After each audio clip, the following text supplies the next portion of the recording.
but apparently he didn't sound too intoxicated, and based off of the fact that it was so early on in the night, she could safely assume that he wasn't drunk, and she figured that William would be home safely soon. But as the hours went by and William still hadn't showed, she began to get concerned. As the hours turned to days, local law enforcement soon got involved, and the search for William Molt was on. But after Molt had left that club, there was never any sign of him. He didn't make any more calls, and he didn't make any stops that were caught on CCTV footage. Strangest of all was the fact that he left no evidence behind, and that includes his car. Much like Molt himself, his car was nowhere to be found, and it would remain that way for decades to come. But where could Molt have gone? Sure, it was possible that he had run away and started a new life somewhere else, but by all accounts, Molt was a happy person and he had a very good life. Plus, dropping off of the face of the earth is much easier said than done. I mean, how can you just vanish like that? It was just one of those cases that didn't make any sense, and as the years went on, his family and friends had to live with the confusion and the lack of closure. Now in 2019, this case seemed totally hopeless. It was a lost cause. William Molt was gone, and his family would likely never know why. That is, until a clue was finally revealed. In a quiet residential community in Wellington, Florida, a homeowner received a call from a former resident of the area. This resident had been viewing the area on Google Earth when something strange caught his eye. As he zoomed into the small retention pond located in this man's backyard, he saw what appeared to be a large object submerged in this shallow pond. A large object that looked quite similar to a car. On the phone with the current homeowner, this man told him that there was a car submerged in his backyard pond. Obviously confused, the owner denied the claim at first. In all the years that he had lived there, he had never once noticed it. But upon seeing the screenshot from Google Earth, he became concerned.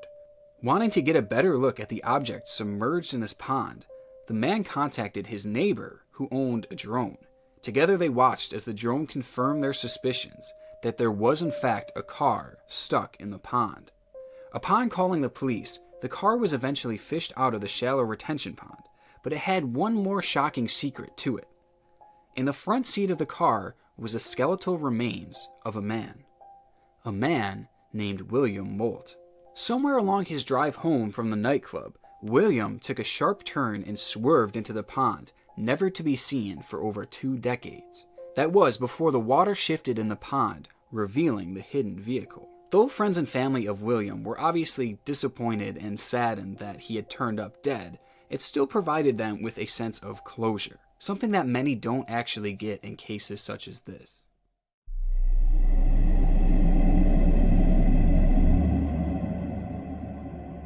At a truck stop in Missouri, an abandoned plastic bucket caught the eye of retired trucker Ronald Telfer. Though he was intrigued, he didn't check it out until he arrived at the same station a month later and discovered that it was still there. Needing a bucket to feed his pigs with, Teller decided to take it home with him. The 5-gallon bucket was exactly what he needed, except for the fact that it was filled with concrete. And in an attempt to clear it out, he smashed the bucket against the pavement, cracking the concrete. Immediately, he smelled a disturbing and strong odor coming from the bucket. Thinking that it must have been animal remains stuck within the concrete, Teller slid the concrete out, left it on the ground, and drove off with his now empty bucket. Which I have so many questions about this. Like, first of all, why would he just assume that these were animal remains? And also, wouldn't he at least be sketched out that animal remains were solidified in a concrete bucket on the side of the road? I don't know. It seems a little weird to me, at least. Months later, construction worker Franklin Ray noticed the concrete cylinder lying on the side of the road. He hopped out of his truck and pushed it out of the way, and that's when he noticed something. It looked like hair coming from the concrete, hair attached to a skeleton. Police were contacted, and it was revealed that there was in fact a human skeleton that had been molded into the bucket. This terrifying mystery only grew as police were unable to ID the person who the skull belonged to. So we had this severed head in a concrete bucket on the side of the road in Missouri, and nobody can figure out who it belongs to. I mean, law enforcement and experts all had a crack at this, and nobody could figure out who it was. And they just kind of accepted the fact that they would never know. That was until the power of the internet came along. An exact replica of the skeleton was produced and posted in an online article discussing the mystery. That's when Ellen Leach got a hold of it. Leach studied the skeletal recreation the same way that she had done multiple times with other cases that she helped to solve. This time around, Leach was able to pair the skeleton by measuring the distance of the facial features. And the match was with a man named Gregory May, an Illinois native who had been presumably murdered, yet his body was never found. In Illinois, it was suspected that May's friend Doug DeBrune had murdered him in order to steal his Civil War memorabilia collection. However, without an actual body, or at least a part of the body, it would have been unlikely that DeBrune would have actually been convicted, because after all, they couldn't even confirm that he was dead. But with Leach's discovery, DeBrune was eventually found guilty of the crime and is now serving a life sentence. And it was all because someone found a picture on the internet.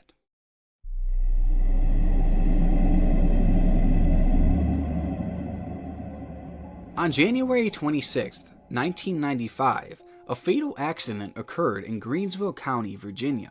And in the van involved in this crash, 2 people ended up sadly passing away, one of whom was identified fairly quickly, while the other wasn't. This person had no ID on him, and police were unable to match his DNA to anyone in their systems.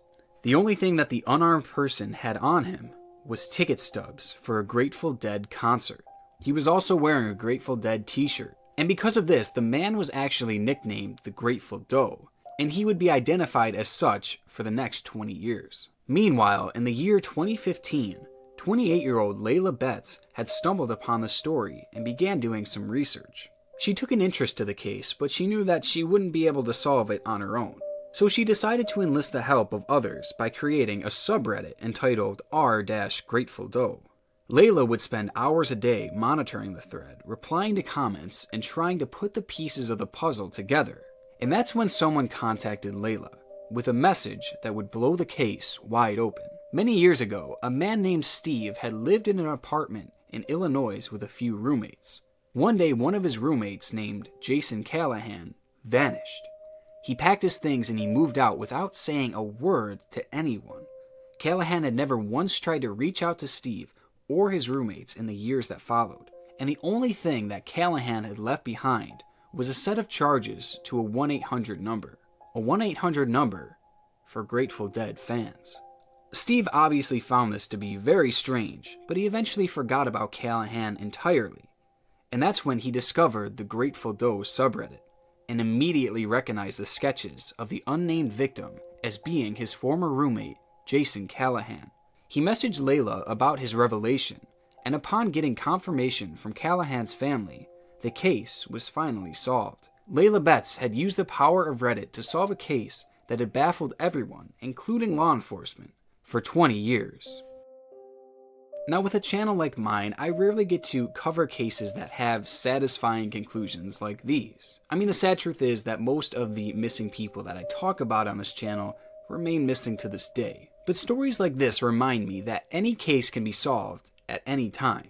And perhaps using my platform to share these stories could eventually lead to maybe one being solved. I mean, you never know. Jim Pitson, and obviously, based off of the last name, they got married. And together they had Timothy, a child who would instantly become the light of Amy's life. Amy's heart was with Timothy. She even added an extra M to his name to, quote, make him more special. The bond the two shared was seemingly very strong. But elsewhere in her life, her marriage with Jim was becoming anything but. The two began fighting constantly, and their once loving relationship began to cool down and take a turn for the worst. The fighting had got to the point where Amy became sure that her 4th divorce was imminent. But see, this is where the problem arose for Amy. Given her long track record with failing relationships and her history with mental illness, it wouldn't take an expert to realize that Amy was likely not going to get custody of the then 6-year-old Timothy, meaning that her true source of happiness, the child she held and loved so dearly, would be taken from her. A little before 8 a.m. on May 11th, 2011, Jim dropped Timothy off at school and watched as he ran towards his kindergarten teacher, his Spider-Man backpack swaying side to side. He drove off like any other day, not knowing that this would be the last time he'd ever see his son.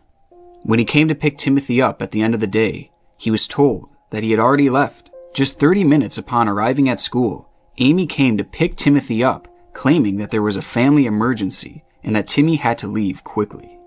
Jim knew nothing about it because there was no family emergency.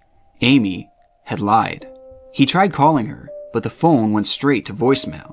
She had seemingly dropped off of the map, leaving Jim and others to wonder where they had gone.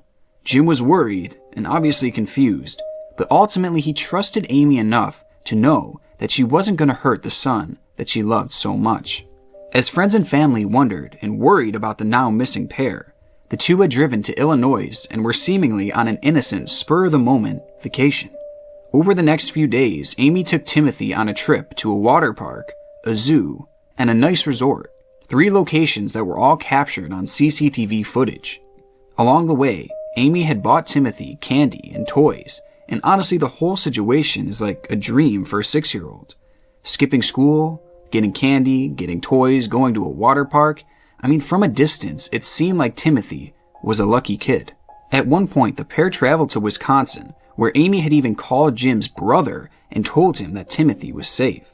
She also added that Timothy was hers, and only hers. After this, she called her own mother and repeated that Timothy was in fact safe. During this call, Timothy could be heard in the background on multiple occasions, including once when he had complained about being hungry.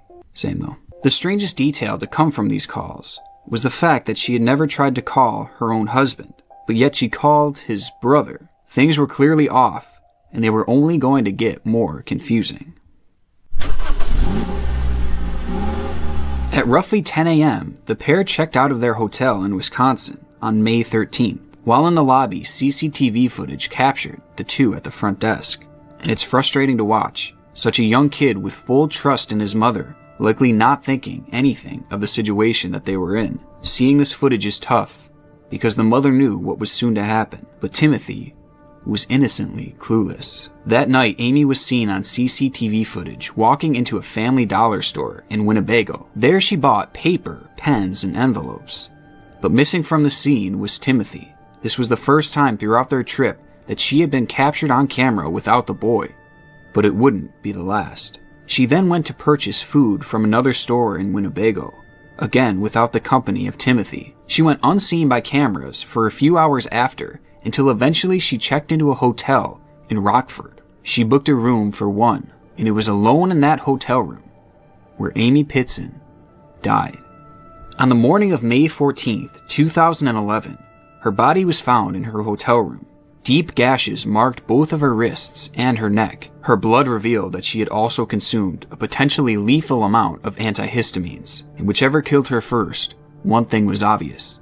Amy Pitson had committed suicide. And as is usually the case, Amy left behind a note. And in it she said sorry to her loved ones for causing this mess. She also said that Timothy was safe, but she added the chilling statement that he would never be found. Another note was sent to her mother, which echoed the sentiment that Timothy had been taken someplace safe and that he would be cared for years and years. She also added that Timothy says he loves you. The case gained national attention due to its shocking and disturbing nature. People watched in disbelief as they heard the story play out on their televisions. The whole world was now seemingly wondering what happened to Timothy. This was a question that would not be answered anytime soon. Days into the search turned to weeks, then months, then years. Every once in a while, someone would claim to see the young boy in a park or in a restaurant, but none of the claims ever turned out to be substantial. And the case that once had all eyes in America on it had quickly become generally forgotten by the masses as they clung to the next big news story. The hopes of finding Timothy became lower and lower as the years rolled on, and by the time 2019 rolled around, many assumed the case to be hopeless. But not Jim. He believed that his son was in fact out there and that he was in good hands. He also believed that he would one day be reunited with Timothy and that the case would finally be solved. Some called him crazy. I would call him patient. And it seemed like his patience was about to pay off. A boy at a Cincinnati hospital tells authorities he is Timothy Pitson. That sent police into action back here in Aurora, Illinois. Jim got a call in early April of 2019 that stated that a young boy claiming to be Timothy had been found. The boy claimed that he had escaped from the hands of two kidnappers who held him hostage for over 7 years. Once escaping their grasp, he said he ran and he ran and he ran, until eventually being discovered. For a moment, Jim felt bliss. His son had been found. After all these years, his relentless efforts to find Timothy had finally paid off, and the case was solved. DNA tests were administered to the battered and scared child as a precautionary measure to prove that he was telling the truth. The tests quickly came back, and they came back with shocking news. The 14-year-old boy was not Timothy. His name was in fact Brian Reaney, and even more shockingly, he wasn't 14. But rather, he was 23 years old. The 23-year-old Reaney was a convicted felon who had lied about his identity in the past. In this case, he had watched a television special on Timothy Pitson and decided to impersonate the kid. Whatever his twisted motives were for this hoax don't even matter at this point. The blow this must have dealt to Jim must have been unimaginable. Insult to injury almost. Salt on the wound. His life was controlled by this case, and it was finally about to be solved with a happy resolution. But now he had to face the pain of not knowing all over again. This was the last major news from this case, and to this day, Timothy has not been seen or heard from, and the case remains open. As is typically the case with most strange disappearances, a number of theories have been circulating around as to what may have happened to Timothy. And it seems like the most plausible one right now is murder. Upon police examination of Amy's vehicle, they were able to find an unsettling amount of blood throughout her car, blood that belonged to Timothy.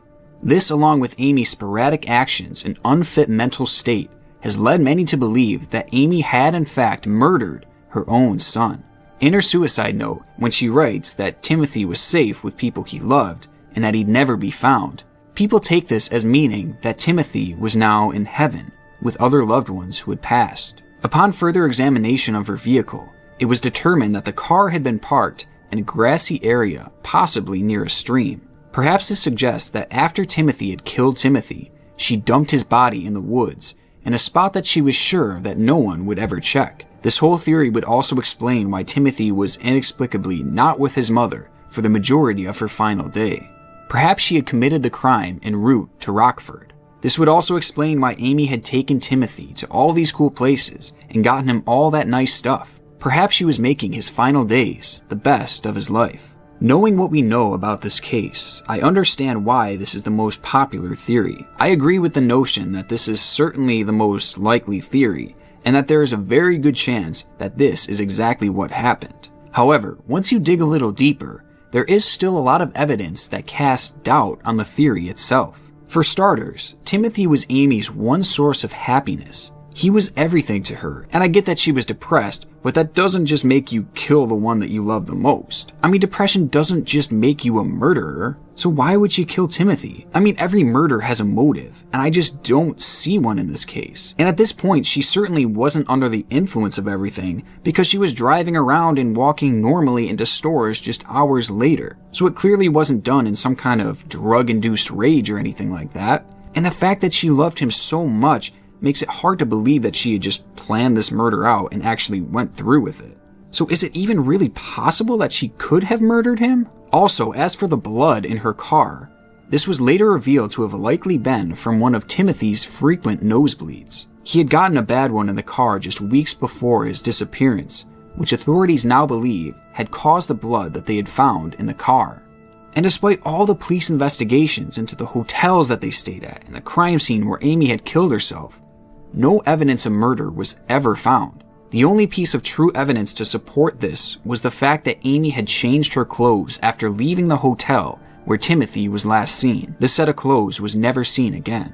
So at the end of the day, we have a really strong theory here, and despite its many flaws, it's still possible that this was in fact what happened. But I certainly can't say with 100% certainty that Amy murdered Timothy, and for that reason, we have to explore some other theories. Buried in the suicide note and forgotten by most was the fact that Amy had mentioned how she didn't want to risk Timothy being hurt by Jim because of her choices. This is something that really jumped out to me because it implies something incredibly dark. First of all, why would she just assume that Jim would hurt Timothy? Perhaps this suggests that Jim was actually abusive towards him, and she feared that taking her life would fill him with even more rage.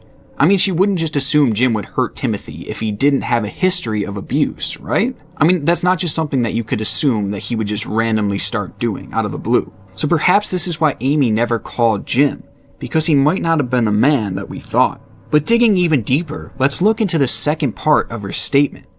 Because of her choices. Sure, this could mean her choice to take her own life and to take Timothy on this random trip.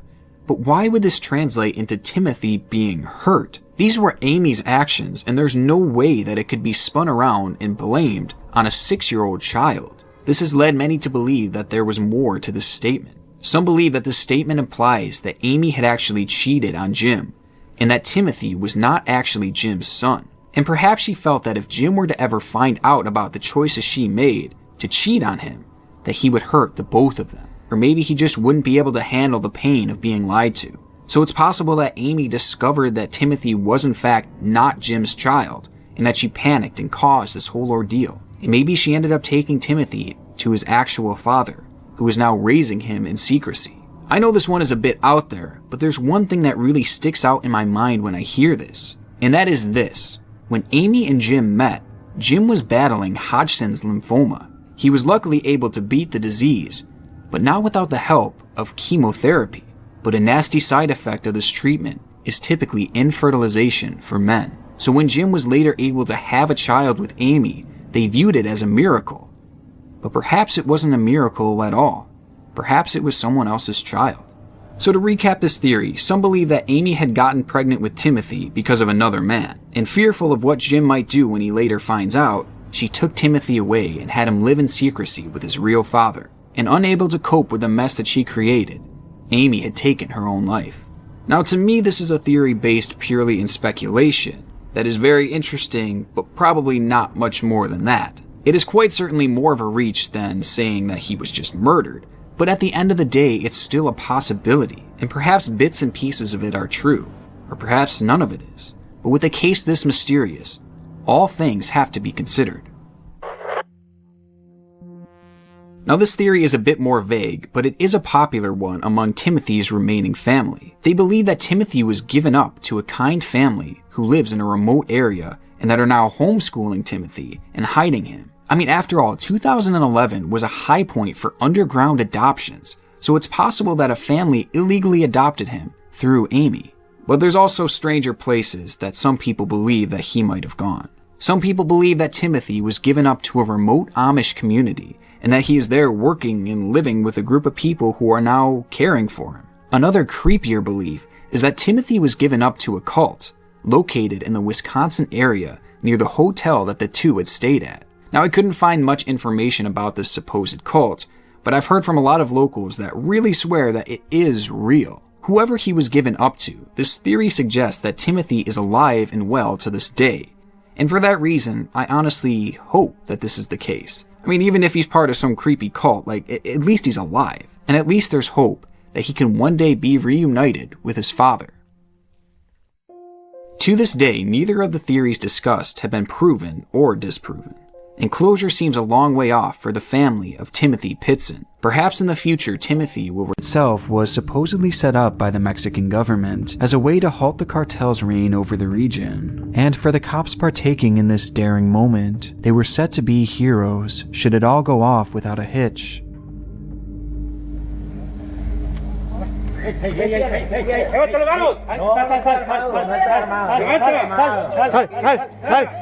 Sal, Ovidio. Vente, tranquilo, señor, tranquilo. Ven, Ovidio, venga, tranquilo, salga aquí, venga, tranquilo, tranquilo, aquí, señor, tranquilo, listo, anda aquí, ¿traes armas?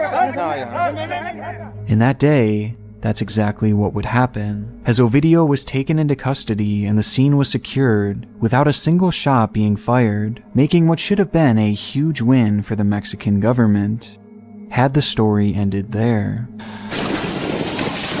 The city of Culiacan, Mexico, the historic homeland to the violent Sinaloa drug cartel, turned into a battle zone Thursday. The city quickly became a war zone, with the cartel sending over 700 armed soldiers in retaliation against the arrest of Ovidio, all despite the fact that officers had actually made Ovidio call off any such actions by the cartel, as shown in the end of this body cam footage, though they refused to listen. And within hours, the military in the region was completely overwhelmed. And with the city in absolute chaos and countless fatalities looming in the distance, the Mexican government would make a shocking decision to allow Ovidio Guzman to walk free. The move was stunning, though it did immediately quell the fighting in the region, and for a moment, all seemed calm. Though in the minds of the cartel members, things were nowhere near even. Which brings us back to this video. In it, we see multiple officers taking part in the operation, with the leader of it all being a man named Eduardo. And though these officers likely thought that their actions that day would make them heroes, this decision would instead make them hunted.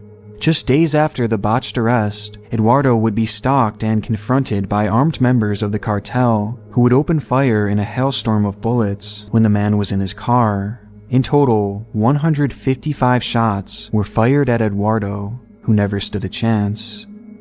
And the horrors of this video don't end there, as despite Eduardo being the only officially confirmed death of all of these officers, it has been heavily rumored that in the time since the recording, every single one of the officers seen in this clip have since been killed, as they became the cartel's easiest form of revenge against the police, being picked off one by one to send a message to the whole world.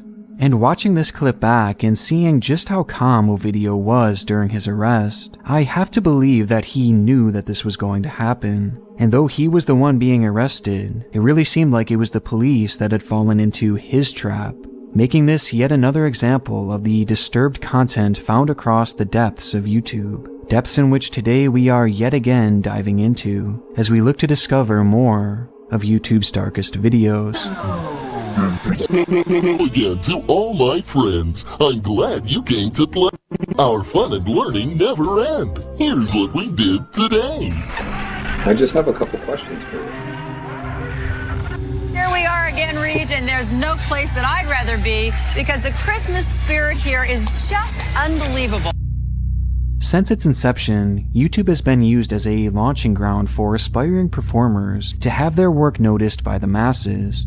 But for every success story you see across the site, there are hundreds of thousands of others who will land well short of achieving that fame.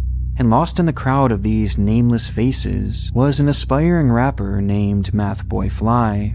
His real name is Darrell Brooks, a now 39-year-old man who had spent most of his life on the wrong side of the law. At the age of just 17, he would pick up his first felony for battery, and from there he would never really get his life back on track, picking up fresh charges on a regular basis. By 2007, Darrell's life was in a total freefall, as he had become addicted to meth while picking up his most serious conviction yet for rape against a minor, which not only landed him in prison, but it also landed him on the sex offender registry. Clearly, Darrell was a disturbed man, dealing with some extremely dark personal demons, which just so happened to be captured by a film crew who at the time were documenting the struggles of meth addiction. The movie's name is Crystal Darkness, and in it we see a short segment showing Darrell in prison, sharing how he had abandoned his kid due to his addiction, while expressing regret that he couldn't give his child a better life. You know, I got this beautiful kid who's going without my time. I thought I would just be this wonderful father, just be the greatest dad ever. I'm gonna give him everything that I didn't have. But then it's like reality set in. In an interview years later, the director of the project, a man named Logan Needham, described Darrell as seemingly genuine in his pursuit to turn his life around, stating, "I felt like he definitely had remorse, and I think he felt bad about the decisions he had made to land him where he was." However, Darrell would never turn this new leaf. And once he was released, his dangerous behavior only got worse, as time and time again he would find himself back behind bars, facing charges like strangulation, domestic abuse, and bail jumping. Though he didn't let these endless legal troubles get in the way of his one true dream, a dream that he believed would finally bring him some semblance of success in this world, with that being to become a famous rapper. And so he took on the nickname Math Boy Fly and began posting his music to YouTube, where we find what would one day become one of the darkest videos on the site.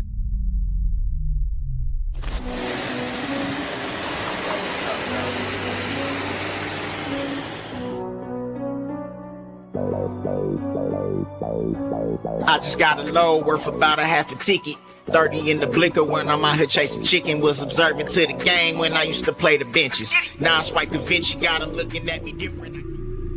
The video was posted back in the summer of 2018 and featured Daryl's song, Half a Ticket. The video features a lot of your standard music video visuals, though ultimately nothing really stands out all that much upon first viewing, aside from how bad it sounds.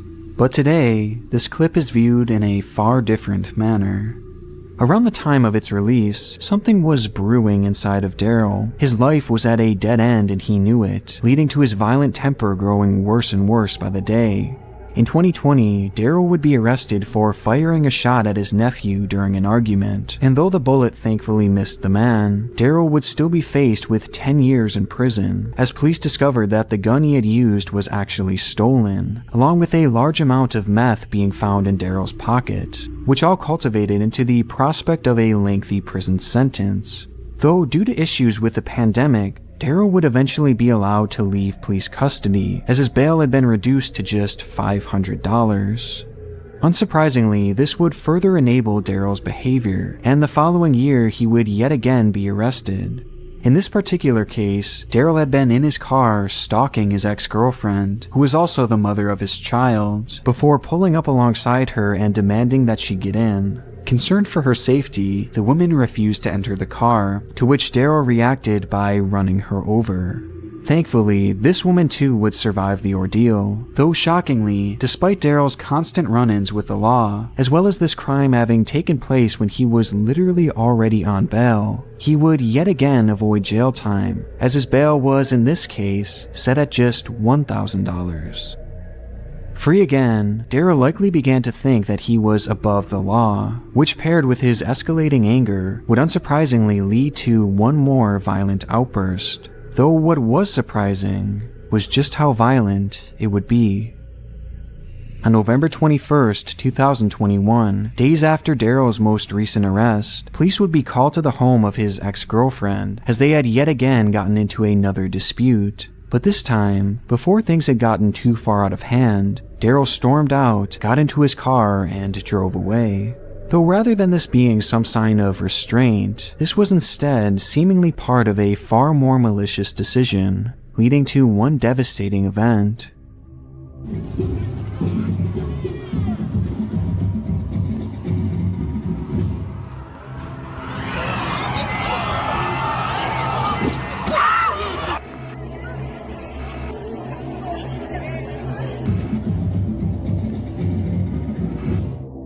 That day, Daryl Brooks would drive his car directly into the annual Waukesha Christmas Parade at speeds of over 40 miles per hour, driving in a zigzag pattern in an attempt to strike as many people as possible, none of whom Daryl had known personally, as this was simply an act of pure rage.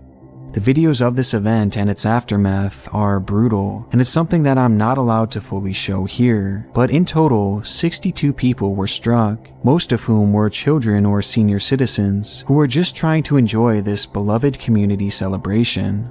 And of these victims, sadly, 6 would perish. Following the tragedy, Daryl attempted to flee the area, even begging a stranger to let him into his home and to order him an Uber, which would be caught on a Ring doorbell camera, though he would quickly be captured by police soon after, and is now facing a whopping 77 charges. And despite the leniency he's enjoyed from the court system over the years, it seems that this time, the judge will not show him that same type of mercy. I wasn't a human anymore. I was just something vile, disgusting, despicable. I could go on, I could use a lot of words, but that's what I became. It's really what I became. Knowing what Daryl has become and watching this documentary back with this context makes it a truly haunting watch, as no one involved, not even Daryl himself, knew just how bad things would one day become. But there is a reason that I mentioned this seemingly obscure music video as being one of the darkest videos on the site, and it's for a reason that is very easy to look right over.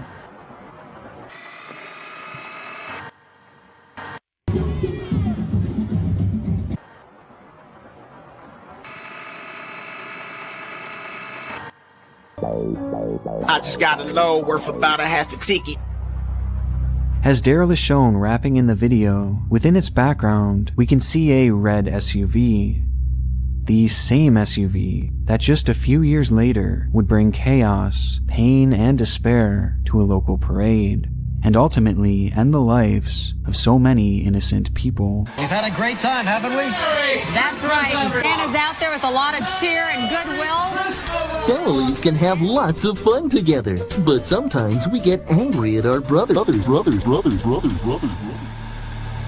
Our next video takes us all the way around the world to a little-known village in northeastern Somalia called Halam. In October of 2021, a video from the region began circulating across the web, showcasing what appears to be an unremarkable scene playing out, as two men from the village were being interviewed separately. As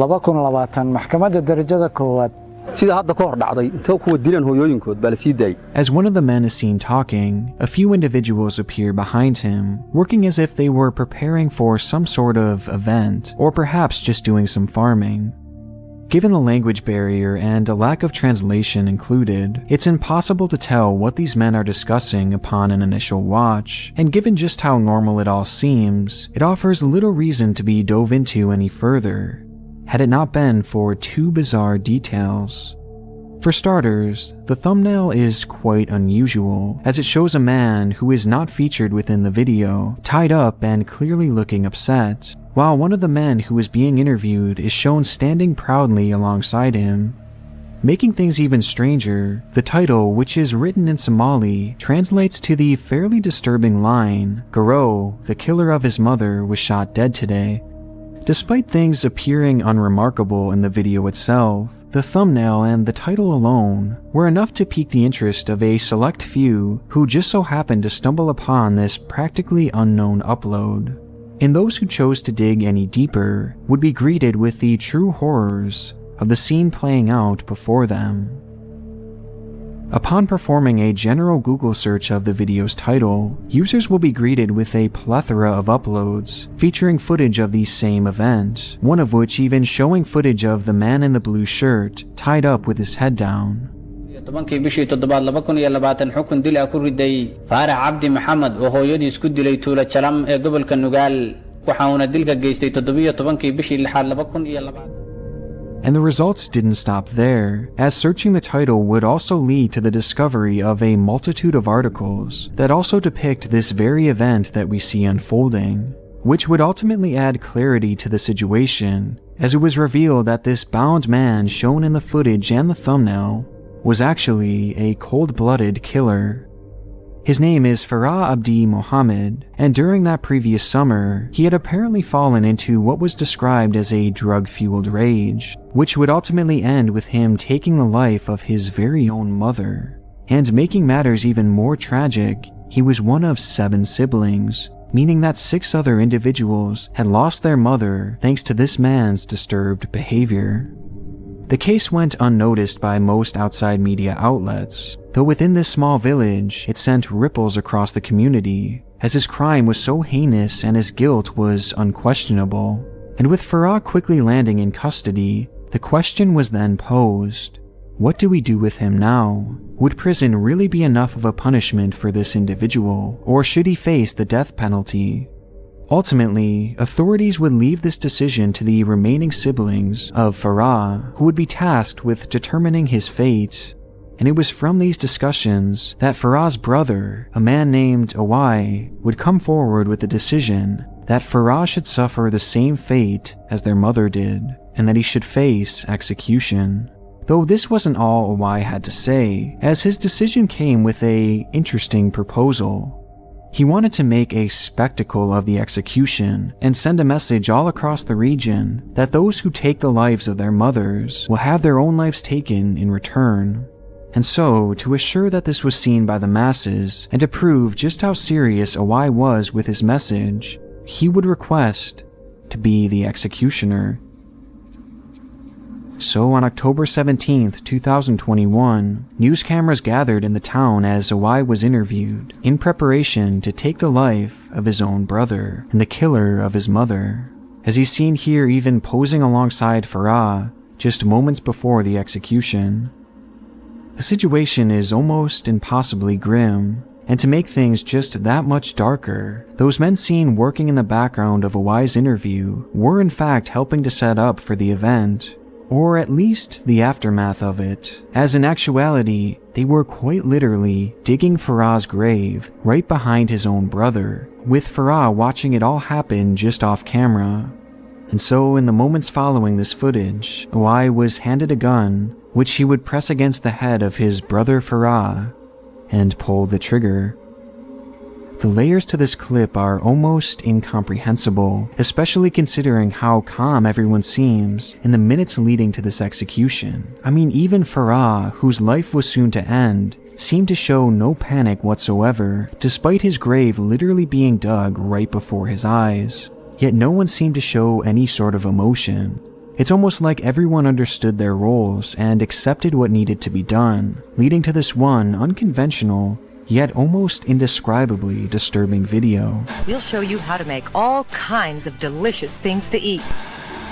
This video is sponsored by HelloFresh. HelloFresh is a service that sends fresh, pre-portioned ingredients along with delicious recipes directly to your house. These recipes are incredibly diverse, with the chefs over at HelloFresh providing you with great seasonal spring recipes like sweet heat shrimp tempura bowls, garden spinach ricotta ravioli, and one-pot creamy lemon dill chicken soup. On top of all that, these recipes require hardly any prep time at all and make cleanup easier than ever, while also being up to 72% cheaper than dining out at a restaurant. So overall, you're saving a ton of time with cooking alone, and even some money too. But for me, the best part of this service is that I can finally stop worrying about what I'm going to be eating for dinner. I mean, that's something I spend so much time overthinking about, but with HelloFresh, I can avoid that daily dilemma for good, as they offer a whopping 50 weekly meal options that I can select from all in advance. So if this sounds like something you'd be interested in, then head over to HelloFresh.com and use the code Crowley16 to get up to 16 free meals and 3 surprise gifts. That is HelloFresh.com and the code Crowley16. If we think about what we like about our brother, we won't stay angry very long. I'm glad when friends make up and share a hug. You know it's God who created these bodies of ours, and it's God who blesses them, and with His help, keep these bodies working in optimum condition. February 13th, 2014. A man named Kevin Bennett approaches a busy intersection on his way to work in the city of Hampton, Missouri. The morning commute had gone just like any other. Typical traffic, fair weather, and on the corner of the intersection, a man was dancing. He was a well-known figure in the area, or at least his performances were, as virtually every morning he would be there, not saying a word, not begging for money, just simply dancing. Like many others, Kevin found the man to be uniquely charming, and so he decided to film that morning's performance and post it to YouTube for others to see. Hampton dancing, man. Getting after it this morning. Putting out the good vibes for the commuters. The video was met with over 10,000 views, and even led to a mention in the local news reports, as collectively the community wanted to know who exactly this man was. This guy does it the rest of his day. No one knew it then, but this man's name is actually Seth Herder, and what they were witnessing wasn't some type of light-hearted dance routine, but rather the deterioration of a man's mind, which was playing out in real time. Hi everyone, my name's Seth Herder. At the time, Seth was an unemployed man in his late 20s who had been struggling with multiple psychological conditions, leading to his behavior becoming somewhat erratic as time passed. This was cataloged throughout his frequent postings across the web, where he would type bizarre religious ramblings claiming that Jesus would soon be returning to Earth alongside intergalactic beings. But sifting through countless posts of this same vein, Seth actually mentioned his daily dance routine on a few separate occasions, referring to it not just as a performance, but also as some sort of religious ritual that he was using to spread his message. And though this message was never expressly stated, most would assume that it was based around the idea of peace, as he would often say things like, "I love all beings forever, and seek never to kill nor harm nor destroy any living thing, no tree, nor bird, nor bee, nor dragonfly." However, as time passed, he would slowly drift away from this particular belief. Throughout much of Seth's adult life, he struggled to hold down consistent residency, being evicted time and time again for things such as noise complaints and heavy smoking. And by 2018, Seth had again found himself moving into a brand new apartment, and it was within those walls that his behavior would take a troubling turn. Almost immediately, neighbors in his complex began complaining about Seth's behavior, stating that he had been seen multiple times running down the hallway over and over again with a katana in his hand. Even more bizarrely, others claimed to have seen him standing behind the apartment building, alone in the dead of night, standing there in complete darkness, brandishing his sword and just dancing, alone in the dark, for hours and hours on end, with him appearing to be in some sort of trance-like state, completely unresponsive to the world around him. And his behavior didn't stop there, as seemingly out of the blue, Seth began verbally harassing his neighbors, and starting fights over seemingly nothing at all, where he was said to have displayed a genuine and even frightening anger that seemed to be growing more and more uncontrollable. Though it's hard to say for sure what exactly was on Seth's mind during this time, as he had abandoned all of his social media in the years prior, leaving what had once been his daily blog and his Twitter account completely dormant, and practically stopping his trail across the entire internet, with the exception of one site. As for whatever reason, Seth seemed to take a liking to one unique platform during all of this, with that site being Amazon. Seth was an avid reviewer across Amazon, leaving his thoughts on the various religious texts and tokens that he had purchased prior to the height of his manic episodes, which is all fine and well, but starting in 2018, his purchases and reviews began to grow worrisome. For instance, in March of that year, Seth had purchased and reviewed a pair of industrial-strength metal handcuffs, which he reviewed by saying, "Strong metal, good case, be careful." On another occasion, he had purchased a set of knives, throwing blades, and his katana that he had used multiple times across his apartment building, referring to the sword as amazing, stating that, "For $20, it really is an excellent blade. I am very impressed with the quality. The tip was razor sharp and easily capable of penetrating most targets I put it up against. Once again, a great purchase for $20, very capable of killing. It is a fighting blade for sure." The post was also accompanied by a photo of himself with the weapon in his hand. There are some definite red flags here in his reviews, but the most disturbing example of all would come just a month later, as Seth would describe his experience with a specific taser that he had purchased by saying, "I bought this exact stun gun model. In a fit of rage, I shocked myself in the face and neck about 30 times with the unit. It left visible welts on my chest and neck. The stun gun is effective. It has a loud audible snap that really goes straight to the dark parts of someone's psyche. It really is a potent, psychological defense weapon." He then followed up this post by saying that shocking himself was exhilarating to say the least. The items in which Seth had been purchasing, and the subsequent reviews he had left for them, were clearly very concerning. But for those who knew him personally, things were actually becoming even more frightening.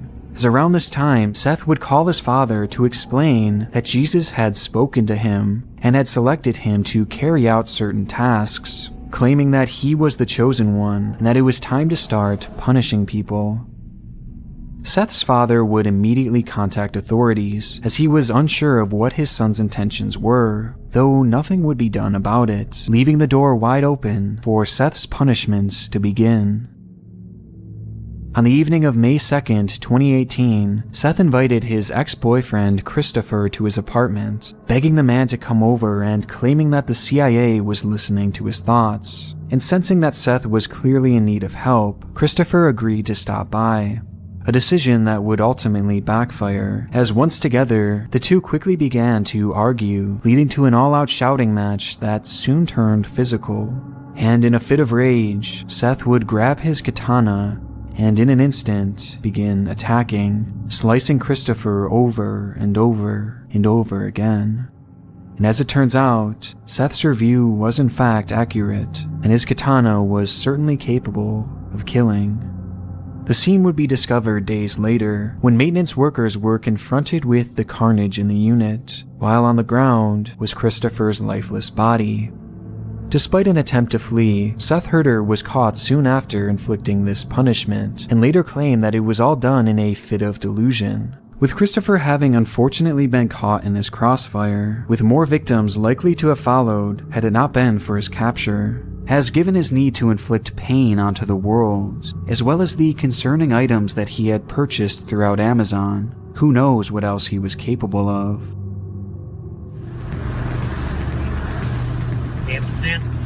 It's pretty jarring seeing this man who was once known for his cheerful dancing, becoming a convicted killer who will likely never see the outside of a prison again. But throughout the whole case, there's still one question that looms over everything. The dancing. Why did he do it? What was the message behind it all? Well, this would actually be answered by Seth himself during an interview in late 2018, as following his heinous crime, he stated how he believed he was the chosen one, hand-selected by God, but not as some second coming of Jesus or anything like that, but rather, he believed he was the Antichrist, a figure chosen to bring pain and suffering onto the world. And with this mindset, Seth referred to his dancing by saying, "That was me going out in public and demonstrating to people that I was the Antichrist." In his mind, the dancing was a test, and if people took notice, it meant that they were recognizing his powers. And the more they recognized this, the more he believed these powers to be real. Every honk, every shout from a window, every picture taken was ultimately further supporting this man's delusion, pushing him closer and closer to the brink of complete insanity, validating and even feeding these dark thoughts that were consuming him. And the further it drove him to kill. And all the while, no one knew it. They all thought they were being friendly and supporting these lighthearted performances. And darkest of all, this video taken by Kevin Bennett on the morning of February 13th, 2014, the seemingly harmless, wholesome clip from the very beginning, was in all actuality Seth Herder's magnum opus. As between the views it garnered and the newspaper article that stemmed from it, this is what he viewed as the ultimate recognition of his powers, with him even admitting that this was the most overwhelming piece of confirmation in his mind that he was actually the Antichrist, which eventually led him to take the life of an innocent man. Good. Can you say with me, he grants me according to the riches of his glory? Say that with me. He grants me. Today was going to be a big day for me. It was my first trip away from home. Love me sweet, never. It was a day of celebration for David Turpin and his wife Louise, another in a long line of wedding anniversaries that they'd celebrate by renewing their vows in Vegas. And to make the moment even more special, they were able to do so with their 13 children in attendance. When they first married all the way back in 1985, David was just a 23-year-old man, and Louise was a 16-year-old child. And despite all the years that had passed, it seemed the love they had for each other was still very much blossoming, as they renewed their vows to each other in this same manner practically every year, as shown in other clips scattered across YouTube. And aside from the love they had for each other, these videos also seem to show the love they had for their children, as together, the group seemed to form a massive yet close-knit family unit, known as the Turpin family. And these clips would be just the start of their long trail left here on YouTube. Sometime following these various clips being left across the internet, one of the daughters shown within this old footage would begin uploading videos of her own life to a secret channel that at the time only she knew of. The then 17-year-old's name is Jordan Turpin, and across her page she would post videos of herself singing original songs in her bedroom. But it's over, it's over, it's over. While showing incredibly brief glimpses into her home life. And as a whole, these videos seem nothing too out of the ordinary, especially for a 17-year-old girl, with her uploads eventually coming to an end following the posting of yet another singing video. What now will do I do?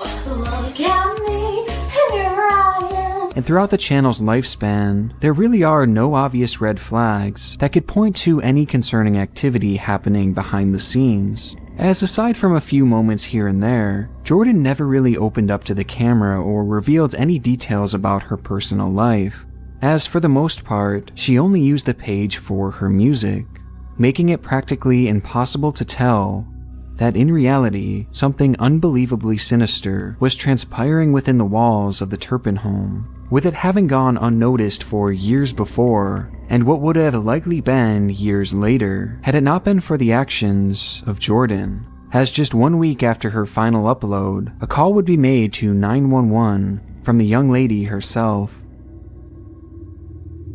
This is 911. Do you have an emergency? I just ran away from home because I live in a family of 15. We have abusing parents. Did you hear that? They hit us. They throw us across. They like to throw us across the room.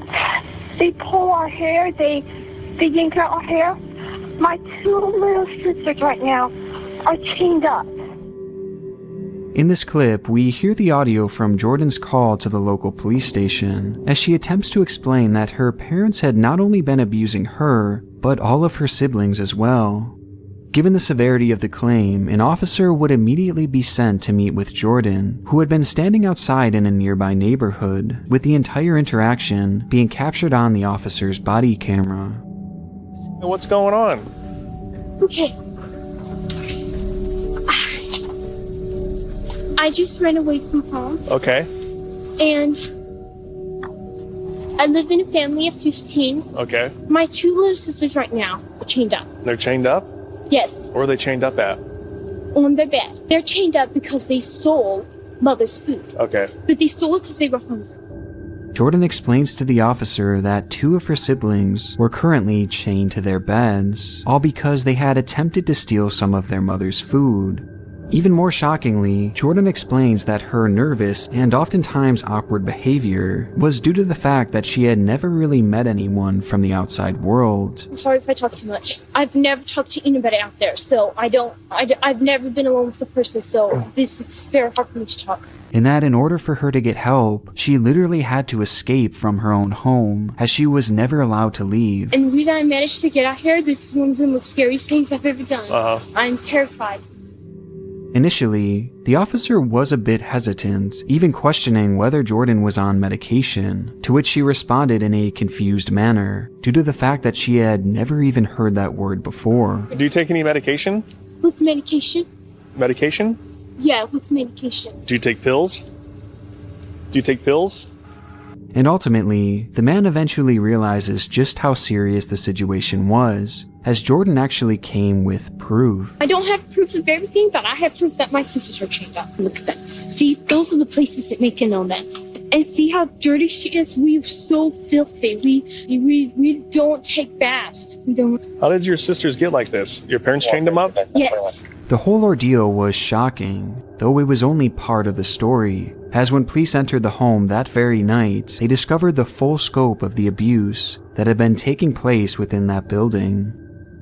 Inside, officers would be greeted with the overwhelming scent of excrement and garbage, which was covering practically the entirety of the house. They would also find 12 other siblings, one of whom had been chained up for weeks, and 2 others that had just recently been freed. The children were malnourished beyond belief, and incredibly frail, and much to the shock of the officers, some of them were actually adults, with the oldest being 29 years old, though had been mistakenly believed to be a child, as they had weighed only 89 pounds, due to the fact that the children were only allowed to eat a small amount just once per day. The children were all covered in bruises, which had come from the constant beatings from their parents, while also being covered in filth, as individually the kids were only allowed one shower, not per day and not per week, but per year. The abuse that had gone on in the Turpin family home at the hands of both Luis and David was truly unthinkable, with perhaps the most egregious crime being committed by Luis, as on many occasions she was said to have prostituted multiple of her children to wealthy men, and all in order to earn more money for the family, while the couple otherwise kept the children locked within the home for the entirety of their lives, torturing them beyond belief, despite the fact that on social media they would post photos portraying them as a perfect loving unit. Which leads me back to the trail of videos left behind on YouTube.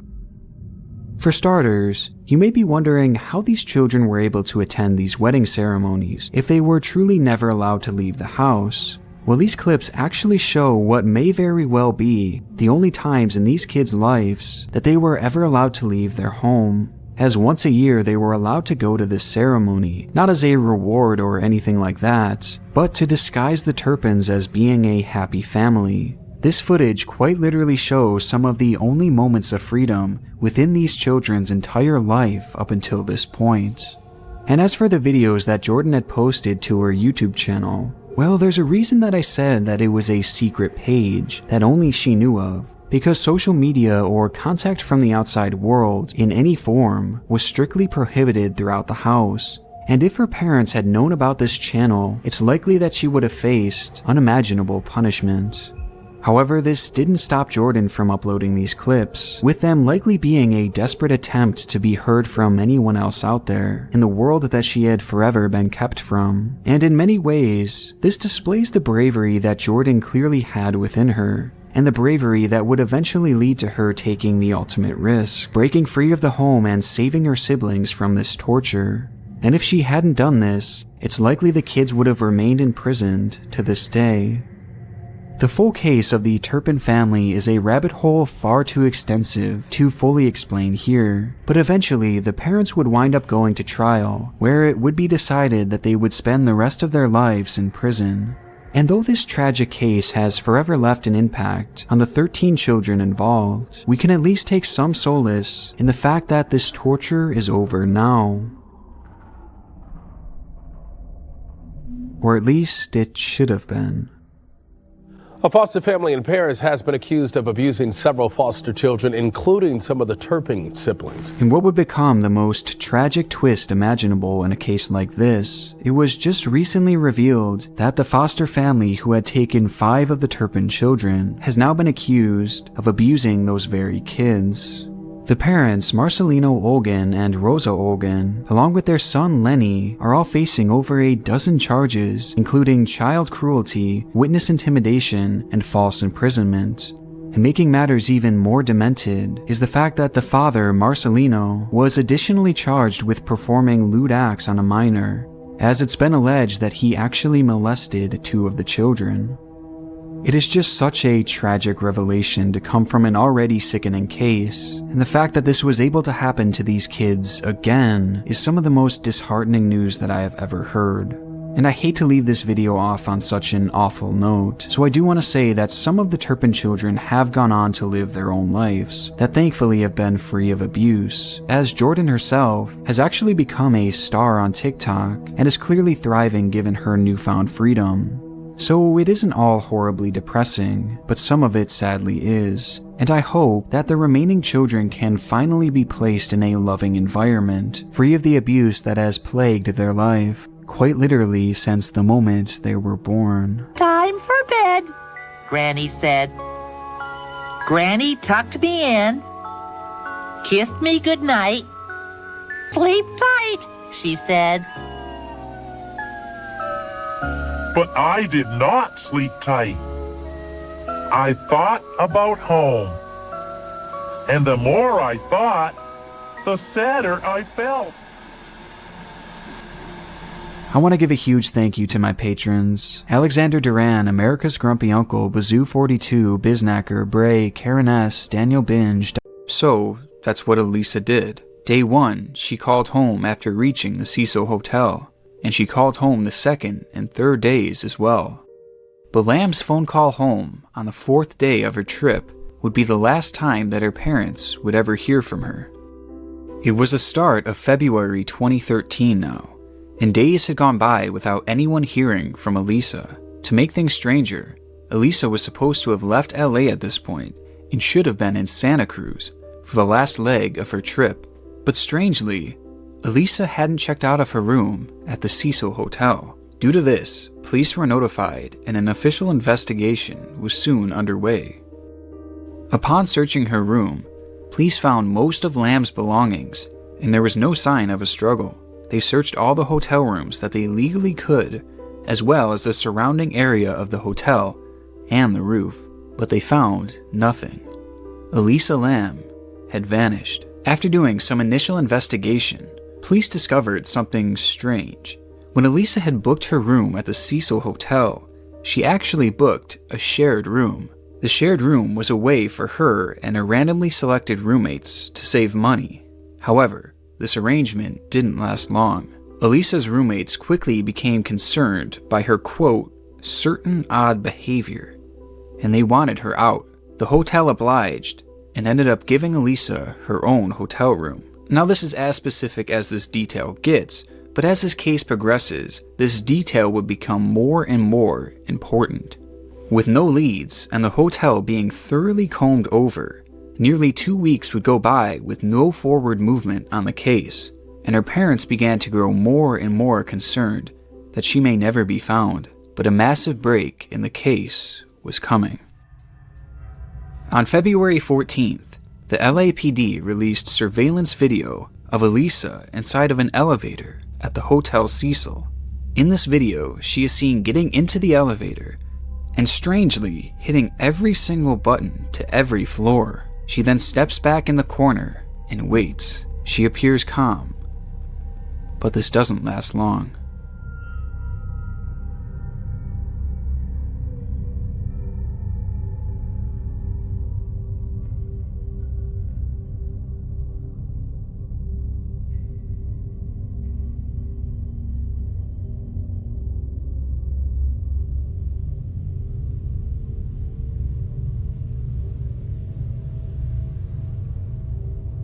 It seems as though Elisa is scared and hiding from something. As she steps out of the elevator, she appears disheveled and is clearly on edge.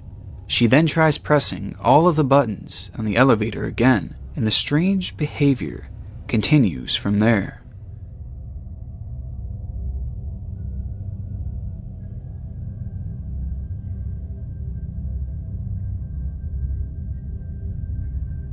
The elevator door opens and shuts a few times randomly, but Elisa is not captured on camera at any other point after this. This footage is dark and obviously very strange, and many have offered theories as to what was actually going on with Elisa at this time. But before we go over those, it is important to know the rest of Elisa's story.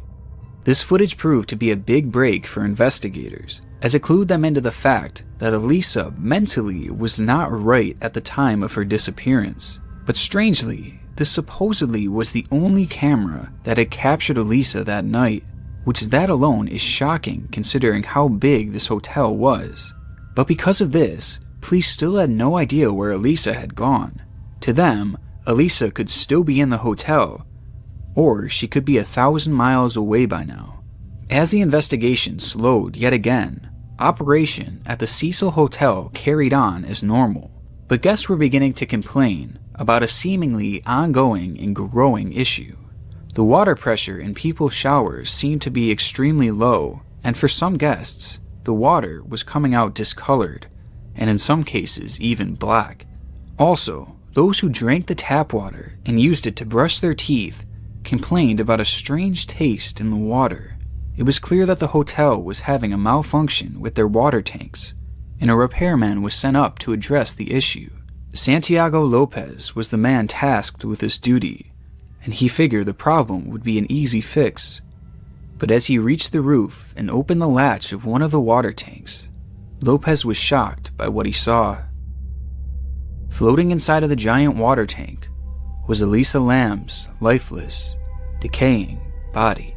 Over the past 19 days, residents at the hotel had been showering in water that Elisa Lam's body had been floating in. Many had drank the water too, which explains why guests complained of poor taste and why the water was coming out discolored. This disturbing note aside, what was even more disturbing was the notion of how Lam could have even ended up in the water tank in the first place. Because of the state that Elisa's body was found in, and the fact that it had started to severely decompose in the water, investigators were not able to do a complete and full autopsy. But despite this, they came to the conclusion that Elisa had entered the tank by herself and accidentally drowned. Which, yes, this is another accidental drowning, which is just a weird coincidence after my last video. And with the conclusion of accidental drowning, Elisa Lam's case was officially closed. But so many questions still remain. What was happening during the footage taken of Elisa in the elevator? And how could she have ended up not only on the hotel's roof, but inside of its giant water tank?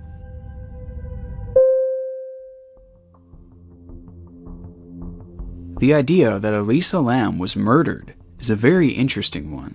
For starters, in the surveillance footage, it appears that Lam was hiding from someone and trying to escape. Perhaps someone was inside of the hotel and was hunting her down. In this particular theory, it would make the most sense if her murderer was an employee of the hotel. Think about it.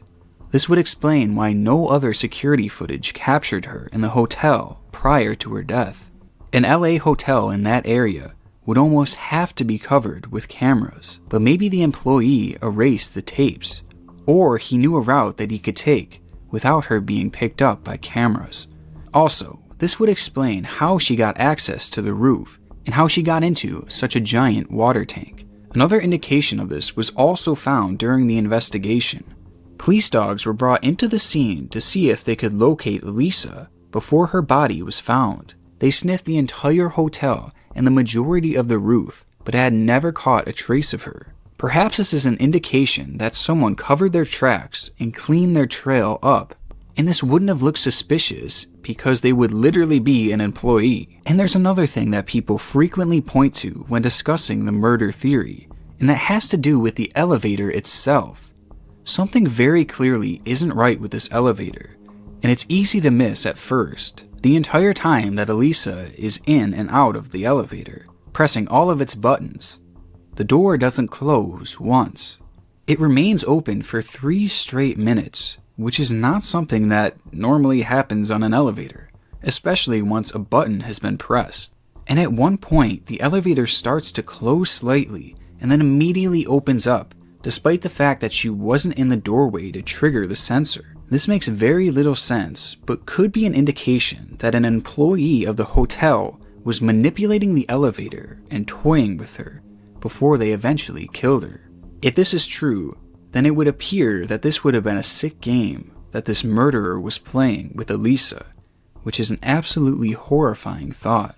While watching this footage and doing more research, it also appears that the video skips forward at some points, and some claim that a full minute of recording was removed from the footage. Also, it seems that Elisa does in fact speak at certain points of the recording, but people claim that her mouth appears extra pixelated when she does so that you can't decipher the words that she was saying. Again, this could be a sign of editing, and who better to do this than an employee of the hotel who would have had access to the tapes, along with more than enough time to make the edits. Despite this being a strong theory, it is worth noting that the murder would not necessarily have to be an employee.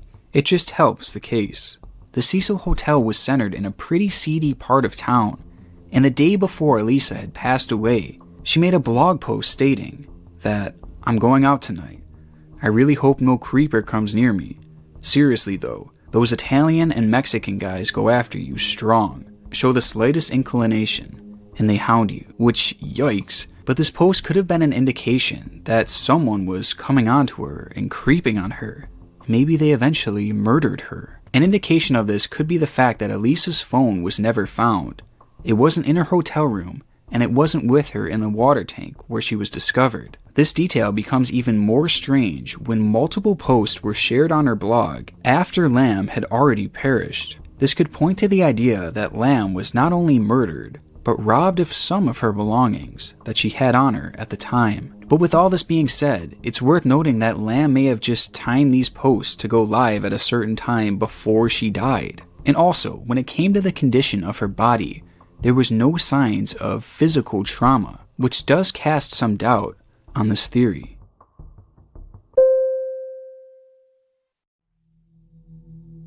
Our next theory, and undoubtedly the creepiest, deals with the paranormal. The Cecil Hotel has one of the darkest histories of any hotel that I've ever heard of. Much to my surprise, this is actually the same hotel in which the Black Dahlia had vanished from decades ago. Also, serial killers Richard Ramirez and Jack Unterweger both called this hotel their home at certain points. Along with this, a violent murder was committed there in 1964, and there have been 15 confirmed suicides at the hotel since its opening. Because of this, many believers in the paranormal state that the Cecil Hotel is incredibly haunted. But what does this have to do with Elisa's death? Well, when the footage of Lamb in the elevator was first published, many noticed that it almost looked as if she was playing the elevator game. For those who don't know, the elevator game is a ritualistic game that supposedly takes you to another dimension. To play this game, you need an elevator that goes up at least 10 floors. You then follow a complex set of rules until eventually a woman walks into the elevator. She will ask you where you're going, but you must not look at her or speak to her. The elevator will then go down to the first floor, and you will be transported to another world, one where you were the only one present. Now this game has always creeped me out, even if I don't necessarily believe it. And the scariest part is the fact that apparently one small mistake in this ritual can lead to serious consequences. And perhaps this is what happened to Elisa Lamb. Maybe she had been playing the elevator game, and things went horribly wrong, as she made an error while performing the ritual. This would explain why it looked as if she was running and hiding from something that we couldn't see. Perhaps this was some sort of paranormal entity that only she could see at the time. This could explain why the elevator began to close and then quickly opened again as if someone was standing there, because maybe something was standing there. All in all, this theory is certainly out there, but it would explain why this case is so unexplainable. I mean, maybe this really was a case of the elevator game gone wrong. Now there's one more thing that I want to add to this before I give the final theory and my personal opinion on what happened. But I don't really know what it means or how it fits in with anything, and at the end of the day, this is basically just a weird fact about this case. In the time that Elisa Lamb had perished at the Cecil Hotel, a deadly outbreak of tuberculosis was ravaging the surrounding area. Now you may be wondering, okay, what is so significant about that? Well, those who showed symptoms were then administered a test to see if they truly had tuberculosis or not. This test had been around since 2009, so 4 years before this event. But guess what the name of this test was? Lamb Elisa. Like, what? I mean, like I said, I don't know what this means, and it definitely means nothing, but that is such a strange and crazy coincidence, right? Okay, sorry, I just had to throw that in there. Now let's get on with the final theory.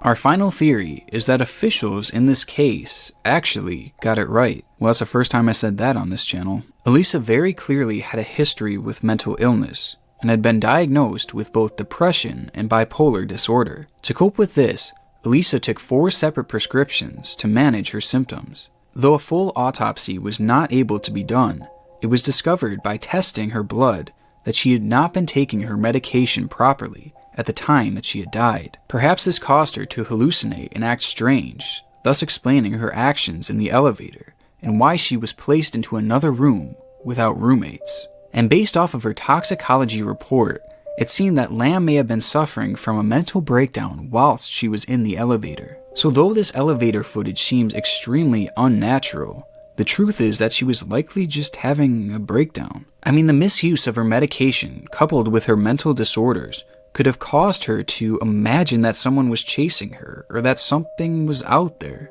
And with bipolar disorder specifically, this would explain why she frantically goes from calm to panicked in the 4-minute span.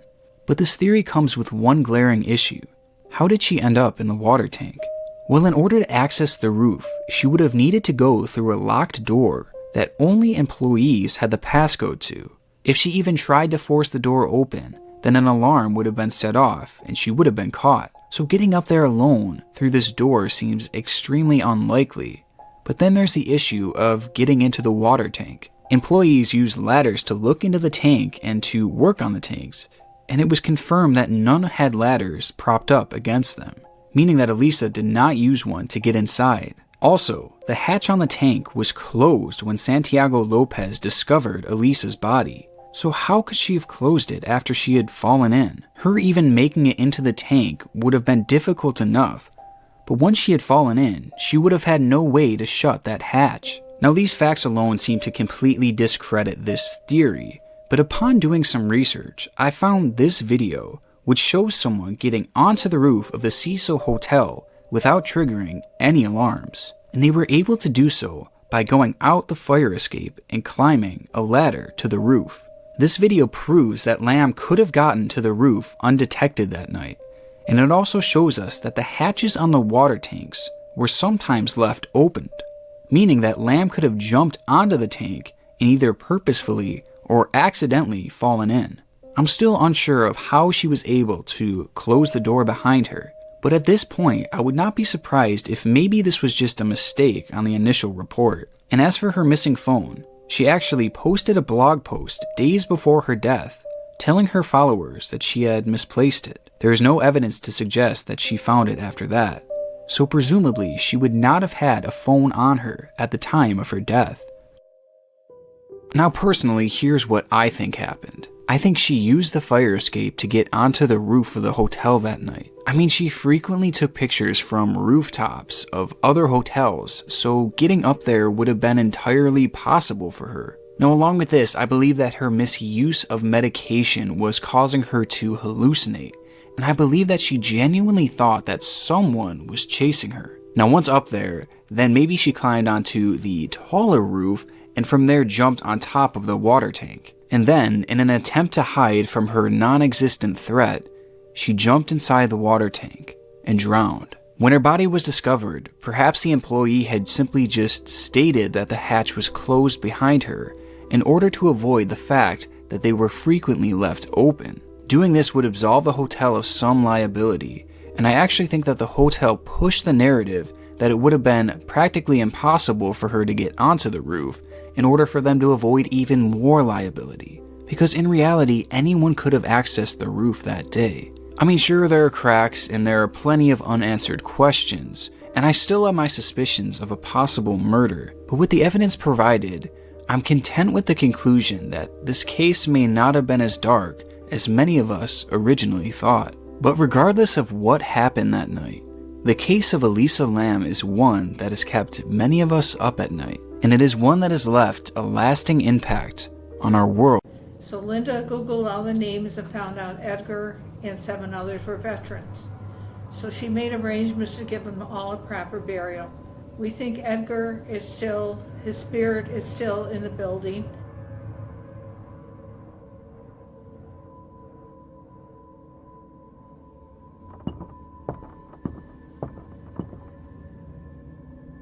It started very first day I came in to fix up the building, and I was standing in the front by the desk. Now mind you, there was nothing in here except maybe a few chairs and that, and I was looking around and I thought, where am I going to start? And I felt a presence around me. I didn't know what it was, but I kept coming in anyway because I had to. And then that was actually the start of it, but I didn't tell anybody that happened. And then Linda saw a blue and white figure coming in the front door that floated into our front room, and she went and checked and no one or nothing was here, and she didn't tell me what happened and we didn't share our stories.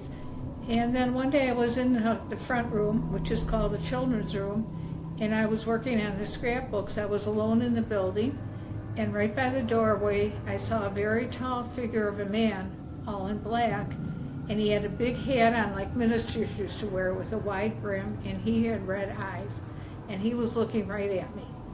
The next night we got together in the back, and I told everybody what happened. Well, then everybody shared their stories.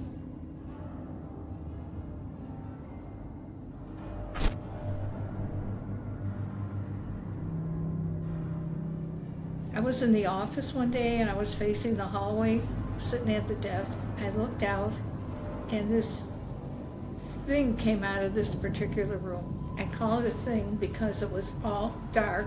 It was sort of bent over, and it had rounded hands and feet, and the head was round. And it was going towards a case in the hallway. Now that case is filled with my little boy's items because I had a son who passed away at 6.5 of pneumonia. And he was laid out in this building. This thing was going toward Jimmy's case, and all I could think of was that he was going to, this whatever it was going to hurt one of my children. And I was frozen in that chair for about 15 minutes. I couldn't move. I don't come in as much as I used to by myself, but I love it here. I'm a historian, and we're preservationists, so everything sort of came together in this building for us, but none of us ever thought of the paranormal before. It will ever stop, as new cases seemingly appear every week or so. But on YouTube, there's a similar issue happening right now, only it features a slight variation. It seems that on the platform, there are a variety of channels that are abusing animals, such as cats and dogs, just not in the way that we are used to. Instead, the videos paint these abusers to be heroes. It's a difficult phenomenon to explain, so let me just show you. To start our investigation, we're going to be taking a look at an account called KM Animal, a channel with just 2 posts, but that's all they needed to make a lasting impact. A video entitled "Boy Rescues Baby Puppy Was Bitten by Big Dog" was posted to YouTube on April 3rd, 2018. The caption is filled with broken English, but basically what they're saying is that they found this puppy who had a bite from a bigger dog that they couldn't find, and they rescued the puppy by giving it medicine. Now, I'm going to censor most of this video because there is nothing more triggering to me than seeing a puppy in pain, but it basically shows a dog with what appears to be a bleeding cut near its neck. The dog is clearly in pain and totally terrified. But luckily, these kids stumbled upon it and were able to bring it out to safety. They rubbed some medicine on the dog, and just like that, it was back on its feet. There was even a follow-up video posted to the channel that showed the puppy being completely fine, without so much as a scar or even any sign of a wound for that matter. Honestly, this is some wholesome content. They saved this poor, adorable, helpless puppy. These kids are heroes. Is exactly what they wanted you to think. In the first video I showed you, people noticed that something was off with the puppy's supposed bite marks. The story was that a big dog had bit the young puppy, causing a severe injury. But there's something about this injury. Something isn't quite right. On the puppy, there is only one mark that looks more like a cut than anything. If he had truly been bitten, then wouldn't there have been injuries all over his body, given the fact that grown dogs typically have 42 teeth? So if a grown dog had really bitten this puppy with that much strength, then those other teeth surely would have caused damage too. So the possibility of this actually being a bite mark is all but impossible, unless the dog literally only had one tooth. Plus, the wound very clearly isn't a puncture, and again it looks more like a slice, which is inconsistent with a bite mark as well. And something else wasn't adding up either. When looking at the update video, The young puppy was still a puppy, and it looked to be the same exact size. Yet the wound had healed over so much that it was unrecognizable.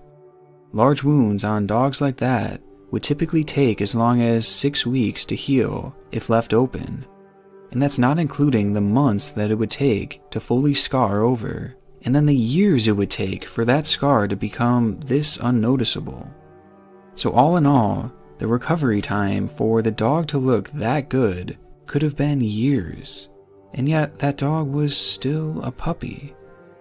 Now going a little further, this looks to be a Labrador, meaning that by just 3 months old, it would already be nearing 25 pounds, and by 6 months, it would be as high as 50. But this dog is just as small as it was before, making this update video all but impossible to be true. So what does this all mean? It means that everything here is clearly staged. Everything but the dog's wound. And since we already know that it couldn't have come from a dog like they said, it appears that these kids did the unthinkable. They took a perfectly healthy puppy, filmed it as footage to use for their update video, and then they took a sharp object, likely a knife, and cut the puppy on its chest. After the dog was injured, they placed it under a deck and pretended to rescue it, so that they could look like the heroes. That explains why the wound looked more like a cut, and it explains why they never found the actual dog who bit the puppy, because it didn't exist. Stabbing an innocent puppy to look cool on YouTube and acting like you're a hero, it's one of the most disgusting things that I've seen on the platform. Honestly, this makes me just lose so much faith in humanity. But I was at least happy to see that people were smart enough to see through this channel's lies. Only this wasn't actually the case. See, there's some information that I haven't shared with you yet. This channel actually wasn't the original KM Animals. In fact, both of these videos were just re-uploads. Instead, the original KM Animals channel had amassed nearly 1 million subscribers by doing this very same practice, and it was universally loved. Every video was fake and put these animals' lives at risk. Yet even for the videos we just analyzed, the support was overwhelmingly positive, with it garnering millions of views, and nobody caught on for a very long time, until it was eventually exposed by YouTubers Pay Money Wubby and Everyday Stray.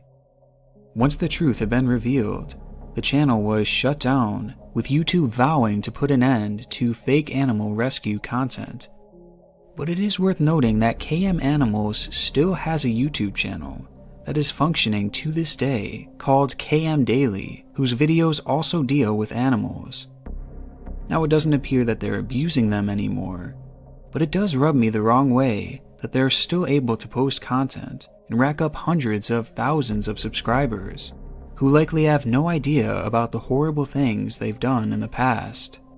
But I'll let you be the judge of that. The exposing of KM Animals was a huge deal in 2019, and with YouTube's response, one would imagine that it would be much harder to get away with on the platform today. But this doesn't seem to be the case, as in the past week I've been able to find a few channels that are concerning. Let's begin with Happy Dog. This channel was brought to my attention by a Reddit post made by Movie Expert 786, who questioned how legitimate the channel really was. In looking into it, I see what they mean. Happy Dog has been actively posting on YouTube for just 10 months, but in that span they've been able to amass 170,000 subscribers and 48 million views, with most of their videos receiving a high amount of praise. In the majority of their uploads, the people behind the camera will find a trapped or injured animal in seemingly an impossible situation. Situations that clearly wouldn't happen often in nature. And yet they find a new one every single day, it seems like, as they've recently began uploading practically daily. Now this alone could just be a coincidence, so let's take a look at some specific examples of these impossible situations. Starting with the video, Rescue the Puppy Trapped in Fishing Net. The net is around him so that he cannot run. In this video, we see a dog tangled desperately in a red net, making it impossible for the puppy to move. That's when the camera cuts to a scene that shows us where the puppy was found. Just looking at this fort of chairs, it clearly seems staged, and something about it just doesn't sit right with me. See how tangled up this dog is? Every limb is wrapped, even its neck is caught around it. And we know this puppy is completely immobilized, meaning that it couldn't have walked into this fort after it was already tangled. So that means that this net must have been inside of that little den, and the puppy would have had to climb in and get caught up in it inside of there. But in my opinion, that's not even possible. For any animal to get this hopelessly trapped, it would have had to have rolled around, tried to escape, and moved all over the place. It's a situation where the more you move, the more you trap yourself. You don't get this caught just by standing on the net or laying on it. It requires movement, and most importantly, space to get this stuck. Yet that den barely had enough room for the puppy to fit in. There is nowhere near enough room for this dog to have gotten this tangled in that small little space. And we already know he couldn't have crawled in afterwards. And there's more. When I watched the video back, I noticed that the thumbnail seemed strange, because at no point of this video was the puppy ever in this position. Not once, and they supposedly showed the rescue from the moment they found the dog to the moment it was freed. So this shows us that this thumbnail was clearly staged, meaning that they had this dog tangled up off camera in the net, completely discrediting the idea that they had found it and immediately freed it. Now with all this considered, I believe that this video is definitely a fake, and they put this puppy in a horrible situation just for views. And the content only gets more dangerous from here. In the video, Rescue Poor Puppy with his mouth tied up, they claim to have stumbled upon a dog who had a rock fallen on him, and who also had his mouth tied up. Now a few concerns here. If the dog was covered by a rock, you wouldn't be able to see it, and if its mouth was tied up, you wouldn't be able to hear it from far away. So how again did they notice it?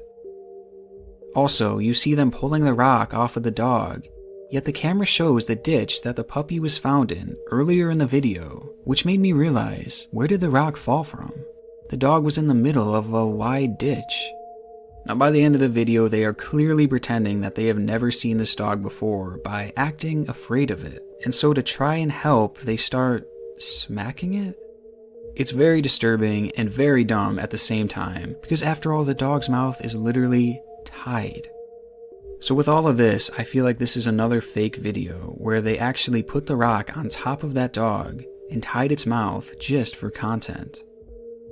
Now one of the most obvious signs that this is all being fake is an upload from June 10th called Rescue Puppy from Snake Attack, Crying for Help.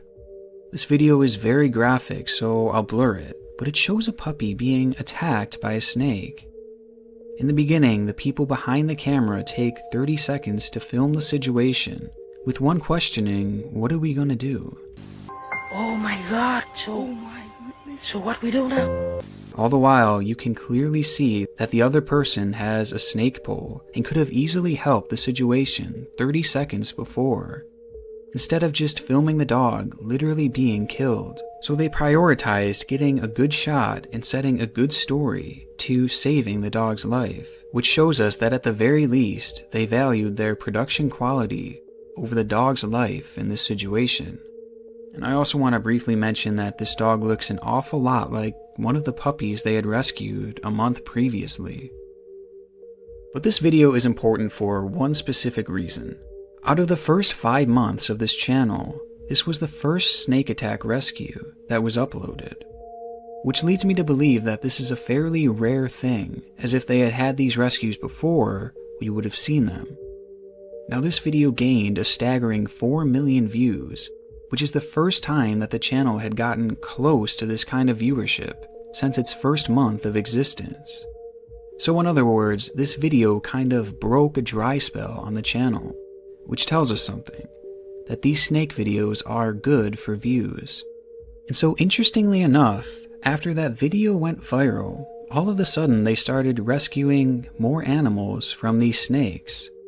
Clearly this was something that wasn't common, as it had never happened in the channel's first 5 months. Yet since that video went viral, they've posted 13 other snake rescue videos in just 2 months.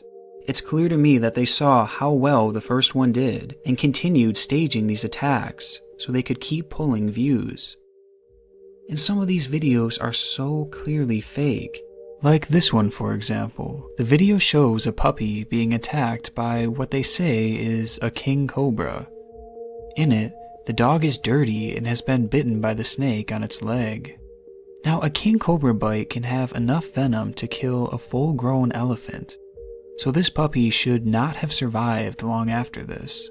Yet Happy Dog takes the puppy directly to the vet, gives it a shot, and miraculously it survives. So that alone is unlikely, as the dog wouldn't have survived for more than a few minutes. But also, I noticed something else.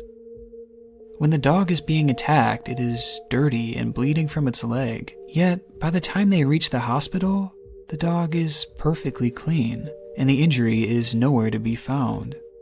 So much like KM Animal, it appears that this was filmed before the attack, and that the entire thing was staged. And if it truly was a king cobra, then it's likely that the puppy was killed while they were filming this video. And there are inconsistencies with all of these snake videos, leading me to believe that most of these dogs are dying or being severely injured during these staged scenes. Now I'm sure you guys get the point already, but if you're still on the fence, here's this. On August 13th, the channel posted a video of a cat being attacked by a snake in a tree. It's very graphic, so I won't show it all, but at one point we see this random kitten standing on the tree. Now this is significant because somehow, just 3 days later, the same exact kitten wound up stuck inside of a fence for them to rescue. And you can tell for sure that it's the same kitten by the pattern on its back. What are the chances of that? Randomly seeing a cat at an animal rescue, and then having to rescue that same kitten just a few days later. Again, this shows us that this channel seems to be fake, which makes these videos so concerning.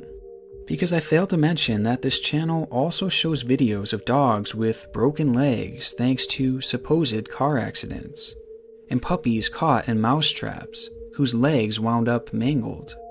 Assuming that this channel is faking these videos, then this would mean that they are intentionally mangling these puppies for their content. And the fact that we've seen some of these dogs get bit by actual king cobras, then we already know that they are likely killing these dogs for content as well. Now, when I was investigating this channel, I happened to find a comment on one of their videos from an account named The Rescue Journey TV. And what I found on that channel was virtually a mirror image of the two that we've discussed so far, except this one might be even more shameless. This channel has very similar red flags to Happy Dog, with one of the biggest being their obvious attempt to follow views. A year ago, one of their videos showed a kitten trapped in between the wheels of a truck, with the video gaining a staggering 11 million views. Now, just a few months after that, a similar video was posted that showed another kitten rescued from the tires with a similar thumbnail, and this one got 31 million views. And much like the snakes on the Happy Dog channel, the people at Rescue Journey TV likely saw how well these rescues were doing and started doing them more to gain views. As in the following week, 2 more videos would be posted of the same exact type of rescue. It's pretty ridiculous to believe that this could happen 3 times in the span of 1 week, because in a lot of ways, it doesn't even make sense how these kittens would get stuck there in the first place. Also, I just want to quickly mention that the last 2 videos they did on this specific type of rescue severely underperformed. And interestingly enough, after those videos did so poorly, there hasn't been a similar rescue since. So it happened so often that they had 3 of the same rescue in 1 week. Yet since the views ran dry, there hasn't been another one in the past 7 months. Again, I feel like this all hints to the idea that this is staged in an attempt to chase views. I also want to add that each of the thumbnails that they used for these types of rescues were photoshopped, with them adding blood to make the video more clickable, further exploiting these situations for their own gain. But it gets worse, because when I said it was shameless, I meant it. Because this channel seems to be quote-unquote saving the same cats and dogs over and over again. For example, in one video, they find a kitten trapped in rubble.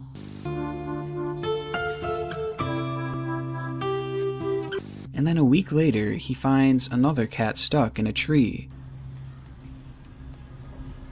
And if you pause the video and look a little closer, the cat has the same exact markings on its back.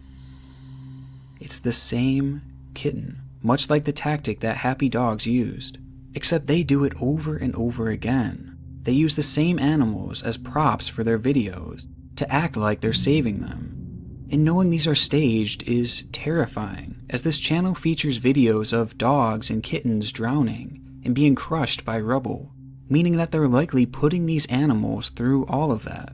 And if you had any doubts that this channel is faked, here's the kicker. Many of his videos start with this guy just casually farming, minding his own business. And miraculously, every single time, after just a few seconds, he happens to hear an animal in distress in the nearby area.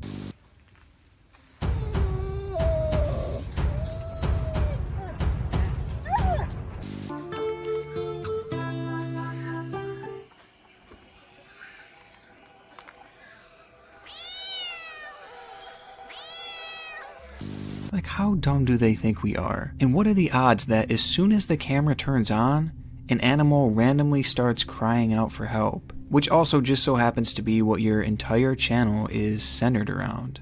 Now, I go a little more in depth on this channel, but it seems like a lot of their commenters have already caught on to the scam, so I'll just leave it at that. Both Happy Dog and The Rescue Journey TV are 2 of the most sickening channels that I've ever encountered. And somehow they are allowed to continue posting this content on YouTube. All the while, there are ads on virtually every single video. This is quite literally monetized animal abuse. And we've seen their willingness to chase views and put these animals in more and more extreme situations. So who knows what other types of abuse they'll put them through next. It's honestly horrifying to think that this will keep happening and keep getting worse and worse, until hopefully they're eventually stopped.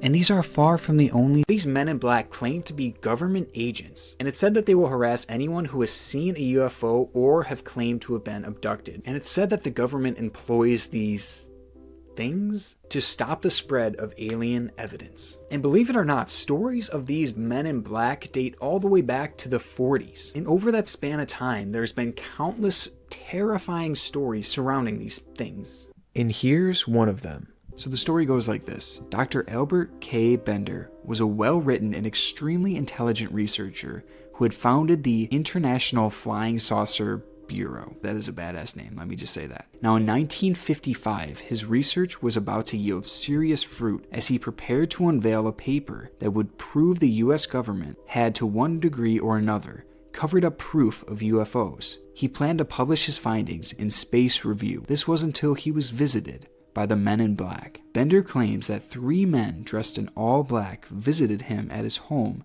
and warned against pursuing the topic of UFOs any further. The men left Bender scared for his life, and he immediately shut down all research for the Flying Saucer Bureau. Many people who knew him claim that Bender was a changed man after his encounter. His later works were rambly, almost unreadable, and he seemed to live his life in constant anxiety and terror. He purported to still receive mysterious phone calls with nobody on the other end until the end of his life in 2002. That's kind of crazy. Like, take the Men in Black out of this equation, and the story is that you have this guy who loves flying saucers so much he created a whole bureau around it. Not just a business, a bureau. And all of a sudden one day he just stops. He shuts it all down right when he was about to release his most prominent work. It doesn't make sense unless you add the Men in Black in there. I'm just saying. And honestly, there's all sorts of other stories out there surrounding the Men in Black that are all fairly similar to this one. Some of them involve the Men in Black just all of a sudden appearing in people's houses and threatening them to stop whatever research or whatever talking they're doing about UFOs. So it's really scary stuff. And what scares me most is there's no stories that really show what the Men in Black are capable of doing, which means maybe nobody has ever lived to tell about it. But there has been many close calls with these Men in Black. Like the story of a hotel owner who had recorded a UFO and sent it out to the local media. And just days after the video was released, two big white men with expressionless faces, black suits, black hat, and black sunglasses came into the hotel demanding to speak to the owner. Now, luckily for the hotel owner, he was not there that day, and they never ended up coming back and trying to talk with him. But the reason the story is so significant is that the two Men in Black were actually caught on camera entering the hotel.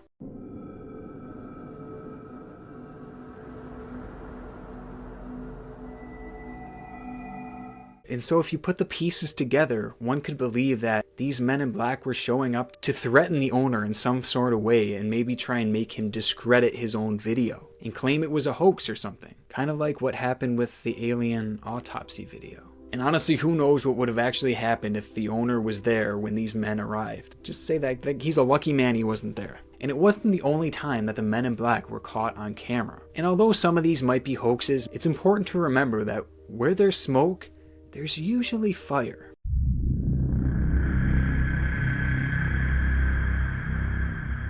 So people say that a picture is worth 1,000 words. And in the case of the supernatural, it is worth a lot more than that, let me tell you. So that makes video evidence practically priceless. So what I want to do is take a look at some iconic UFO videos and try to determine whether these are real or not. But first, I want to mention some theories that may make you think differently about UFOs. Now, the most obvious theory for these strange lights shooting across the sky and these strange little saucers floating around is that these crafts are simply created by our government, and the technology is so advanced that they don't want to let the public know about it. Perhaps they don't want other countries to know that we possess this kind of technology, and so they hide it and they cover it up. It's possible, and this certainly may account for at least some UFO sightings, but it also doesn't really account for alien abductions or even crop circles for that matter. But personally, there's a theory that I find a lot more interesting than this one. And the theory is that instead of aliens being in these little UFOs, it's actually people from the future.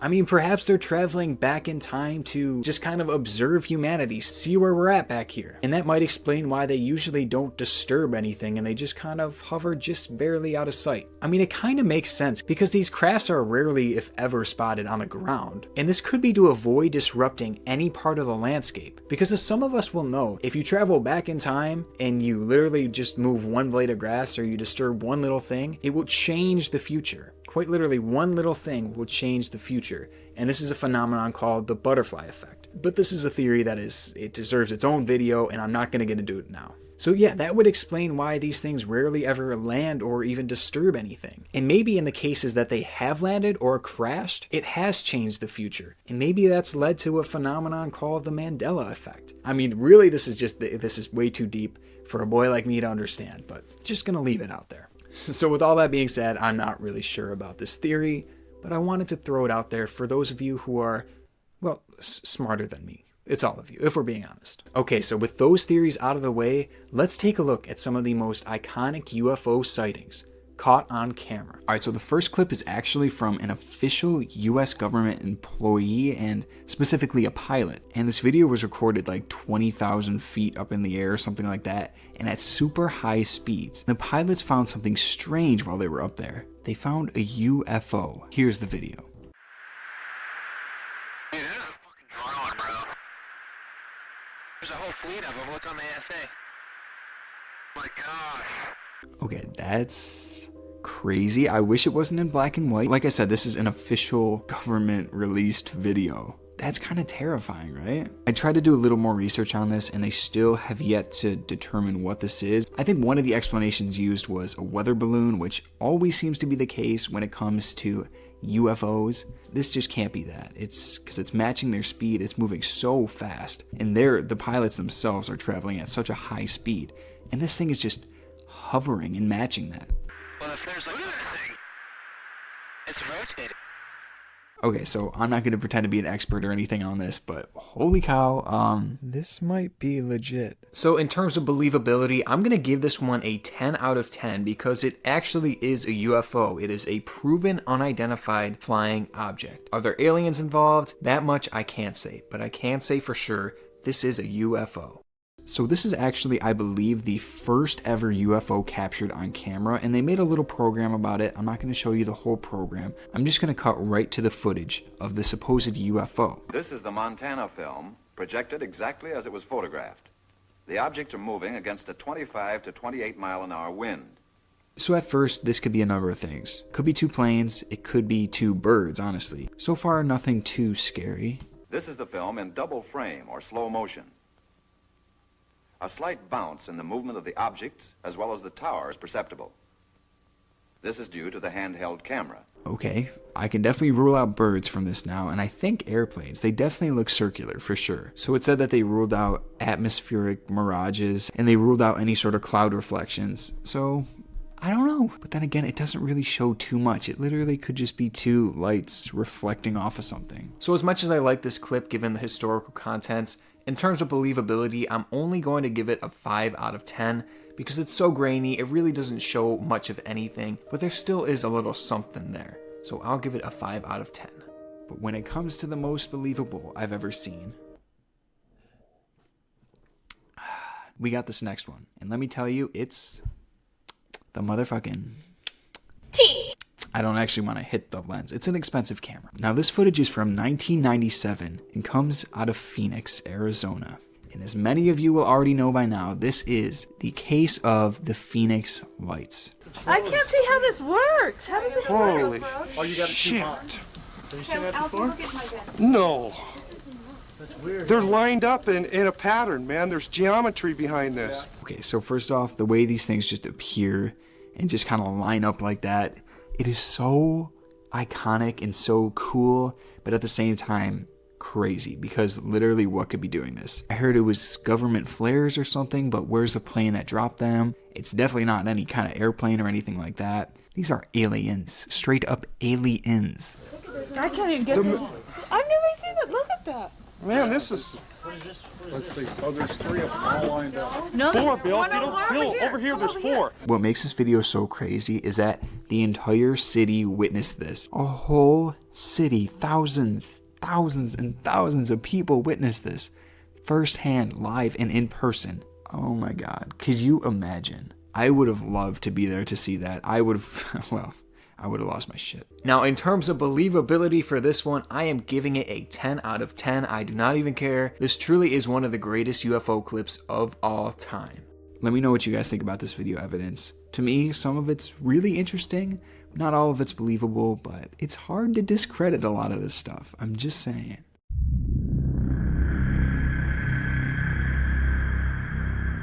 Okay guys, so I actually just found the craziest website ever, and it is called the National UFO Reporting Center. And it's kind of in the name, but this is a website that reports on every single UFO sighting, I guess ever, I don't really know. But the sheer amount of sightings on this list is crazy. Like, I'm just in New York alone, and there's over 4,500 sightings. And there's a lot of really recent ones too. You know what I don't like about this website? They have no sightings in the exact city that I live in, which is kind of messed up. So I think we should try and change that tonight. Let's do a little UFO hunting. Do you have anything to say? Alright, so... Spooky. That's your commentary on this. Fun fact about tonight. I've been trying to record this for about 1 week now, literally 1 week. And every single night there has been just immense cloud coverage. Have you ever seen a UFO? I don't think I have, no. I've seen one once. Actually a couple times when I was younger. I was too young to be confident in it, So I would see these random little things in the sky every once in a while, maybe 3 times in my life. And I would see them, and I would pull out my phone, record them, and you know what I would do with the videos? I would delete them because I was embarrassed and I felt stupid. And now I regret that to this day. Oh my god, wait, what the fuck? What the fuck? We got one. What is that? What is that in the trees? Well, it's something in the sky. Wait, it's a plane. It's a plane. Whoa, that looks really creepy. Wait, look at this plane through this. That's crazy. Oh my god, it looks just like a UFO. Oh, I feel good. We captured something. But you want to know what's We did it. interesting about that? What? Is that like people that post videos about like, hey, I caught a UFO, and you see the video and you're like, that doesn't look like a plane to me. That could show how easily it is to fake something like this. I could have easily edited that, cut it up, and made it look like a real life UFO clip. And I feel like a lot of people would believe it. People can tell when you Photoshop things. Right. But that, you don't even have to Photoshop. You just have to cut up the clip. It's all on the camera work. So what this experience proved to me is that it is so easy to fake a UFO video by simply using camera tricks. But it does bring up an interesting theory that a lot of these UFO sightings and these UFOs caught on camera could possibly just be out of focus airplanes.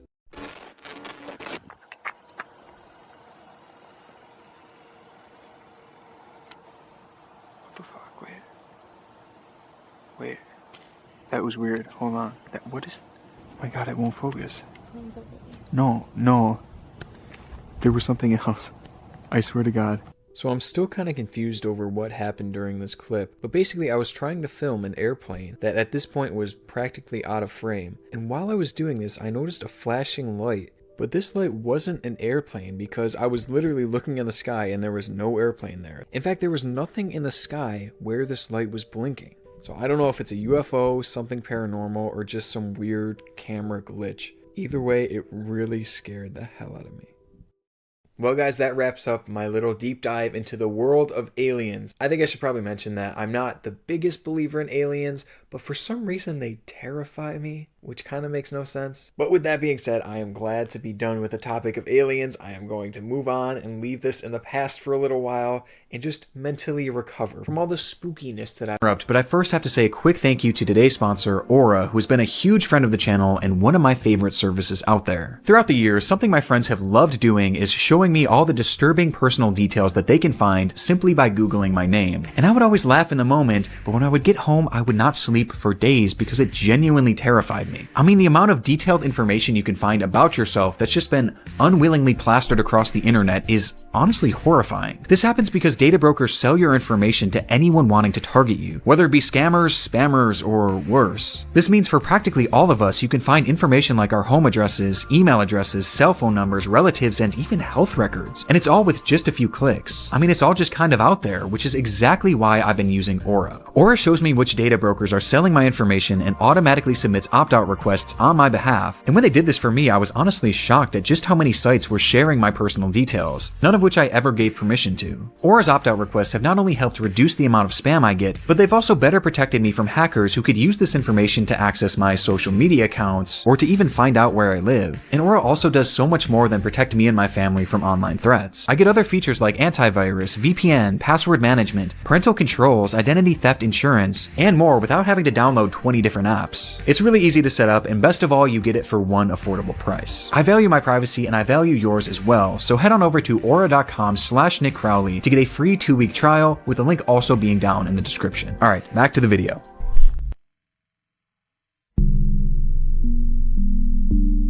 Despite this case eventually devolving into one of the more grim rabbit holes anywhere across the internet, its origin is actually far from it. Been hard work, buddy? Or hard sleep? Hard sleep? In October of 2008, Ricard Siajan would post his first video to the platform, showing the world his brand new baby, Palu, or as he called him, his son and only. The channel served essentially as a time capsule for Palu's life, as over the next 2.5 years, Ricard would continue posting consistent videos of his son growing up before his eyes. Hi, Palu. Come here. Palu. Going from an infant to a little boy who could walk, talk, and even paint.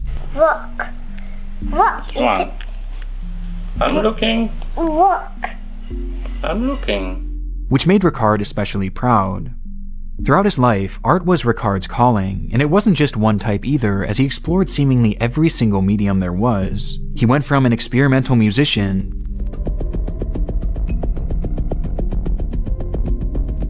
to a photographer, and eventually, most importantly, an illustrator/painter.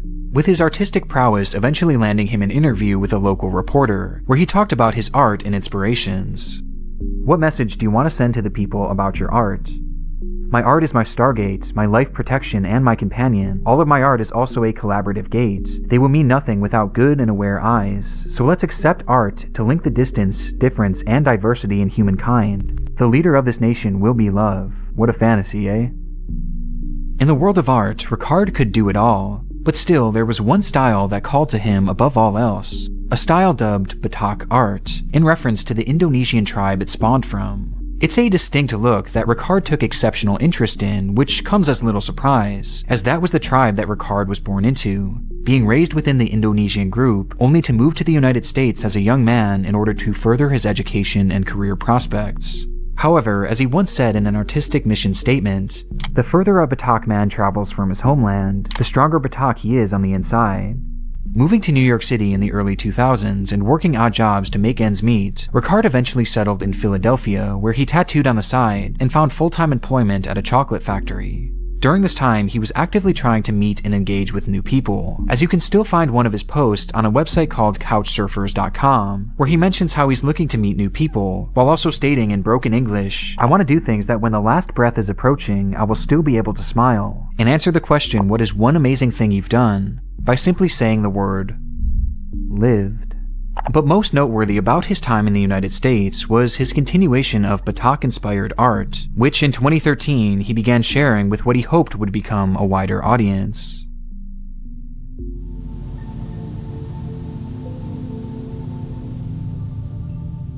Starting his second and most prominent page back on December 31st, 2013, Ricard would dedicate his self-titled channel to this art form that he loved so dearly, posting various videos of himself producing tattoos with that traditional Batak inspiration. These videos were all meant to be part of a larger scale project that he was working on called DJADJAK, which can be seen referenced in practically all of his early video titles.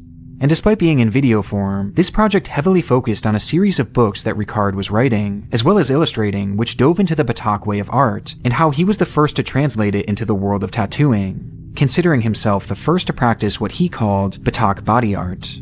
I created the DJADJAK project with the intention that it be continued and expanded by other artists to bring Batak art into the global consciousness and into a new lifestyle through tattoo.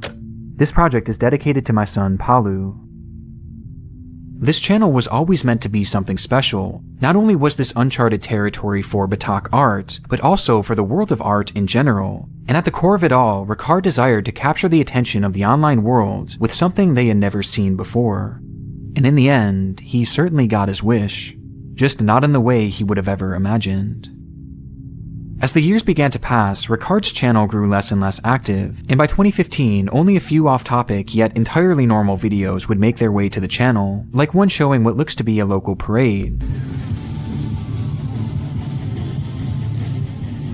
and another being a camera tutorial in Indonesian. Oke, ini dia adapternya untuk auto. Okay. But from this moment on, normalcy would be a thing of the past for both Ricard Sagen and his channel.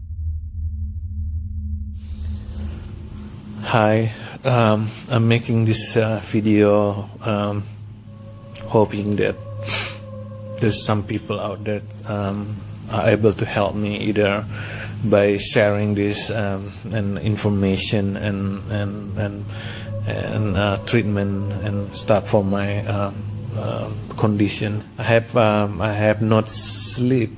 I have total insomnia. In the video dubbed Che Final Insomnia, we see Ricard speak directly to the camera and to the audience for the very first time, as he calls out for help with a more than concerning issue he had been dealing with that being total insomnia. This is not regular insomnia. So it's been 4 months and my body is deteriorating right now because my immune system is falling from not able to sleep. In the video, he claims that he has not been able to sleep for the past 4 months, turning his life into a never-ending waking nightmare, with a lack of sleep slowly causing his body to fail. According to Ricard, he had been working a new job in Philadelphia when he developed a standard UTI, though given that he had no insurance and didn't want to miss time at work already, he reached out to his boss for advice, who just so happened to have a solution. His boss had also been suffering from a UTI fairly recently, and had been given prescription antibiotics that they never ended up using, and so they offered them to Ricard as a kind gesture to spare him from the medical bills. However, upon taking the pills, Ricard immediately experienced intense heart palpitations, along with severe body aches and cramping of his hands. Heart palpitation, and my hand, both of my hand was crooked like that.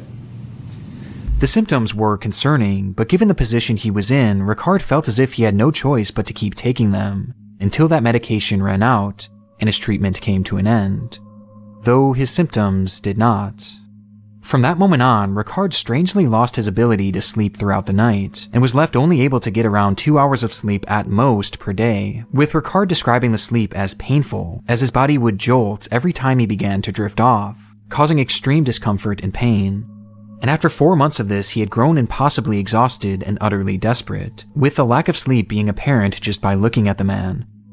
But the story gets even deeper from here, as he explains how the insomnia started when he traveled back to his home in Indonesia in order to say goodbye to his dying mother, only for his body to start decaying while overseas, to the point that he had become bedridden and was now essentially trapped in Indonesia, an entire world away from his son. I need life. I have my sons in Philadelphia now. I left him. I have no choice. Because I don't want to leave him. I need life. I need to survive. I don't want him to lose me. I don't want to lose him. By the time of this upload, he was so desperate for sleep that he offered to be a guinea pig for any doctor out there to try anything on him, anything that might give him hope to sleep once again, before ending things off on a line that encapsulates just how dire things were becoming in his mind. Let me give you one sample of how desperate I am for sleeping right now. I will give away, this is just comparison, I will give away my two legs from my thigh, cut it, take it as an exchange for sleeping even though 3 hours a day. This bombshell came out of nowhere. 1 minute, Ricard was enjoying his life, and the next, this impossible medical event is threatening his very existence. And as shocking as it may seem, what Ricard is experiencing isn't totally unheard of. Silvano and the others were unable to drop into a deep REM sleep, and sleep medications only accelerated their restless descent toward death. Despite coming in a few different classifications, fatal insomnia is a very real disease that affects the brain, causing an inability to sleep that only gets worse over time. This lack of sleep then leads to a significant decrease in cognitive function, which induces symptoms of paranoia and a slew of other mental issues, until the person affected with the disease begins flat-out hallucinating, growing disconnected and confused with the world around them. And all the while, the body is slowly decaying, as it grows too weak to move, before the disease ends the way it always does, in certain death.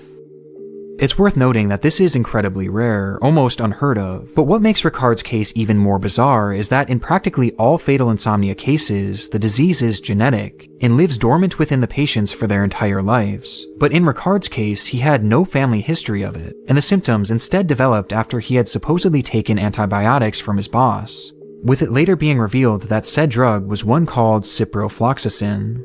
This is noteworthy given that ciprofloxacin, or Cipro, has long since been linked to a variety of bizarre and sometimes life-altering side effects, with the onset of these symptoms being known as getting floxed. Avelox, Cipro, and Levaquin may cause peripheral neuropathy, severe nerve damage, or serious eye injuries, and those injured may be entitled to compensation. Severe nerve damage forced Laura to live with chronic pain and robbed her of the ability to work or travel. Within a week of starting the medication, I was completely crippled. I had to physically crawl. The drug itself has never been linked to fatal insomnia, but it has been known to cause a variety of other neurological issues, and Ricard was convinced that a bad reaction to it is exactly what caused his ailment.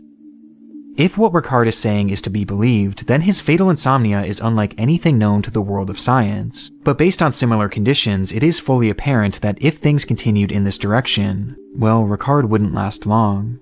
This was something that he was well aware of too, as soon after another video was posted by Ricard in which he described his condition more in depth, while acknowledging that his days are most likely numbered. I'm gonna tear down and dying anyway, and until I lost all my power from not sleeping and from losing my immune system. On top of this, the isolation was clearly starting to take a toll on him, as not only was he separated from his child, but he can't even leave his house due to the fact that he can't walk for even more than a minute. I'm bedridden. I can only walk for like 1 minute and done.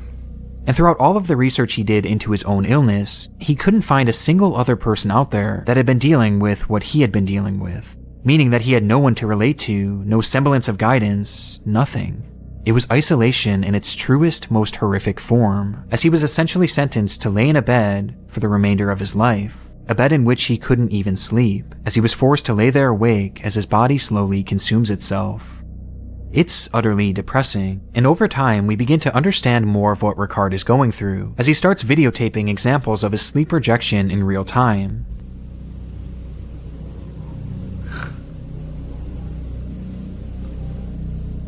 Which he described further in the description as body feedback, jolt, shock accompanied by a quick air gasp, neurological sound in my head like a hip crack, firecracker, or neural slap inside my head, before going on to say, so no sleep ever happened. My brain seems to refuse or ignore it all the time. As a result of that, the inner spinal grabbing pain builds up and a feeling of my whole body being vacuumed, with a sensation of falling from the sky, very violent and tormenting. This event could last for a few hours. If I keep resting by fighting and tightening my body and keeping my eyes closed, the snap will kick back in every 5 minutes until my brain is racing again. On and on. Essentially, the more Ricard tries to sleep, the more pain his body feels, and the longer he stays awake, the more his body begs him to rest. It's a constant war between his body and his mind that can only be summed up as a living hell. From there, he would post numerous other videos showing the effects of the insomnia on his body, including one where dead skin cells can be seen covering his face, as he questions in the description why no health professionals are helping him. Though despite the lack of help and the acknowledgement that the odds were stacked against him, he was still out there actively looking for answers, as aside from his videos he would post across various forums around the internet, in which he sought out doctors and other victims of this same horrific disease, in pursuit of any information that could help him. Though when this didn't work, he then began doing deep dives into controversial medical practices himself, even creating public playlists to document some of them, with perhaps the most distressing being something called psychic surgery.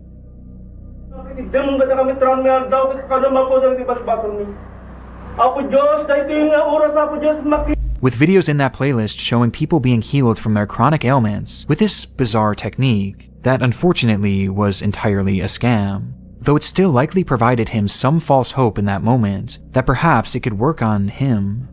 Eventually, his efforts would see him post a fundraiser to gain money in the prospect of finding one of these experimental surgeries that could potentially at least give him a chance at life, though from the looks of things, it seems likely that very few, if any, ever donated, as at this point, he was essentially talking to no one. And before long, the little morale he had left began to dwindle. My last dream is my son. I feel so embarrassed I cannot raise him. So trying this last hope will be not happen without you guys. And it wasn't just his morale that was slipping, but his mind as well, as suddenly he began to use his channel to post various strange conspiracy theories, talking about aliens, global mind control, the Illuminati, and God. Dan gorila belum ada itu eksperimen. Nah, jadi mereka udah datang ke bumi ini, sering datang ke bumi. Makanya ada Star Wars ya. Star Wars itu bukan bohong itu. As with each passing video, he began making less and less sense, which was also echoed on his Facebook account, where the man's once entirely normal page was inundated with bizarre posts about some of the wildest conspiracies you will ever see. And this wasn't the only major clue that Ricard was starting to lose cognitive function, with the other coming in the form of his recording habits. During a vast amount of his uploads, Ricard would ramble on about how he had been talking for hours, only for him to realize that only a few minutes ended up recording, forcing him to do the entire video all over again. Aku harus bikin video singkat-singkat soalnya susah Udah pernah aku upload, udah pernah aku rekam sampai 2 jam, tapi yang terekam hanya beberapa menit, jadi... Hinting at the fact that Ricard was growing less and less aware of his actions, either forgetting to record or not realizing that the recording had stopped. The deterioration is heartbreaking, but Ricard wasn't entirely lost, as he would eventually hop back in front of the camera to celebrate a rather unfortunate anniversary. So, it's been a year bedridden, attacked by fluoroquinolones in 2015. After an entire year of being bedridden, Ricard was still fighting, though his optimism was nearly gone, as he mentions that he's past the point of salvation. His neurons have already been fried, and no matter what happens from here, he knows that he's never going to be able to fully recover, and he wished at this point that it would all just be over already. I'm giving up already. I'm already giving up now. It's just I cannot do it. I cannot myself. I'm not good with myself. If I do, I'm already done. Citing his only reason for continuing on as, why do keep trying this?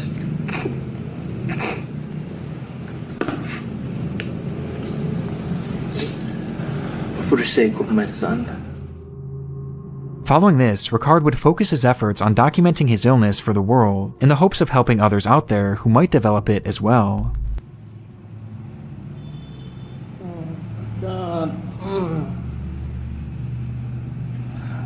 While in another video, he shows off his collection of benzos that he had been abusing for nearly 2 years now, as they were the only things that could even remotely get him to fall asleep, even just for 2 excruciating hours, stating that without them, he would already be dead. Before giving one final call for help in a 2-part video called Message to Neurologists. Thank you, doctor, for listening. Whatever you do, either fail or not, I give it to you. Nothing to fear. Thank you, doctor. Bye. From this upload onward, Ricard would slip back into his nonsensical videos, posting again about God and how the government designed HIV in order to make us all satanic slaves.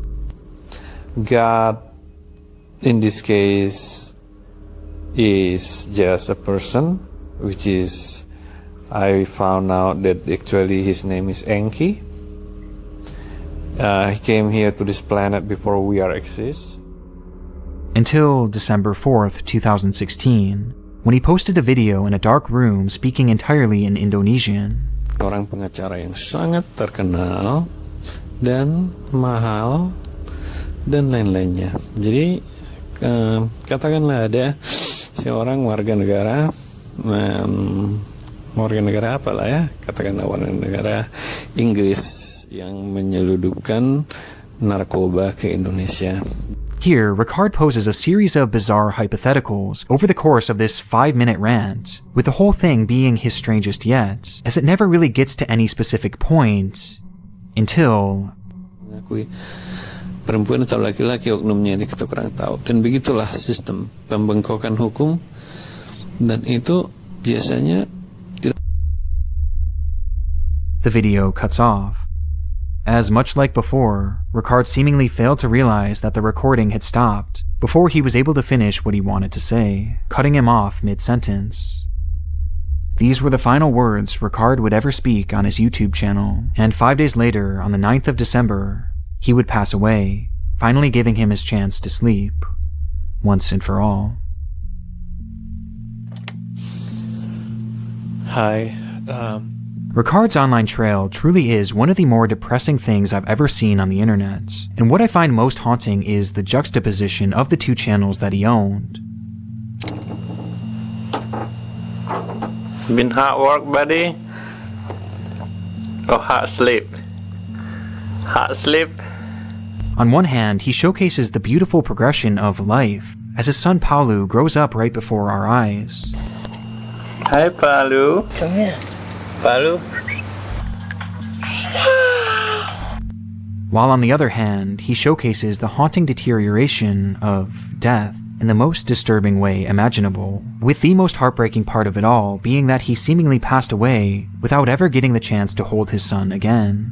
But that doesn't mean that he didn't get the chance to say goodbye, as through his cognitive decline he had a moment of clarity, during which he would leave behind a Facebook post for his son to read when he grew older, writing, "I love you, my son. I cannot promise anything right now. That includes my recovery. Just letting you know that you are the most beautiful soul I have ever encountered in my entire life. I was glad to introduce you to this world. One day we will see each other and play again in the place where there is no lies, sadness, pain, and sorrow. Please enjoy your life to the best and don't hurt yourself or others."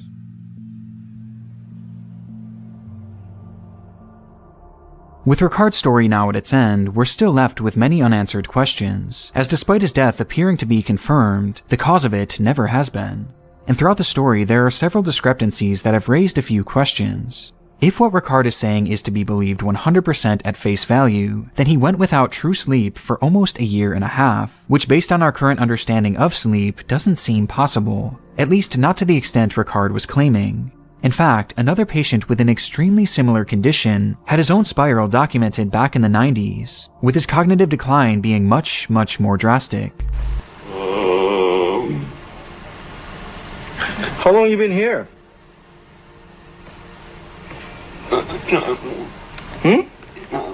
Yeah. How much? 2 weeks. This footage is on par with virtually every other case of fatal insomnia, regardless of its classification, as the last weeks and months of a person's life are spent in a comatose state. Yet, just 5 days before Ricard's death, he was still speaking and holding his camera. One possibility is that he had been dealing with severe but non-fatal insomnia, which came about from the Cipro he took, or perhaps even as a result of the trauma of losing his mother.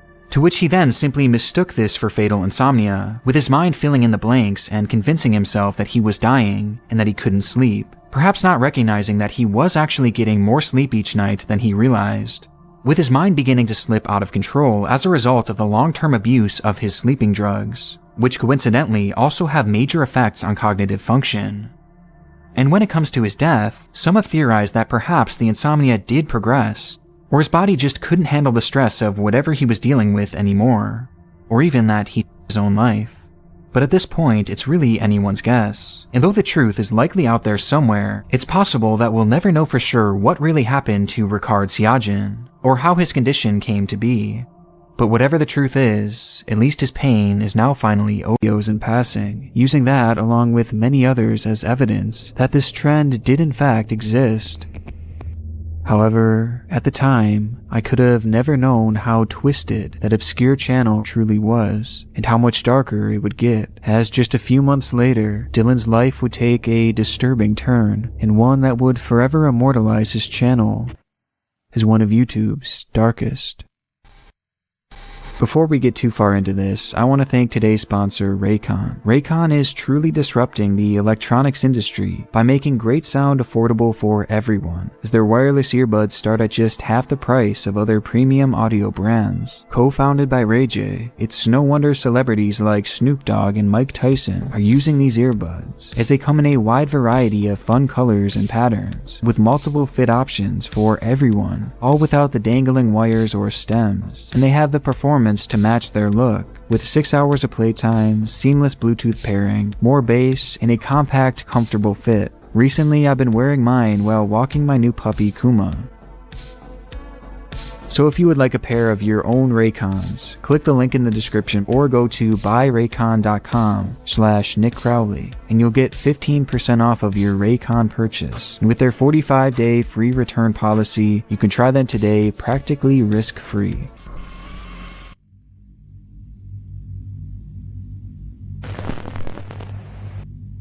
Addicted to dying slower.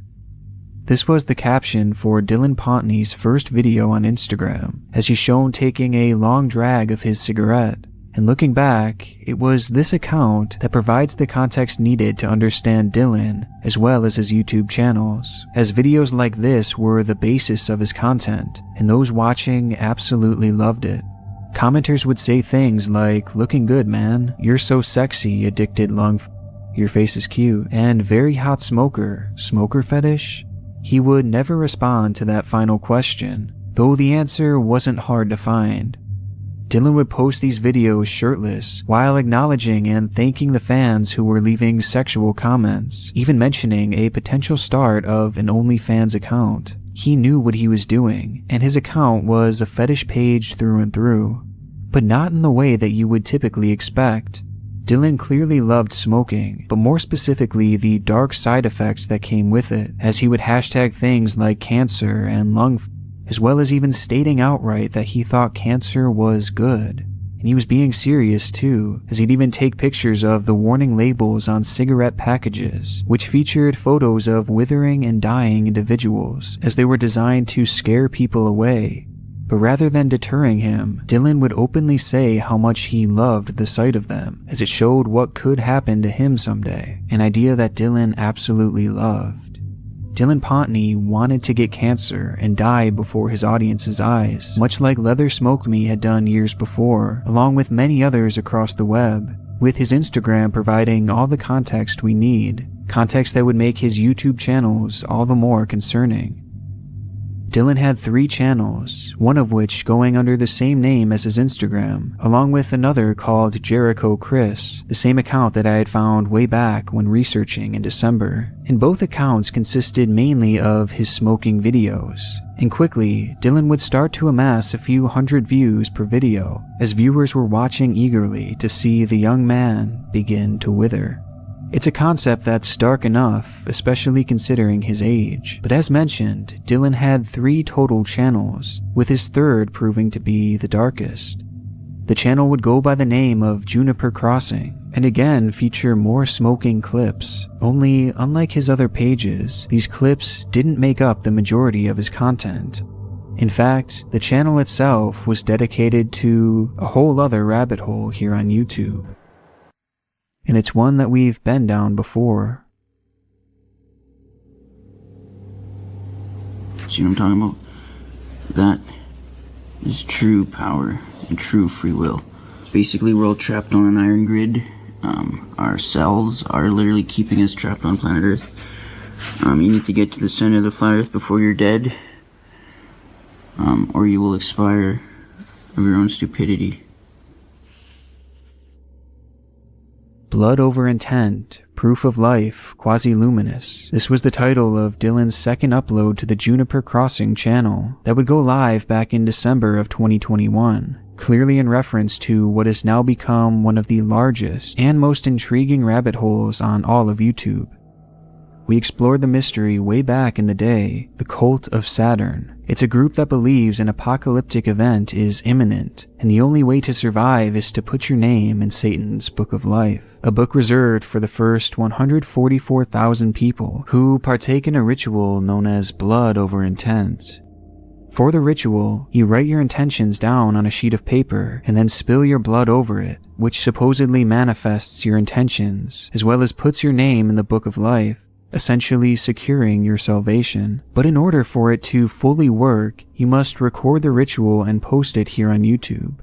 It's one of the first big rabbit holes that we explored on the channel, and it was uncovered that the man behind the whole movement is named Mark Braun, or as he goes by on YouTube, Quasi-Luminous, which Dylan references in the title of his video.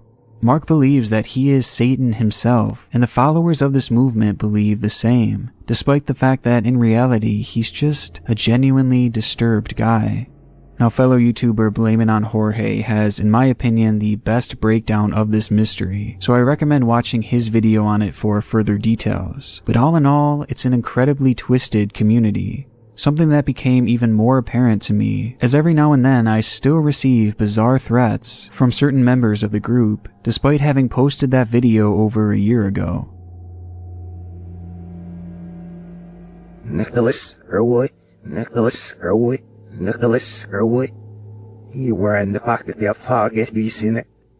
Nicholas Crowley. You were in the pocket of Fogget, have you seen it? Nicholas Crowley. But out of all the videos that I've seen associated with this group, Dylan's truly stand out. Most people who take part in this will simply prick their finger with a pushpin in order to spill their blood, but Dylan's approach is a little different and much more violent. Rather than gently jabbing himself with a pushpin, Dylan instead slams it into his finger over and over again, in most cases pushing the pin clear through his thumb, in one side and out the other. And though I can't fully show you an example of this, you can understand the force he's using just by listening.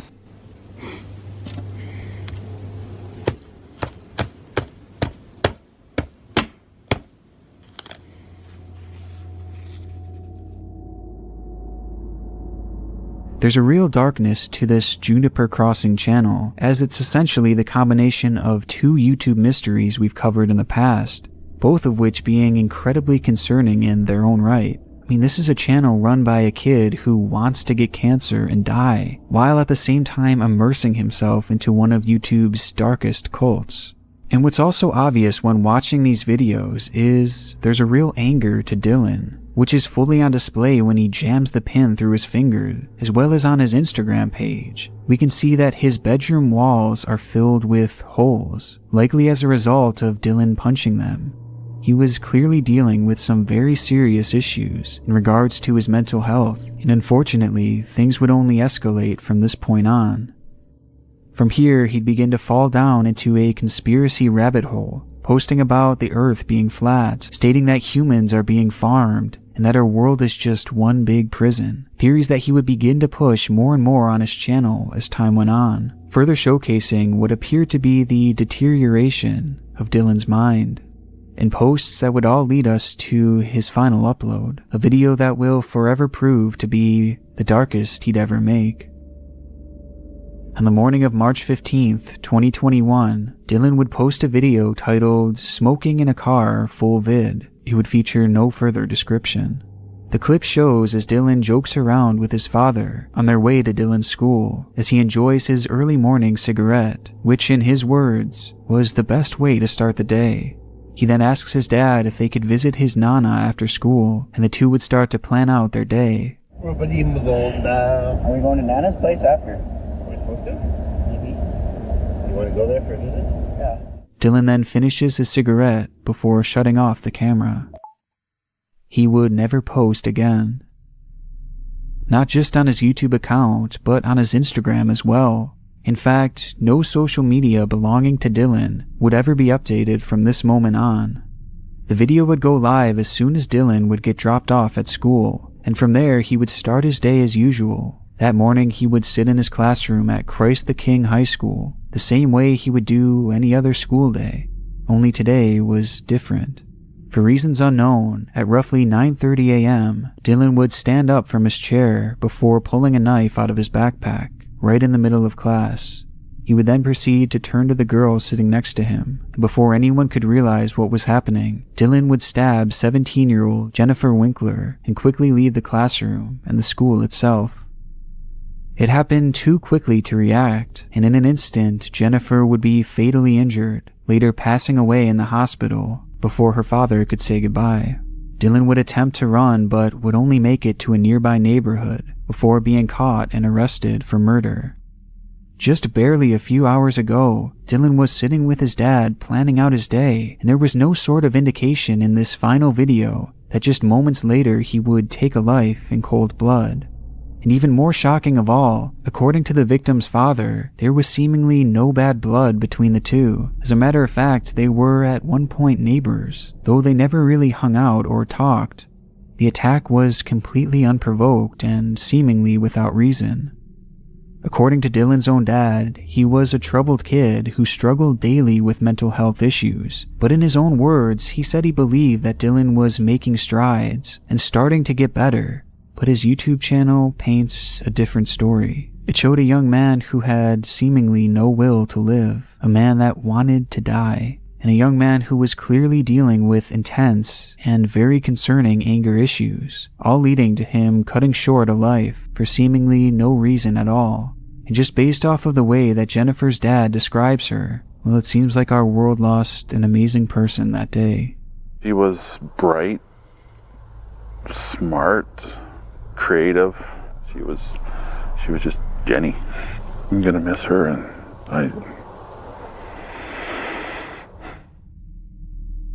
A A few days following the murder, I would receive an email from one of my viewers letting me know what had happened, which in part revealed the true scope of Dylan's channels, and just how quickly things had turned for the worst from that fateful day that I had viewed his video.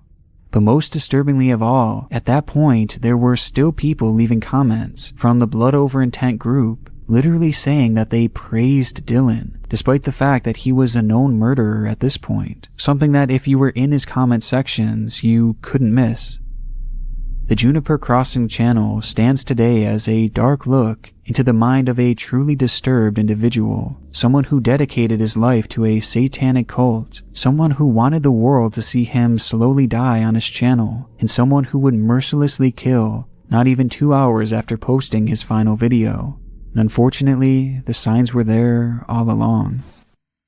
But this isn't always the norm. In fact, typically just the opposite rings true, as people will hide behind their YouTube personalities, leaving behind no indication of the true evil that they possess, and in the case of Cadence Pinder, this rings especially true. It was a channel that began back in 2014, though remnants of that time have long since been removed, as both Cadence and her channel would go through a massive change in 2017. That year, Cadence would transition genders from male to female, having undergone surgery and procedures to become the person that she always felt she was. It was an isolating time for her, and rather than going through the struggles alone, she would instead decide to dedicate her channel to this journey. With that, the page was completely wiped, and Cadence would start from scratch, bringing her viewers into her life and her experiences as a transgender woman, a move that would immediately pay off. Her channel began to grow, amassing a few thousand subscribers, and her videos would gain hundreds of thousands of views in just 1 year of posting. And following this trajectory, her numbers were poised to continue growing. But this change in content wasn't just paying off in terms of numbers. Over that time, her comment sections would be filled with positive messages from people who had been genuinely helped by Cadence as they too were transitioning and dealing with similar struggles of their own. Cadence's content was quite literally making people feel less lonely at a time in their lives that can be notoriously isolating. And though her following was far from huge, the impact that she was making on the world and in the lives of her viewers certainly was. And one could imagine that a few more successful years of posting, and who knows, maybe Cadence could have truly made a living off of YouTube. This is just something that we'll never know, as instead, by the beginning of 2018, her posting would slow to a halt, leaving the channel to go dormant to this day. Now, typically throughout the series, when a channel abruptly stops posting, it's normally a sign that something tragic had happened. But in this case, the circumstances were a bit different, as Cadence would actually continue updating her other social media profiles, even after abandoning the channel. There, she would post about how burnt out she had become and the lack of motivation that she possessed for making videos. And it seems she would never get this motivation back, as despite the hot start, the channel was still a long ways away from paying her bills, and being in her mid-20s at the time, she needed to find a reliable income elsewhere, and it was around this time that she would receive the perfect offer. At the time, Cadence was dating her longtime boyfriend Marcus Strabel, whose mother owned a daycare service that she ran from home. And looking to expand, his mother would offer the couple a job in which they could operate their own daycare service right from their home. For the couple, the opportunity was a no-brainer, as they both loved kids, and the job would allow them to work even without leaving their home. And by 2018, Cadence would leave YouTube behind to pursue this new venture full-time. A move that at first proved to be the right decision, as she enjoyed her career and could now financially sustain herself. But very quickly, things would take a turn for the worst. Not long into the daycare's operation, the Division of Child and Family Services would quietly launch an investigation into the daycare, and more specifically, into Cadence Pinder. The exact details of this event are still to this day unknown, but we do know why they were alerted in the first place, with the reason being that Cadence had been accused of performing a hands-on sexual offense to a child, something that supposedly happened when she was watching the children within her own home. It's a horrifying statement to read, but ultimately it proved to be short-lived, as the case was quickly dropped, essentially declaring Cadence as innocent, allowing her to continue her job as an at-home daycare worker. And subsequently, the information within the case would never be released, not even to the parents who were trusting this service. But either way, Cadence was technically found innocent, so perhaps it's unnecessary to even mention this. Well, maybe it would be, if not for the fact that during the same time, something else very dark was brewing behind the scenes. On December 2nd of 2019, the FBI would receive a tip that would come right from Google, who would notify them of suspicious activity coming from the account of Cadence Pinder. And it wouldn't stop there, as just a week later, the FBI would yet again be notified, this time of even more suspicious activity that Google had noticed from that same account, with both alerts claiming that Cadence may have uploaded suspicious content to her account, with the content in question being CP. These tips would lead to the FBI opening an official investigation into Cadence along with her boyfriend, as the two would share the account, though for a while nothing would come of it. In fact, it wouldn't be until November of 2020, nearly a full year later, that the FBI would visit the household of Cadence and Marcus. Once there, Cadence would claim that she had in fact seen CP just once or twice while scrolling around Tumblr, but that she had never actually downloaded anything, instead quickly clicking off in disgust. Marcus himself would echo a similar statement as well, claiming that if anything was downloaded, then it must have been an accident, and certainly nothing had been uploaded, even offering up his phone along with Cadence so that the FBI could confirm that there was nothing on their devices. However, their compliance didn't last long. Unsurprisingly, the FBI would accept their offer to search their phones, something that would immediately cause the couple to backtrack, as they refused to hand anything over, before asking the officers to leave their home. It was an undeniable red flag, and that alone told authorities all they needed to know, that both Cadence and Marcus had something worth hiding on their phones. But even this forethought couldn't prepare them for what they would find.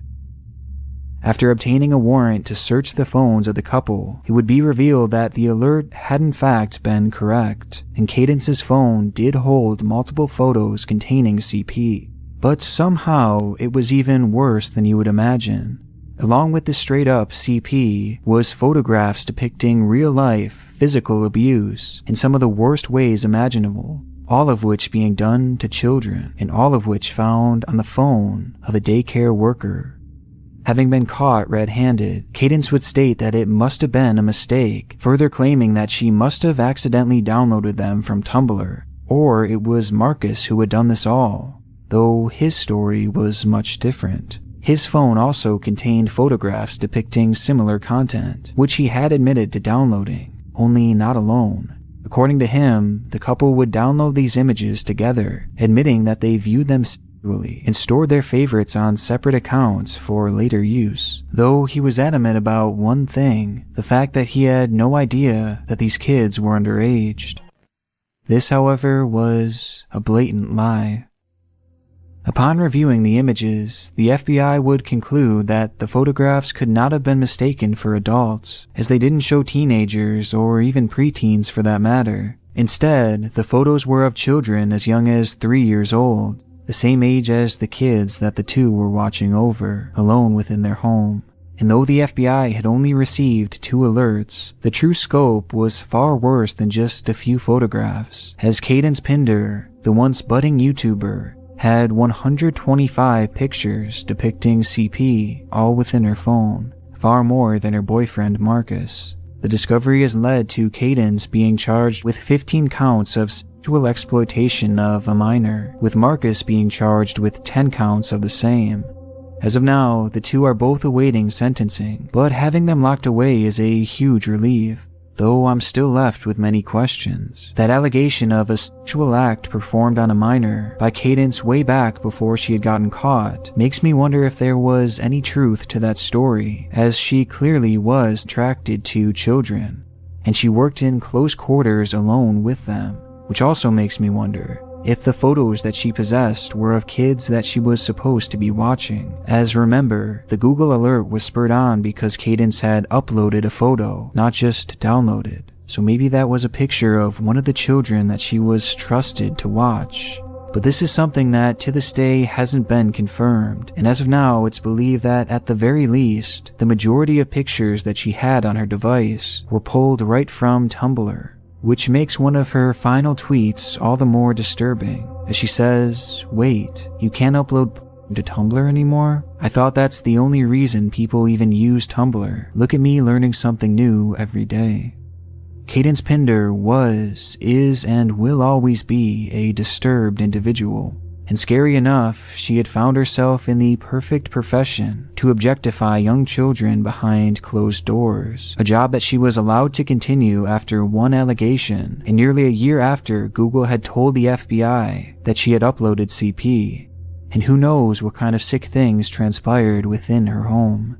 But though the job she had found herself in was the perfect storm for a sick individual like Cadence, the profession that she had sought out initially wasn't much better, as she had actively tried for over a year to become a famous YouTuber, something that, had it happened, would have surrounded her with thousands of kids who looked up to her and would do anything for her. I mean, we see it every day, vile people using their status here to lure in kids, and as crazy as it may seem, I have to wonder if that was a motivating factor for her starting to make content in the first place.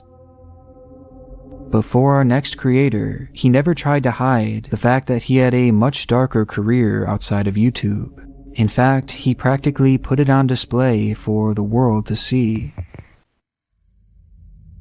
The channel takes us to the Mexican state of Jalisco, the hometown of an up-and-coming rapper known as QBA. His real name was Christian Omar Palma Gutierrez, but most called him by his stage name, as his YouTube channel would go by QBA Official. And it was on this channel where he would begin to make a name for himself. Starting back in 2015, the young rapper would lean on the site to promote his music and share it across the world. And that's exactly what would happen. At the moment, he has songs across the site with over 10 million views, and on his own channel, he has multiple music videos that have amassed anywhere from 2 to 5 million views apiece. In Mexico, he was a full-blown star, as he'd rap about violence, gang activities, and drugs, something not too uncommon in that era of Mexican hip-hop.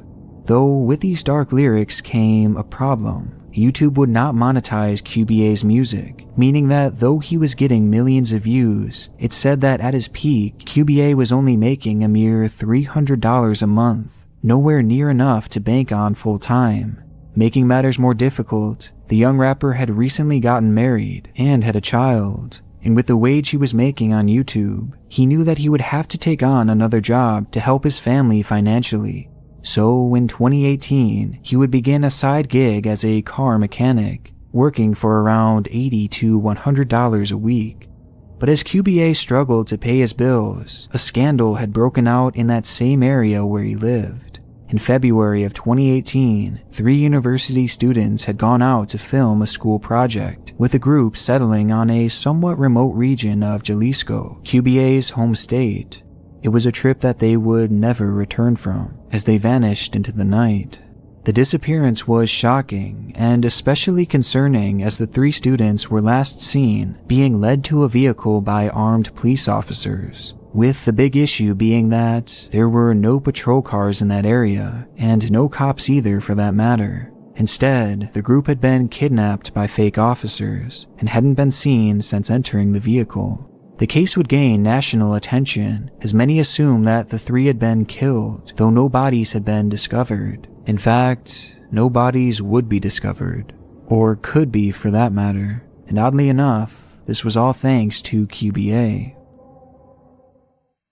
When the rapper had taken up a job as a car mechanic, he would become close to his boss, a man named El Kochi, and seeing that the young man was struggling financially, he would offer him another job, one that would pay $160 a week, far more than he even made on YouTube, with the position being titled as a cook. But it's not the cook that you would normally expect, as instead, El Kochi had worked for the notorious Jalisco New Generation Cartel, a gang known as one of Mexico's most dangerous and violent, and the cooks were the low men on the totem pole, being practically relegated to dirty work and cleanup. Immediately after taking up the job, those 3 film students would go out to film on that fateful day, in which they had no idea that they were stepping on this gang's land, right in a location where the cartel was expecting another gang to show up. And thinking the students were with that gang, the Jalisco group would kidnap them, posing as police officers. Upon being kidnapped, the group would begin to torture them one by one as they desperately tried to get info on the gang that the 3 were working for, a gang that none of these students had any connection to, meaning that as they were being tortured for answers, they quite literally had nothing they could say. There was no information they could give, something that caused the violence to get so extreme that one student would ultimately be tortured to death. Realizing their mistake, the gang members would shoot the other 2 in cold blood to remove any possibility of this info getting out. The 3 film students had been murdered, and ultimately for no reason at all. It was at this moment that the gang would call upon QBA, the fresh new cook. He would be tasked with cleaning up the bodies of the 3 students in a way that would assure that they could never be found. So he one by one placed the bodies in large barrels and proceeded to fill them with acid. The acid would break down the chunks of flesh into a soup-like consistency, turning the kids into a substance that was completely unrecognizable to what they once were, before pouring the human soup down a storm drain, being rinsed away and never to be seen again. Following the completion of the job, QBA would continue rapping and posting his music onto YouTube, with these works being especially dark as he rapped about living life as a gang member. But before long, the channel would go silent, having had no uploads since, with the main reason being that QBA had been arrested. Unfortunately for him, QBA would be blown in for his role in the crime, essentially becoming the fall guy for the event, as he would eventually admit to having dissolved the bodies, as well as doing the same thing to even more victims, left behind from at least 3 separate hits. In aiding in the case against him, police would actually use snippets of the songs he'd post to YouTube as evidence on trial, as he often rapped about the gang activities as well as specific instances that authorities believe may have actually happened. His persona and his music were no act, and QBA had been rapping from experience. But QBA's channel isn't only dark because his lyrics allude to the lifestyle he was living, but also because, looking back on his situation, you can clearly see that his music was a call for help. In his songs, he would frequently talk about being trapped within the gang, calling it his own hell, and implying that he wanted out, something that, upon agreeing to join, would never have been possible. His music was literally him admitting that something was wrong in his life and that he needed help, but to the millions who listened, they only thought it was art, making the channel tragic in its own way. And though this is where QBA's story ends, as he will now spend the rest of his life in prison, forever being known as a what-if in the world of hip-hop, the presence of gang and cartel violence is something that is still very apparent on the dark side of YouTube, and it has been for a very long time. Most famously, 17-year-old Juan Luis Leganes Rosales, who had become well known throughout the world of social media, and specifically on YouTube, before releasing a video where he would insult the leader of the very gang that QBA had worked for.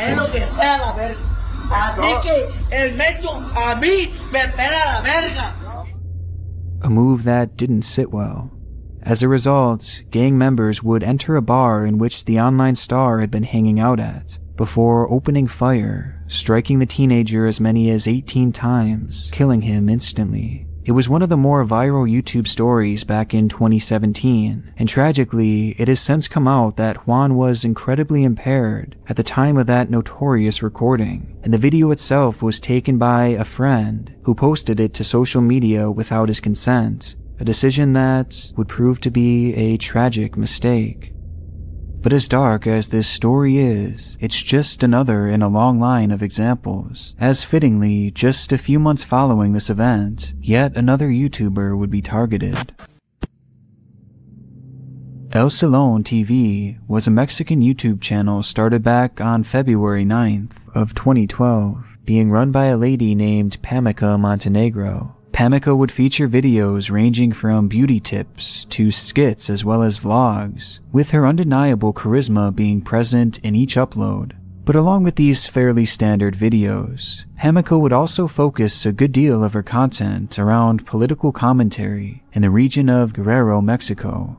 She was a journalist through and through, also publishing within her own magazine, as well as across vast social media accounts. Politics were something that she took very seriously, though that might not always be obvious to outsiders who watched her videos, as she would take a very satirical approach to the topic, often playing as a character and cracking jokes, as she would share this very real information about local officials, having a specific interest in the corruption going on within the city of Acapulco. On March 3, 2016, Pamica would upload a video covering the supposed corruption of Evito Velázquez Eguari, an established politician in the area, stating that he had governed with, quote, compadres without experience and without social commitment, before going on to insinuate that he had multiple conflicts of interest and was clearly a corrupt man. Publishing this video would ultimately prove to be costly. According to Pamica's husband, Samuel Munizori, immediately following its upload, his wife was met with a wave of harassment and death threats. A surprising reaction considering that Pamica had such a small following at the time, to this day having only garnered 2,000 subscribers, with the video itself having only 11,000 views. A number that's been heavily inflated in recent years, likely having only a few hundred at the time of the threats. Yet the harassment for even talking about the politician, even if no one was listening, was very real, leading her husband to state that whatever may happen to him and Pamica, it will likely be at the hands of Evito Velázquez. But truthfully, Pamica had made more enemies than just him. She had immense knowledge of the gangs that frequented that area, as well as a platform that she would often discuss the activities of these very groups, leading the rumor to be spread that she was releasing secret information about the gangs throughout her channel and her social media pages, something that obviously wasn't taken kindly to.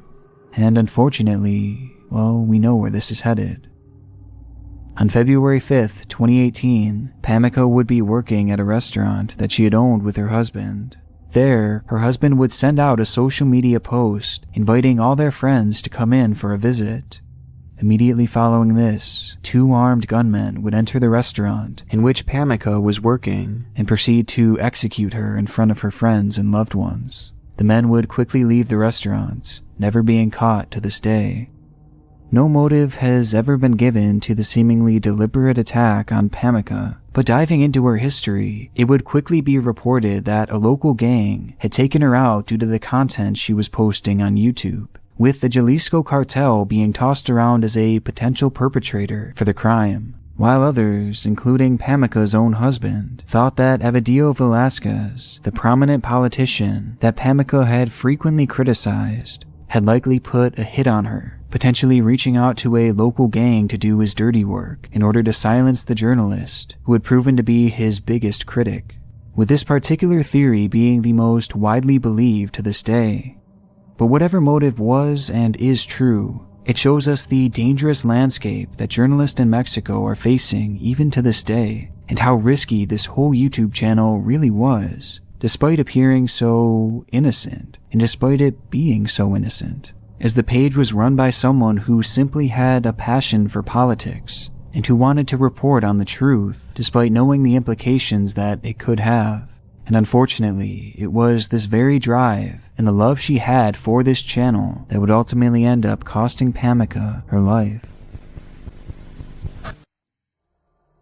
You never know what you're gonna get when you explore these twisted channels that the site has to offer.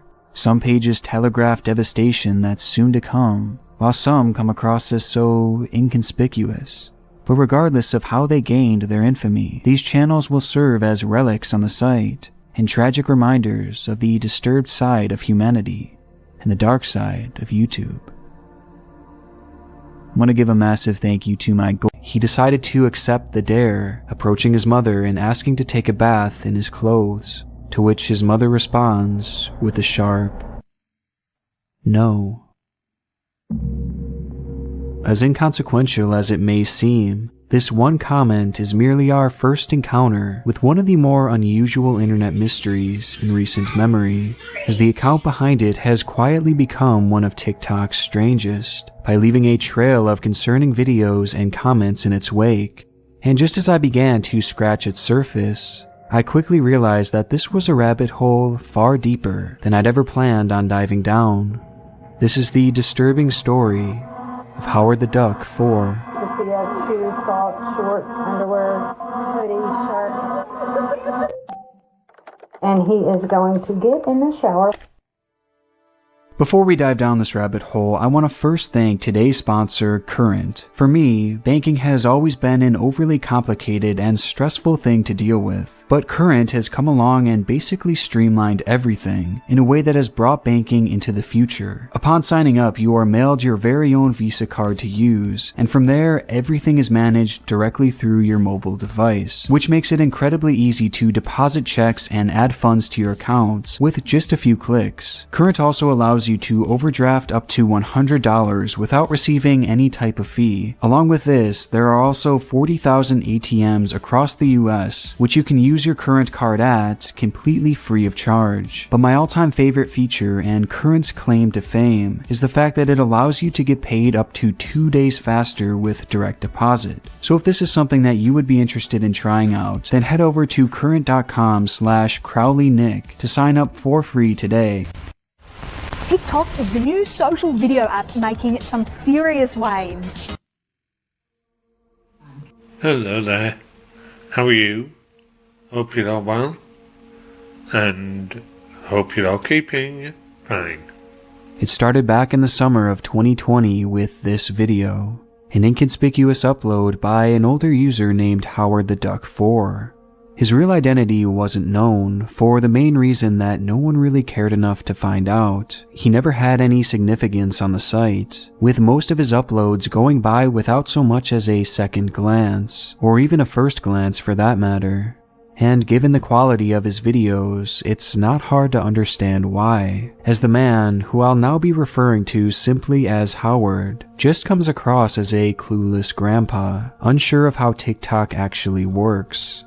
However, as lackluster as this inaugural video seems, there is one unusual moment at the end, when Howard, out of the blue, mentions, I love to do things, like swimming fully clothed. To a fleeting viewer, the mention of him liking to swim fully clothed would likely be seen as some kind of bizarre joke. But if you stuck around his page any longer, you'd soon notice a pattern to his posting. Hello everybody. If I get 50 likes, then I will get a bath fully clothed. Hello.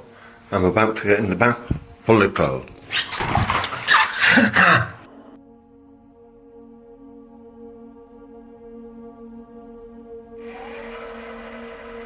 Across Howard's page that features just a select few uploads, over and over again we see the mention of swimming, bathing, and showering in clothing, and we even get to see Howard actually do it for himself, as he's seen here soaking in the tub with a big smile on his face. For whatever reason, Howard appeared to love being in that bathtub with his clothes on, and he seemed completely infatuated with the idea of wet clothing, which to some might have been interpreted as a joke or a bit. But for me and others across the web, it stands out as something potentially a bit more perverse, a fetish known as wet look. In simple terms, wet look is the sexual fetishization of wet clothing, whether it be the feeling of it on you or the look of it on someone else. And this is surprisingly a really common thing, as a simple search on YouTube will yield countless results, with viewership often in the tens of thousands, with many of these uploads being very reminiscent to the videos you would see across Howard's page. And just based off of the small sample size we have through Howard's channel, it seems possible that this could be something he might also partake in, as after all, why else would he be doing this and discussing it so often, while clearly enjoying the actual process of soaking in his clothes? With the information provided thus far, it's impossible to prove one way or another whether this is actually something sexual for Howard, but it at least seems like a possibility. And even if this was some kind of fetish for him, there's nothing inherently wrong with that, right? Well, this is where things start to take an odd turn, as around the same time that Howard had been making these videos, an obscure clip would emerge from a similarly unknown creator. Don't mind me. I don't want to do anything, but we're gonna try something. Do you want to do an activity? Sure. Okay, get on shoes, socks, pants. Let me know when you're ready. Why do I need my shoes on? Do you want to get in? Yes. Okay, get in. Get in, get in, get in, get in.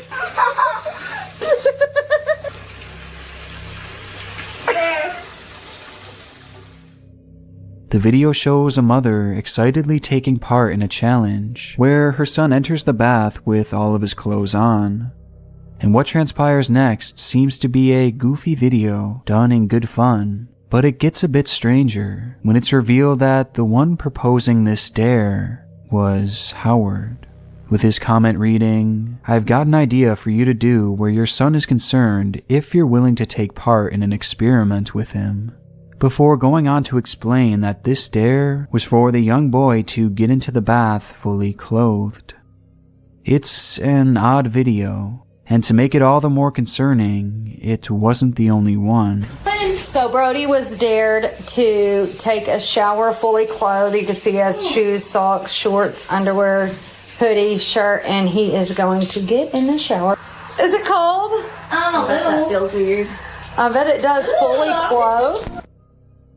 That very same day, another clip would go live showing a young boy entering the shower with all of his clothes on. And again, this was done in response to a challenge issued by Howard.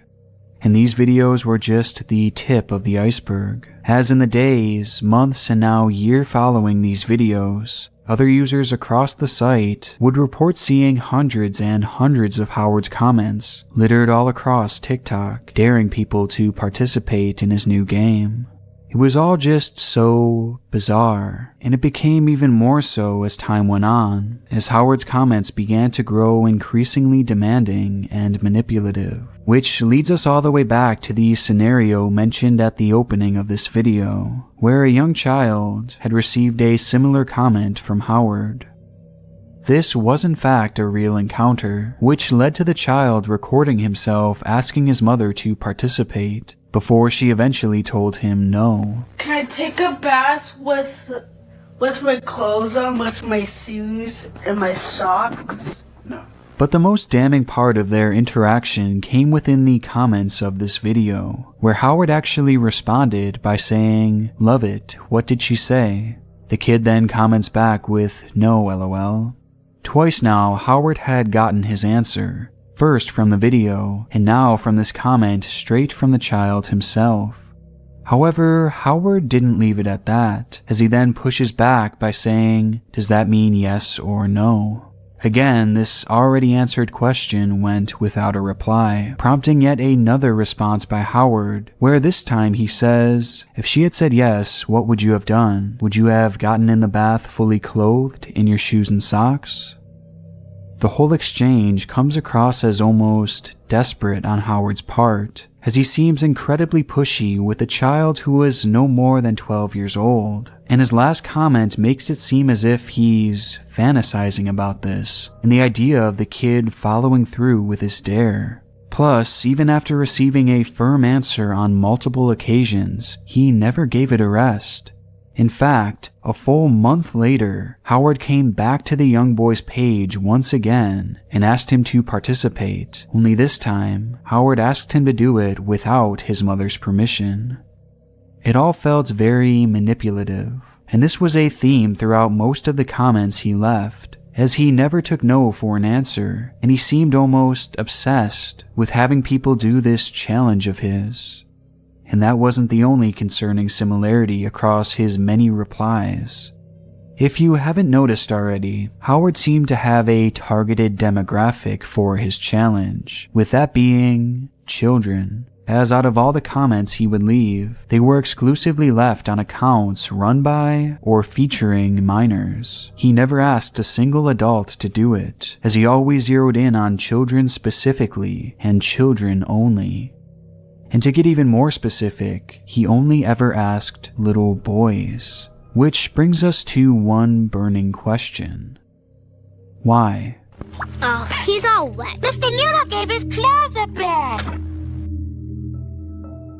Howard's TikTok activity is something truly peculiar, as it certainly raises a number of red flags, as across his page we see him posting videos that seem to indicate a wet look fetish.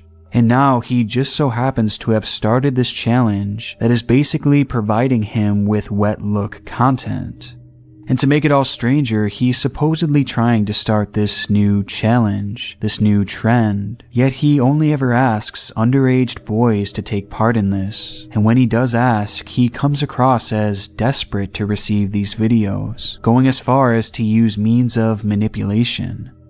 Piecing it all together, it becomes more and more clear that something truly sinister is happening here, as it appears as though Howard has made up this fake challenge to take advantage of kids and to provide him with erotic content coming from minors, all while doing so in a discreet way, with the challenge proving to be the perfect cover-up, as it makes it so inconspicuous that even the parents of these kids are willingly allowing it to happen and filming it themselves. This was just for there. Completely unaware that these videos just so happen to line up with Howard's likely fetish. And the fact that he only ever seeks this content from little boys hints at a clear preference, and almost single-handedly discredits the idea that this is really just some innocent challenge. As remember, there are said to be hundreds and hundreds of these comments out there, as he obsessively comments day in and day out, and not a single one has been found on an adult's page, or even a young girl's page. And if you think the idea of predators creating fake challenges to obtain fetish content sounds far-fetched, well, this would actually be far from the first time something like this has happened. Back in the older days of YouTube, there were countless cases where predators would do the same thing. They would find unknown channels run by kids and proceed to ask them to do sexual things, all under the guise of these fake challenges, which were oftentimes far more graphic than Howard's dares. But at the end of the day, they all serve the same purpose: to create fetish material for those promoting the challenge. It's the perfect cover-up and the perfect incentivizer to make kids take part in this, as you would be hard-pressed to find a child who would recognize this as a fetish, or even an adult for that matter. And with all this being said, I'm left to firmly believe that Howard does in fact have malicious intent with these comments, and this challenge of his seems to be strictly done for his own sexual gain. The red flags are just too glaring. But identifying this man's predatory behavior is only half the battle. We still don't have undisputed proof that this is a fetish for him. Plus, we still don't even know who this man even is. And to make matters more difficult, this is where his trail left behind on TikTok essentially ends, as the Howard the Duck 4 page is practically void of any personal information that could be used to track him down, leading us straight to a dead end. Or so I thought. Hi everyone, today I'm jumping in the shower with my clothes on. Faced with a lack of answers coming from TikTok, I decided to see what more I could find on this wet clothes fetish here on YouTube, and although many results were totally fine and happening between consenting adults, I was shocked to see that Howard wasn't the only one who had his sights set on minors. My first search revealed hundreds and even thousands of videos of young kids bathing, swimming, and showering in their clothes, many of which were placed in playlists that were clearly meant to be viewed for sexual pleasure, as they had names like hot and And disturbingly, most if not all of these videos seem to have come from challenges, and challenges that I had never heard of, and that don't seem to actually be real. For example, the cold shower challenge and the jumping into shower fully clothed challenge. We'll be doing the cold shower challenge. And essentially every single one of these videos had been created due to dares left within their comments, the same way that Howard has been doing on TikTok, making it clear to me that Howard is not the only one with this specific predatory fetish. And he's not the only one trying to exploit children across the web into making this content.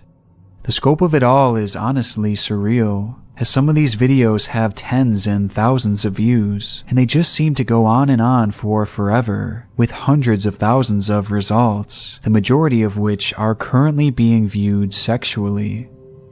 This whole rabbit hole of fake challenges across YouTube is something that I'm going to cover more in depth in an upcoming video, but it's important to note that in recent years, YouTube has removed comments on all videos made by children, which thankfully has drastically reduced the spread of these fake challenges on YouTube, meaning that most of these results are thankfully from many years ago. But not all of them, as there was one somewhat recent clip that I just so happened to stumble upon that made me stop dead in my tracks. Hey Mom, take a bath with my clothes on, with my shoes and my socks. It was the video provoked by Howard, the very start of this whole rabbit hole. Only this time, rather than being on TikTok, the clip had been re-uploaded to a YouTube channel called Kids Swimming Fully Clothed. And this wasn't the only upload, as the channel has several others, all of which can easily be traced back to Howard, as in each of the videos you can see Howard's comments plastered at the top, proposing his now infamous dare. Out of these 7 uploads to be featured on this channel, every single one has been made in response to Howard's comments, and all of these re-uploads came very soon after the actual videos were posted, which, given the obscurity of these videos and Howard in general, he was most likely the only one who would have been monitoring them, which leads me to believe that this is in fact his channel, and he's using it to store and share his fetish videos. Or in other words, he's essentially created his own fetish page right here on YouTube by using content solely produced by minors. Howard isn't just soliciting these videos for himself. These comments and these dares were clearly part of a larger plan to distribute this material across the web for the many others who share his sick obsession. And despite the fake challenge problem having been seemingly solved on YouTube, thanks to the removal of comments, Howard has actually found a way around it, as he's using TikTok to do his dirty work and YouTube to share his prizes, which shows us that Howard's reach extends far past that of just TikTok. But how far past was something that I never could have seen coming. Armed with the knowledge that Howard wasn't solely on one platform, I began searching to see where else I could find him across the web, and as a shot in the dark, I decided to search up things like swimming fully clothed, and swimming with clothes on and shoes and socks, which eventually led me to a Twitter account started all the way back in 2012 that had been discussing this very fetish, with the username being HowardTheDuck6. There, this user would tweet things like, "I love to go swimming fully clothed, especially during summer months. Dare you to tell your kids to get a bath or shower fully clothed in their shoes and socks tonight. See what happens." And money-saving idea for the washing if you have kids. Once a week, get them to have a bath fully clothed. It washes them and their clothes. And the tweets go on from there in a similar vein, which, given the username and the obvious interest in kids swimming with their clothes on, it's apparent that this page is also run by Howard. But this was nowhere near the end of his trail, as I soon started discovering more and more accounts run by Howard from every single direction I looked, many of which going by similar usernames, and all of which discussing wet clothes on children.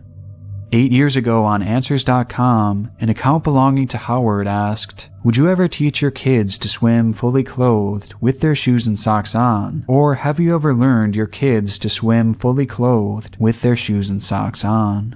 In another instance, he turned up on a website called swimmingforum.com, again asking if anyone would let their kids swim fully clothed. And it went on from there, as he had posted about the topic on Quora, as well as made numerous polls on MrPoll.com, where he posed questions relating to young kids and, of course, swimming with their clothes on. I even found numerous of Howard's banned accounts on a few separate sites, like Hub Pages for example, where he had been permanently banned for incessantly posting about swimming children. The magnitude of his online footprint is unlike anything I have ever seen, as his postings date back well before 2010 and reach all the way up until present day, and he's on virtually every single website I could ever think to check, and on others that I have never even heard of before. And through all of his years of posting online and through all of his different accounts, he only ever posted about kids swimming in their clothes. It's almost as if the thought of it consumes his life, and every spare moment he has is spent fantasizing about it. He's even started multiple Facebook groups to share his interest in the topic, with one being called People Who Bathe Fully Clothed Weekly Meeting, and Kids Who Would Like to or Who Can Swim Fully Clothed. Howard is quite literally in every corner of the internet talking about this and seeking this content out, as it seems that as time has gone on, he's grown smarter and smarter about how to solicit these videos for himself, as what once started as random posting across the web has now turned into the targeted exploitation of children in a practically foolproof way. But luckily for us, with an online trail this massive, Howard was bound to slip up at one point. I dare you to get a bath fully clothed.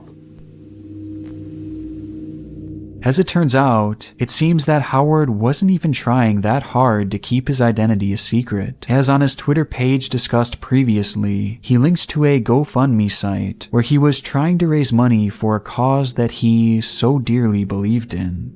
The page read, "I am doing a swim fully clothed for Martin House Hospice for children and young people, because to help in the running of the hospice, please do give as much as you can. Every penny really does help. Thank you." What this event was supposed to be and how this money would actually help in any way was never specified, though it seemed pretty obvious that this was a failed attempt by Howard to try and witness his fetish up close and personal by holding an event encouraging kids to come and swim fully clothed. But within this listing lies one key mistake, as Howard had used his real name, likely something that would have been required if he wanted to receive any of the funds. And surprisingly, his name actually did turn out to be Howard Newton to be exact. And after a few quick searches and matching his photos and videos, it's clear that Howard the Duck 4 is in fact Howard Newton, a middle-aged man living in West Yorkshire, England. And the discovery of Howard's true identity managed to prove even more important than I ever could have imagined, as throughout this video, though it seemed obvious that Howard did in fact have a wet look fetish, I couldn't find any undeniable proof of it until I found his personal Facebook page. There, I discovered that he was following accounts like Wet Look, Vicky's Mud Paradise, and Zenny's Wet Look, among many others, which, if you haven't guessed, are all clear-cut wet look fetish pages, all of which were heavily sexualized and followed closely by Howard, which confirms without a shadow of a doubt that this was always something sexual for Howard. Along with this, discovering Howard's identity also showed me that the Howard the Duck 4 account wasn't even his only page on TikTok, as he has actively been posting, as well as continuing his spree of comments on another account called Newton Howard 1. Please do follow me on this account. This is the backup account in case videos get banned on my other account. On this page, Howard explains that he is using it as a backup account should his main channel get banned, which that alone shows us that Howard is aware that his predatory behavior at the very least goes against terms of service, and it heavily implies that he is well aware what he's doing is wrong.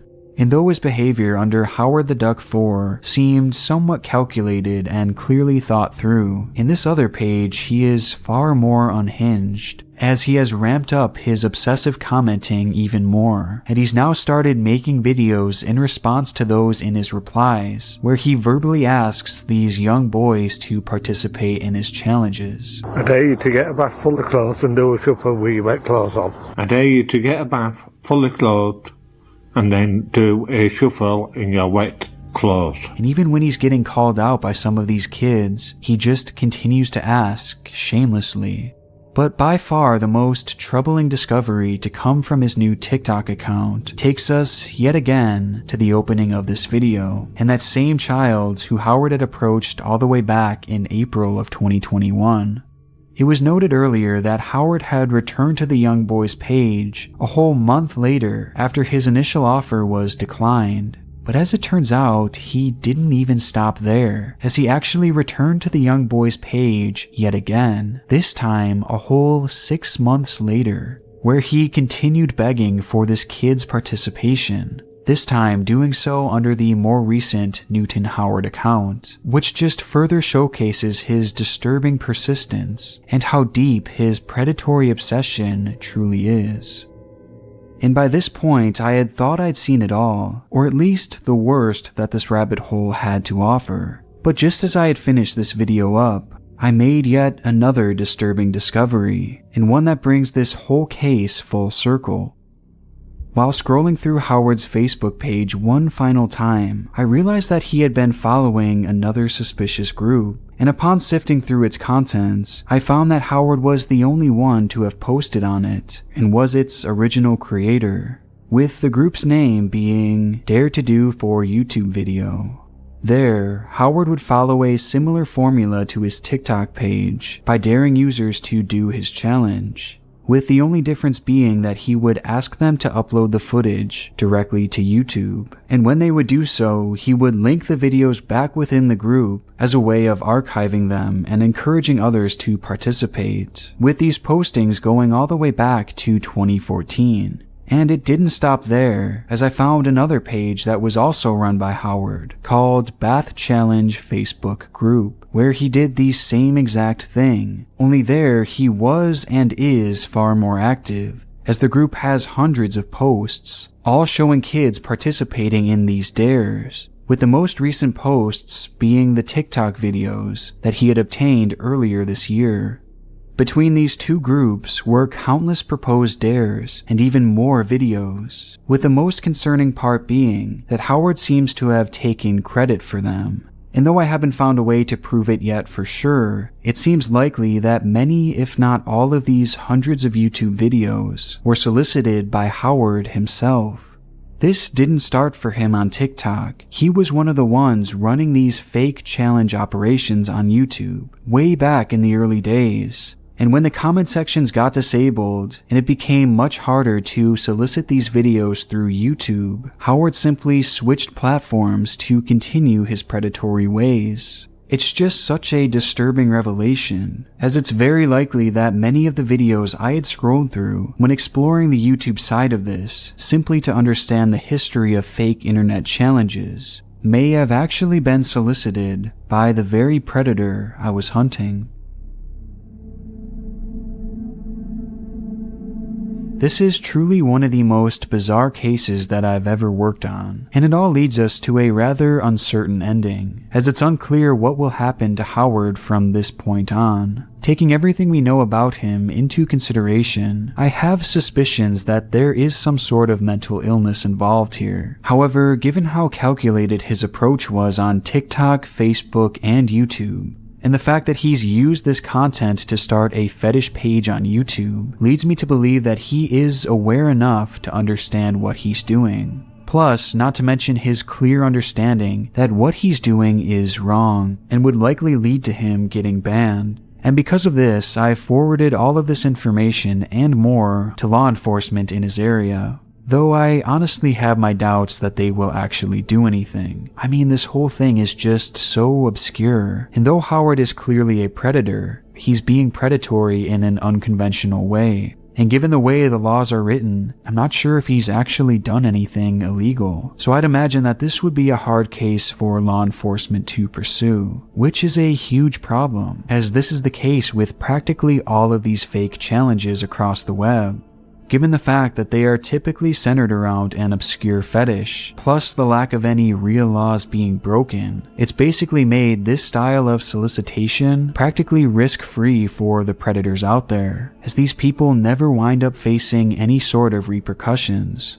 So I think it's important that we bring these cases to light every so often so that these predators know that there are consequences to their actions, because as of now there is practically no one holding them accountable, which has made these predators, like Howard, run rampant across the web. I just want to briefly mention that I have some new merch for those who are interested. And I also want to shout out my God tier patrons, Barry Winstanley, Bazoo40. They were clean and ready for the day. As they stepped out of the tub and onto their towels, she noticed small white bubbles on the water, just floating on its surface. It caught her eye, but not necessarily her attention, as the water swirled down the drain, taking the strange bubbles with it. Perhaps it was from the soap or the shampoo, but something about it lingered in the back of Mrs. Go's mind as the days went by. Something about it seemed different, and that's because it was. In the following days, Mrs. Go would be notified that a body had been found in their building complex, and to be more specific, the body had been found inside the hotel's water tank, a water tank that led to over 150 different rooms, with hers being one. She had been bathing her children in water with particles of human remains floating in it. They had also been drinking that very same water. It's a story that we've now all become familiar with. One of the most shocking cases of many of our lifetimes. A lady mysteriously and inexplicably found within a hotel's water tank, as those in the building drank that very water she was decomposing in, with this lady's name being Elisa Lam.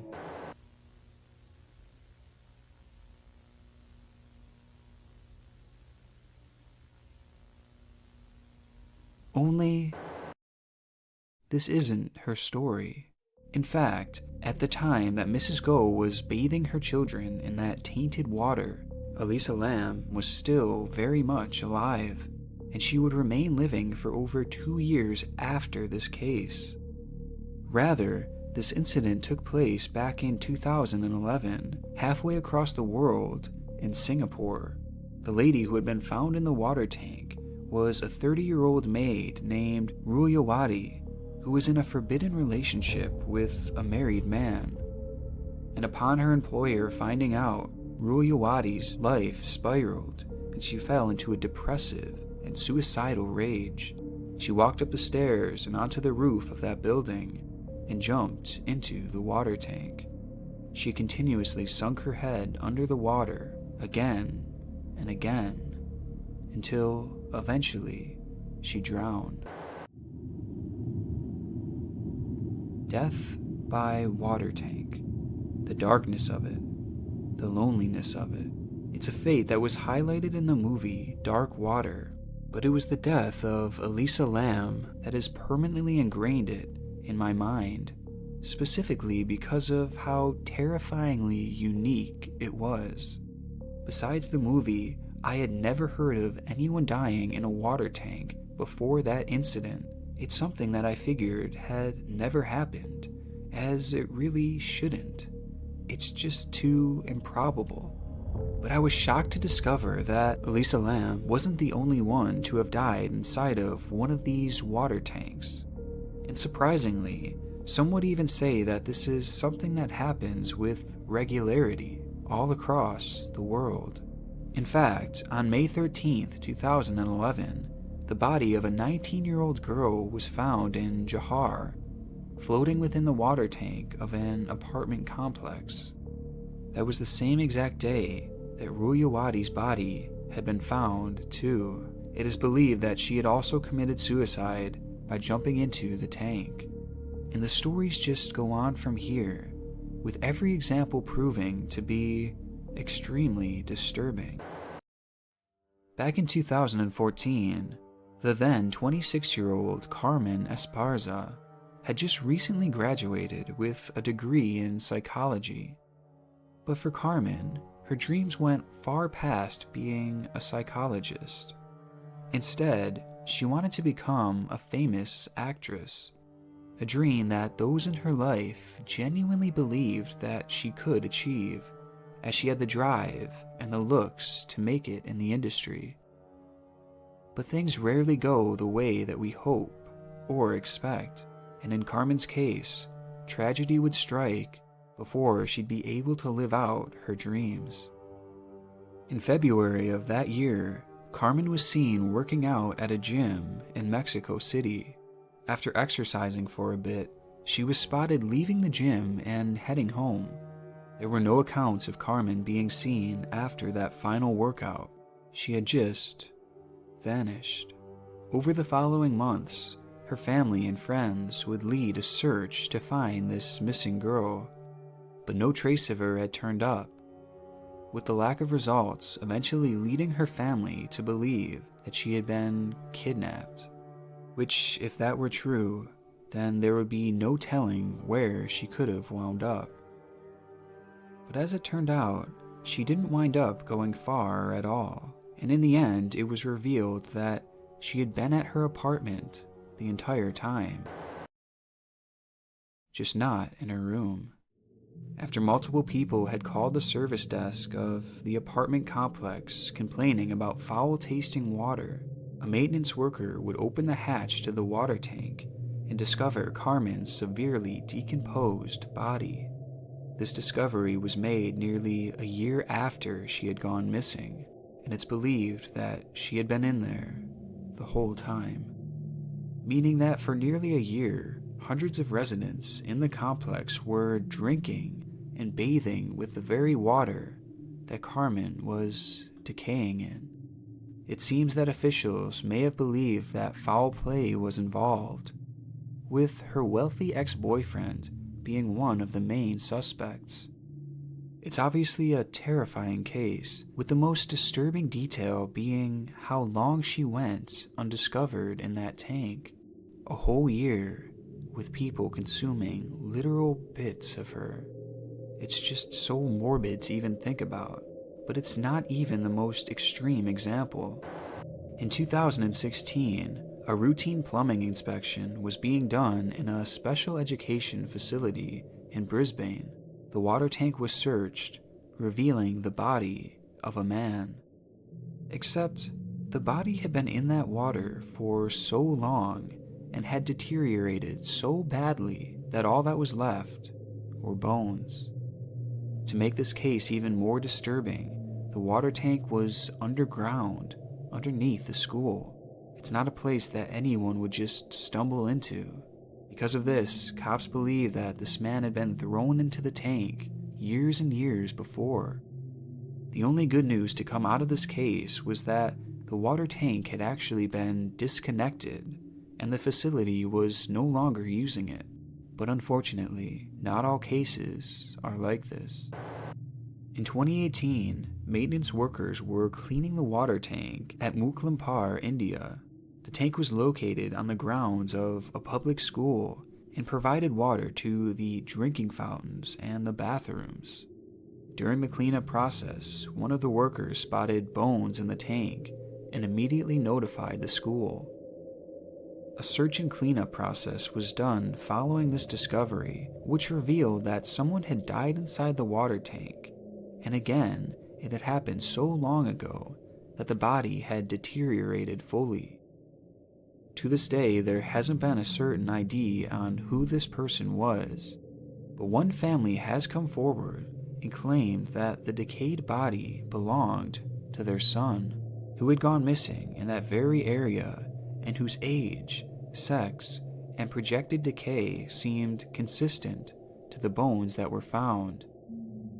But it's how long that he was missing that's the most troubling part, because their son had gone missing 18 years ago. If this turns out to be true, then an entire school full of kids had been drinking and using that water for 18 years.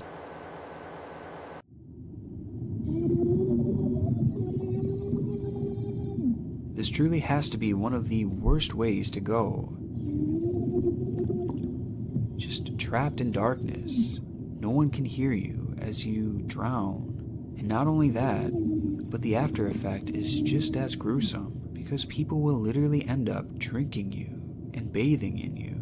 It's so gross, so gruesome. It's an unimaginable death.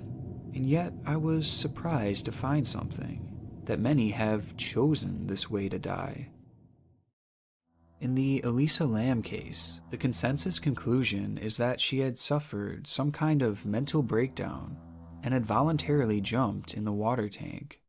But despite this being the mutually agreed upon conclusion for this case, I always had doubts lingering in the back of my mind. Because again, this stuff just doesn't happen. No one would pick such a horrible way to go. But this actually isn't really the case. And suicide by water tank is a very real and somewhat common thing. It just doesn't get talked about. In 2019, a 40-year-old man named Sudhakar jumped inside a water tank owned by a water supply company in India. He did so in an attempt to take his own life, thanks to the overwhelming debt that he was under. The giant water tank serviced water to 11 districts in the area, and his body would be fished out 4 days later. In the previous year, a security worker named Jasima was guarding an apartment complex in Hong Kong. Midway through her shift, she complained about not feeling well, so she dismissed herself from her post and never returned. Despite her colleagues searching the entirety of the property, there was no sign of Jasima anywhere. It would later be revealed that she had taken the stairs up to the very top of the building, climbed a ladder, and jumped inside the water tank, leaving behind 2 suicide notes. The most disturbing suicide case that I came across came from India. There, 38-year-old Vans Devi had been living a life that seemingly most would enjoy. She was married and lucky enough to have 5 children of her own, each of whom were described as being intelligent, respectful, and focused on their schooling. But there was one issue. Each of the children that Vans Devi had were girls, and her husband, Ranaram Jat, had grown concerned that he may never get the son that he always wanted. Authorities believe that this caused Devi to feel guilty, knowing that her biological clock was ticking, and the time to have a son was running out. Perhaps it was this guilt that broke Devi, but whatever it was, she snapped. She took each of her daughters to a nearby water tank and one by one threw them in. The oldest daughter was just 13 and the youngest was only 3 years old. Once her children had landed in the water, Devi too decided to jump in along with them. It was in that claustrophobic, dark tank where the family all drowned together, with their bodies being fished out days later. The sheer number of these cases is staggering compared to what I was expecting, but this is something that isn't even new either. In 1989, residences in Princeton, West Virginia, complained of strange tasting water.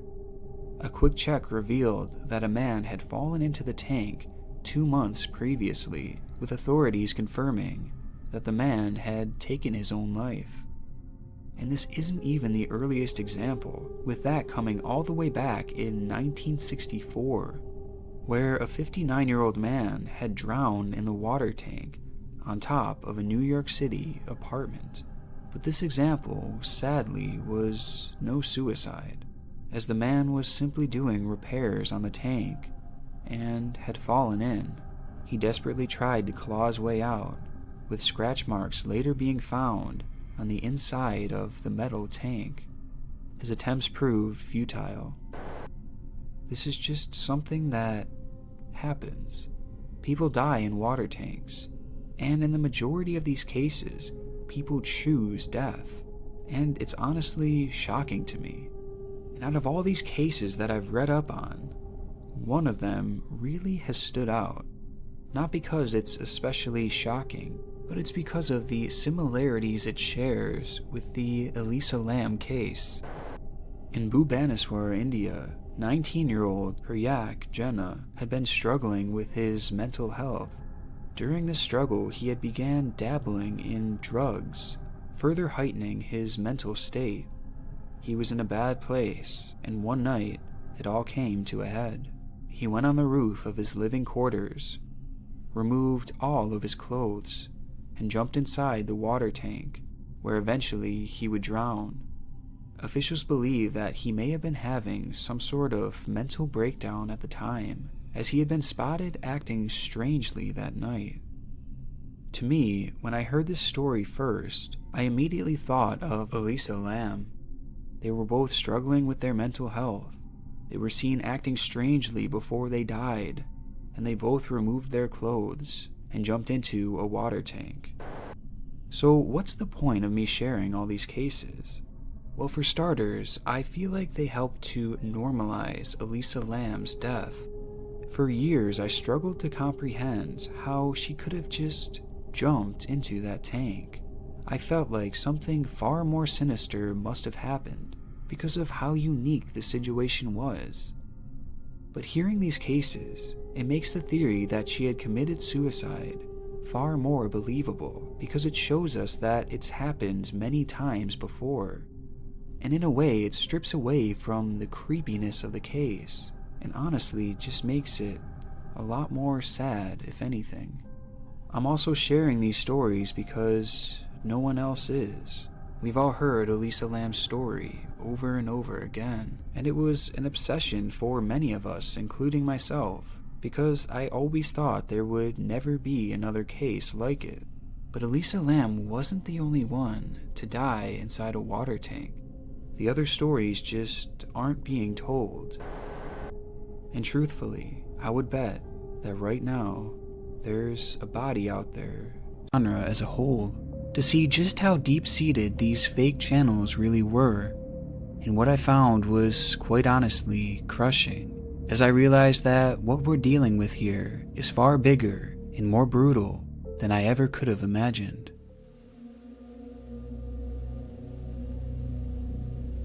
To start, I think it's important to share the fallout of my latest video on this topic, which, despite getting over 1 million views and thousands of you letting me know that you had reported each of the channels we discussed, YouTube did not take any action. Our voices went completely unheard. However, we did leave somewhat of a mark. Out of the 9 channels, 8 of them have changed their names, with most privating a slew of videos in an attempt to hide their wrongdoings. A move done so that when all this controversy becomes forgotten, they can put their videos back up and continue uploading like nothing happened. So just for safe measure, I want to make sure you all know the new names of these absolutely disgusting channels. Happy Dog is now Puppy Love. The Rescue Journey TV is now Pets Kittens. Yorkie has become Love Pets. Pablo Zito has changed to My Kittens. Love Rescue Animals has stayed the same. The Rescue Journey is now... And despite privating all of their videos at one point, as I announced on Twitter, many are unfortunately back live again. Animal Lighthouse has changed its name to this, while Little Furry Friends has become this. And Animal Safeguard is now... And if you notice, a lot of these channels have been using names in other languages to make them practically unsearchable to my audience. So just to make it easier, they'll all be linked in the bio. It's very clear that we scared them, but I'm sure at this point their fear has died down a bit, as it's become clear that their channels are protected on this platform, and YouTube refusing to take action has not only reinforced their behaviors, but it's allowed it to continue on a deadly path. In that last video, I warned that things would likely just keep getting worse if nothing was done, and unfortunately, I was right.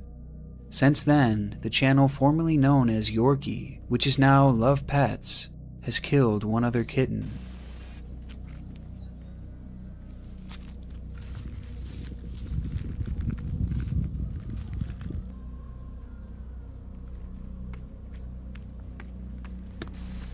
And brutally injured another, to the point where it's almost certain it didn't survive.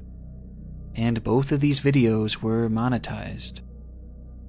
Meanwhile, the remaining channels continue to cause more life-threatening injuries to a multitude of other animals. It's exactly what we thought would happen. It only got worse. And in fact, it's still getting worse in many other ways too, because not only are these channels still here and thriving, but there are new channels emerging, jumping on this exploitative trend, finding new ways to taint animal rescue content.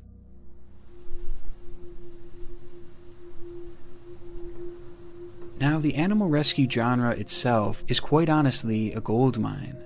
This type of content is designed to go viral, and it certainly helps that nearly all of these viral videos are monetized. It really is one of the quickest ways to make an obscene amount of money on YouTube, which for legitimate rescuers is an incredible thing, but this has also left the genre wide open for exploitation, as evident from the channels we've discussed in previous videos. And we know from the past few months that YouTube is blatantly ignoring these obvious fake channels. So not only is this type of content an easy way to get rich quick, it's also going completely unchecked, making it primed for horrible, money-hungry people to exploit at their will, which is leading to a flood of channels who are now changing their content to these fake rescues, with one example being Rescue Dog Cats, where this man has been posting videos for the past 5 months, with a lot of his content being centered around making horrendously ugly art pieces, like this aquarium for example, that seems to be specifically designed for the sole purpose of making your fish epileptic. And understandably the views were very low, so in an attempt to push off his content, he has jumped on the bandwagon and began faking his own animal rescues, with all of this happening just in the past 2 days of writing this. And if you're wondering what evidence I have against this channel, just watch a clip.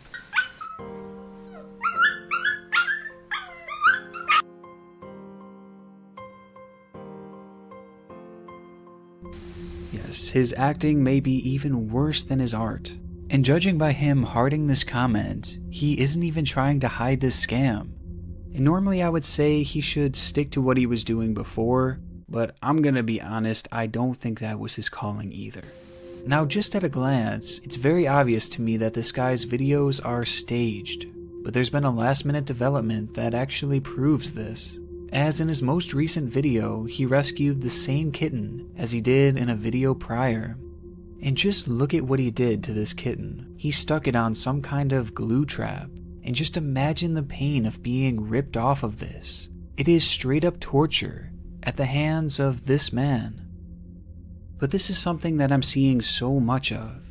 Channels jumping on this get-rich-quick trend just in the past few days and weeks to kind of test the market. For example, Animal Rescue SK, a channel that used to post these kinds of videos.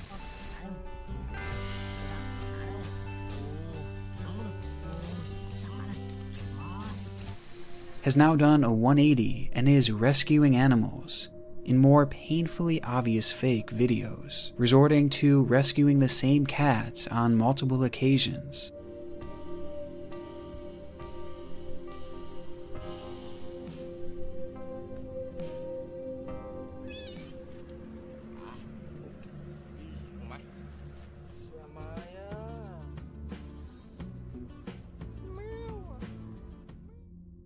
And this shift just happened in the past week, because these channels are recognizing that this is where the money and the views are.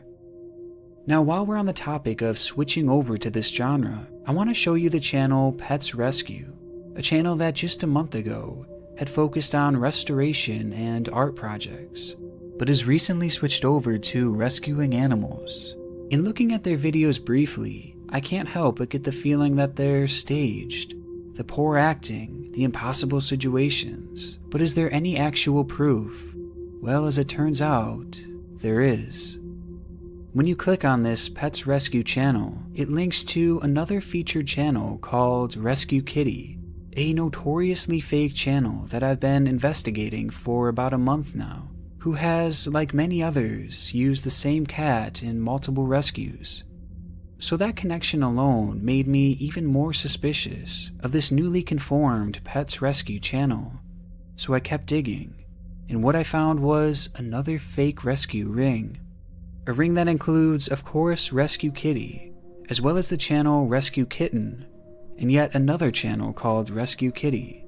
All in all, 3 brutally abusive channels, with each of their community tabs being filled with videos from the other channels, and Rescue Kitty even linking to the other channels on their homepage, much like Yorkie had done with their own ring. It's very clear that these channels are all connected. But where does this Pets Rescue fit in? Well, the proof comes from a video posted on October 2nd of 2020, where the person behind Pets Rescue miraculously saved a young kitten that was drowning in a lagoon. Meanwhile, just a few days before, the channel Rescue Kittens had saved their own kitten from drowning in a lake. But something interesting happens when you compare the two cats. Judging by its size and its incredibly unique pattern on its face, I think it's clear to say that this is the same cat, just in an entirely different video, on an entirely different channel. This shows us that Pets Rescue isn't just a random channel jumping on the fake rescue bandwagon like many others. This channel was a business move for the people behind Rescue Kitty to expand their own fake animal rescue ring, which is now up to 4 channels, each of which featuring their own disturbed treatments of kittens. So with all of this said, it's clear that not only are new people flocking into this easily exploited style of content, but those who already have established channels are branching out, setting up new channels to even further increase their revenue and their views.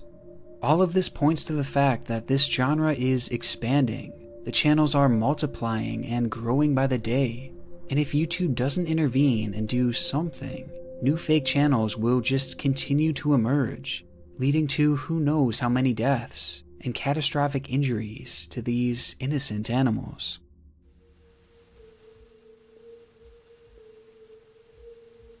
Now, when I mentioned at the beginning of the video that things were only getting worse, it's not just because of all the new channels. It's also because of what the established channels are resorting to. When it comes to these animal rescue videos, the more extreme the situation, the more likely you are to go viral, which as we know has led to these channels staging incredibly dangerous and often deadly stunts. And when one of these fake rescues gets a ton of views, then other channels start performing that same fake rescue, leading many more animals to be put in deadly situations. But the issue is, when that type of rescue gets done by so many other channels, the market becomes saturated. Once you've seen a kitten stuck in a wheel a dozen times, it becomes less interesting to an unaware audience member, thus making it less likely for a new video performing that same rescue to go viral, as is the case with any other trend in any other genre. So when the views dry up, it causes these channels to try other dangerous rescues, with many going more extreme in an attempt to one-up themselves and everyone else in the genre to chase this virality, until the next trend becomes overdone and it's on to an even more deadly rescue, and the cycle starts all over again. This is most obviously seen with the snake rescues I've alluded to earlier. In my first video, we explored how the channel Happy Dog had staged 13 of these types of rescues in just a few months, because that's where the views were.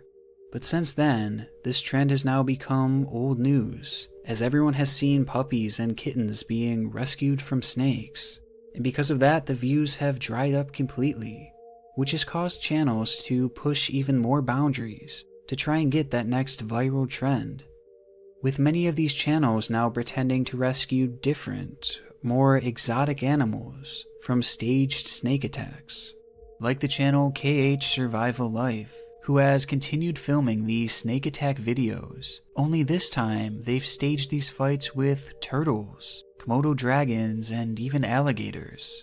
And these are hardly rescues, as the videos simply show the two animals fighting, with many of these snakes being used in multiple videos, as well as the Komodo dragon, which has been featured plenty of other times throughout the page, showing us that they're clearly staging these scenes.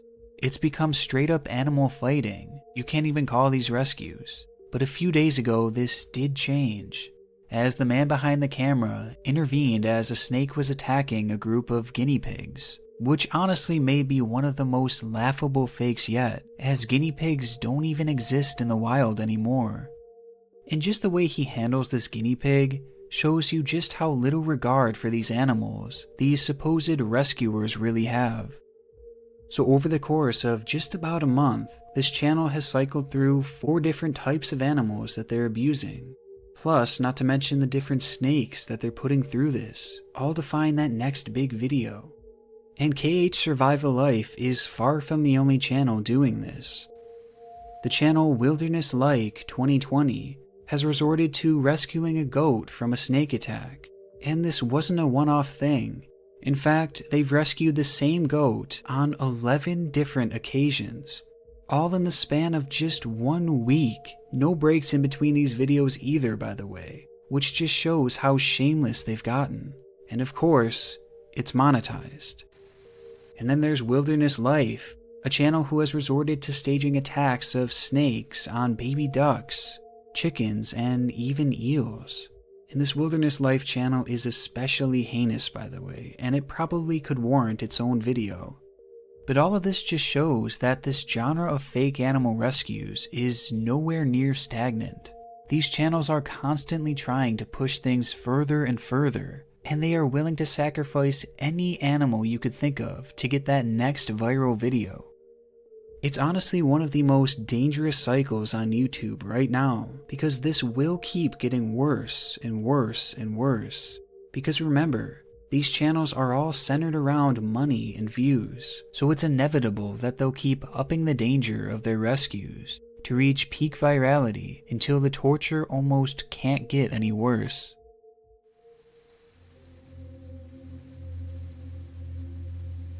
Now at this point in the video, I hope it's clear just how scary this situation is getting. This kind of content is growing in virtually every single way, and if things continue like this, the platform is going to be absolutely filled with people not just abusing animals, but torturing them and killing them too.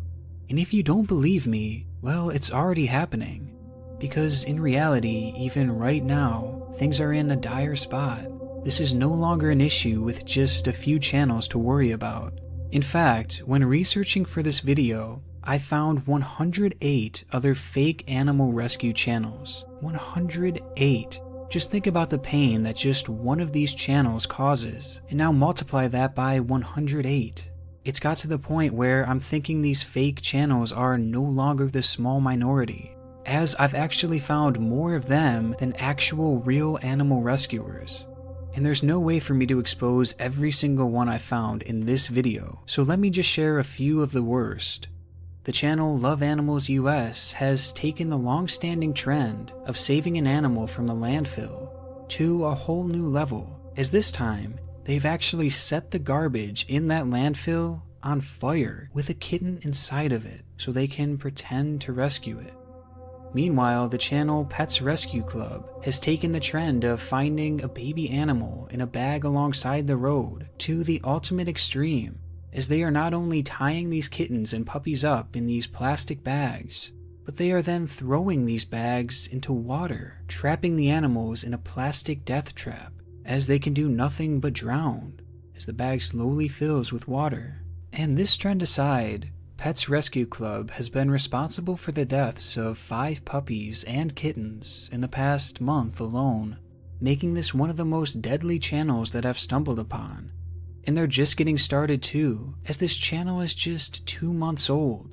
But as sickening as these channels are, they have yet to do the recent trend that I personally find most twisted, with this specific rescue seeming to have started a few months back on the Rescue in Public channel. Now first I want to show you this video. It simply shows a cat lying on the street, seemingly suffering from something. And all things considered, there's no real indication that this video is fake, as it's straightforward and seems genuine, until we see the next video.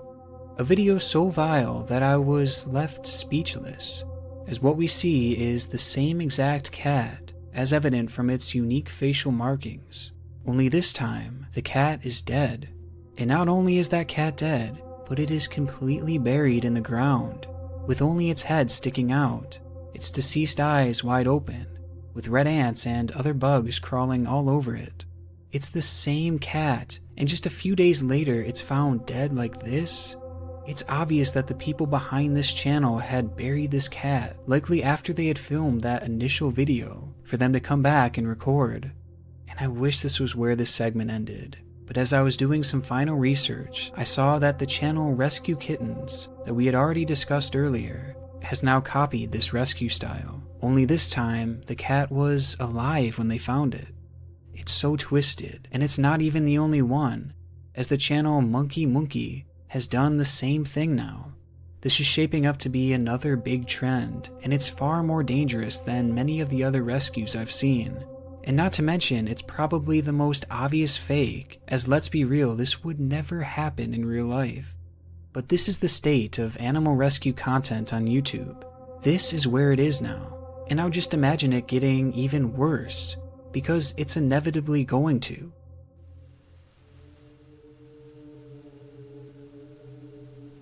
So all in all, here's what we're left with. The animal rescue genre is wide open for exploitation, given how unchecked and viral its content can be. And because of this, new channels are piling in droves, just to make a quick buck. And not only that, but established channels are also adding even more accounts to further expand their reach and their income. The number of these animal abusing channels is rising at a disturbing rate, and it's likely not going to slow down on its own. And not to mention the treatment of these animals is getting much worse, as these channels are constantly upping their abuse to make their rescues even more viral, something that will just continue happening as well. So in short, this problem is going to get much worse, and it's already horrible. So to the people behind these disgusting channels, I just want to know how you can live with yourselves with all that you're doing. And I'm sure your families must be so proud of you all for growing up to be professional animal abusers. Way to go. And if your channel wasn't exposed in this video, I just want you to know that it is on my list and you will be exposed soon. And I'm looking forward to it. And to the real animal rescuers out there, thank you. And please hang in there. I'm sorry these accounts have tainted the image of your work and this genre as a whole. And finally, to YouTube. Please stop telling us to report these channels. We have, and nothing was done. And now there's just too many to report. This has become an overwhelming problem. This is not on us to fix. That responsibility falls on you. It is your job to fix this mess before things get even worse.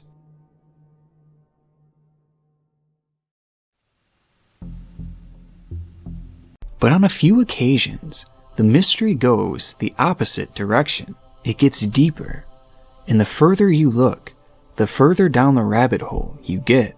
And some of these rabbit holes seemingly have no end. And in this case, this is exactly what happened. In February of 2020, Redditor Grog2002 posted on the Internet Mysteries subreddit. He said, "There's a weird cult on YouTube where people record some audio and play it backwards and try to decipher speech from it." In the post, he goes on to explain that he stumbled upon 2 channels independently. They posted strange content of themselves talking backwards and then reversing the audio. Typically, these posts were creepy and dark and had almost kind of satanic overtones to them. You stupid fox. This out of puppy waiting at Drake's. But that's when he realized something strange. These 2 separate channels he had found had the same people commenting on their videos, and all of these comments shared unusual similarities, as most featured the term blood. Except this wasn't used in the regular context of the word blood, rather it was used in strange terms like blood thick and blood brother. These comments quickly appeared to me to be some kind of inside phrase between the commenters, and this was the first signal that this was some kind of group. Now when you look at some of the other videos posted on these channels, people have been leaving comments referring to Satan in quite a strange way, thus making this all appear even more bizarre. So with the backwards speaking videos, the satanic overtones, and the small community posting these strange comments, Grog2002 decided to go to Reddit in search of answers. He theorized that this could simply be a group of edgy people who are still hailing Satan, or potentially some kind of cult. But whatever it was, he believed that these 2 channels posting similar content were the keys to understanding this mystery.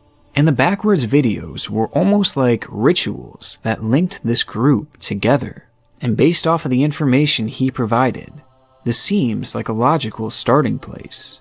But as it turns out, these 2 groups were just one of thousands out there on YouTube, and the rituals that bound them together were much, much darker.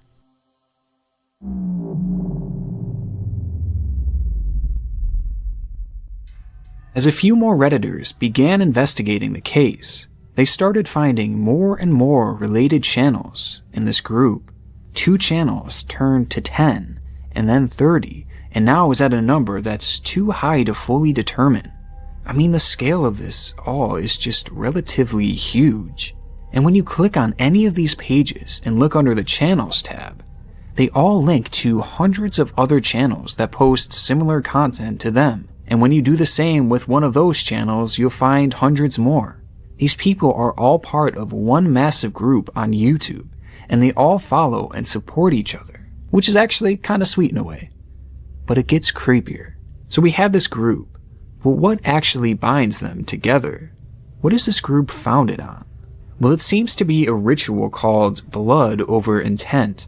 If you look on any one of these channels, they all have videos posted about this practice. And before explaining what this is, I'll let you watch one for yourself. And I don't have to preach too much because my blood brothers and sisters know where we're coming from, and we're the only ones that are gonna, have a divine purpose and connection with each other. But, until our family grows, and it is, folks. So I've seen a growth in our family.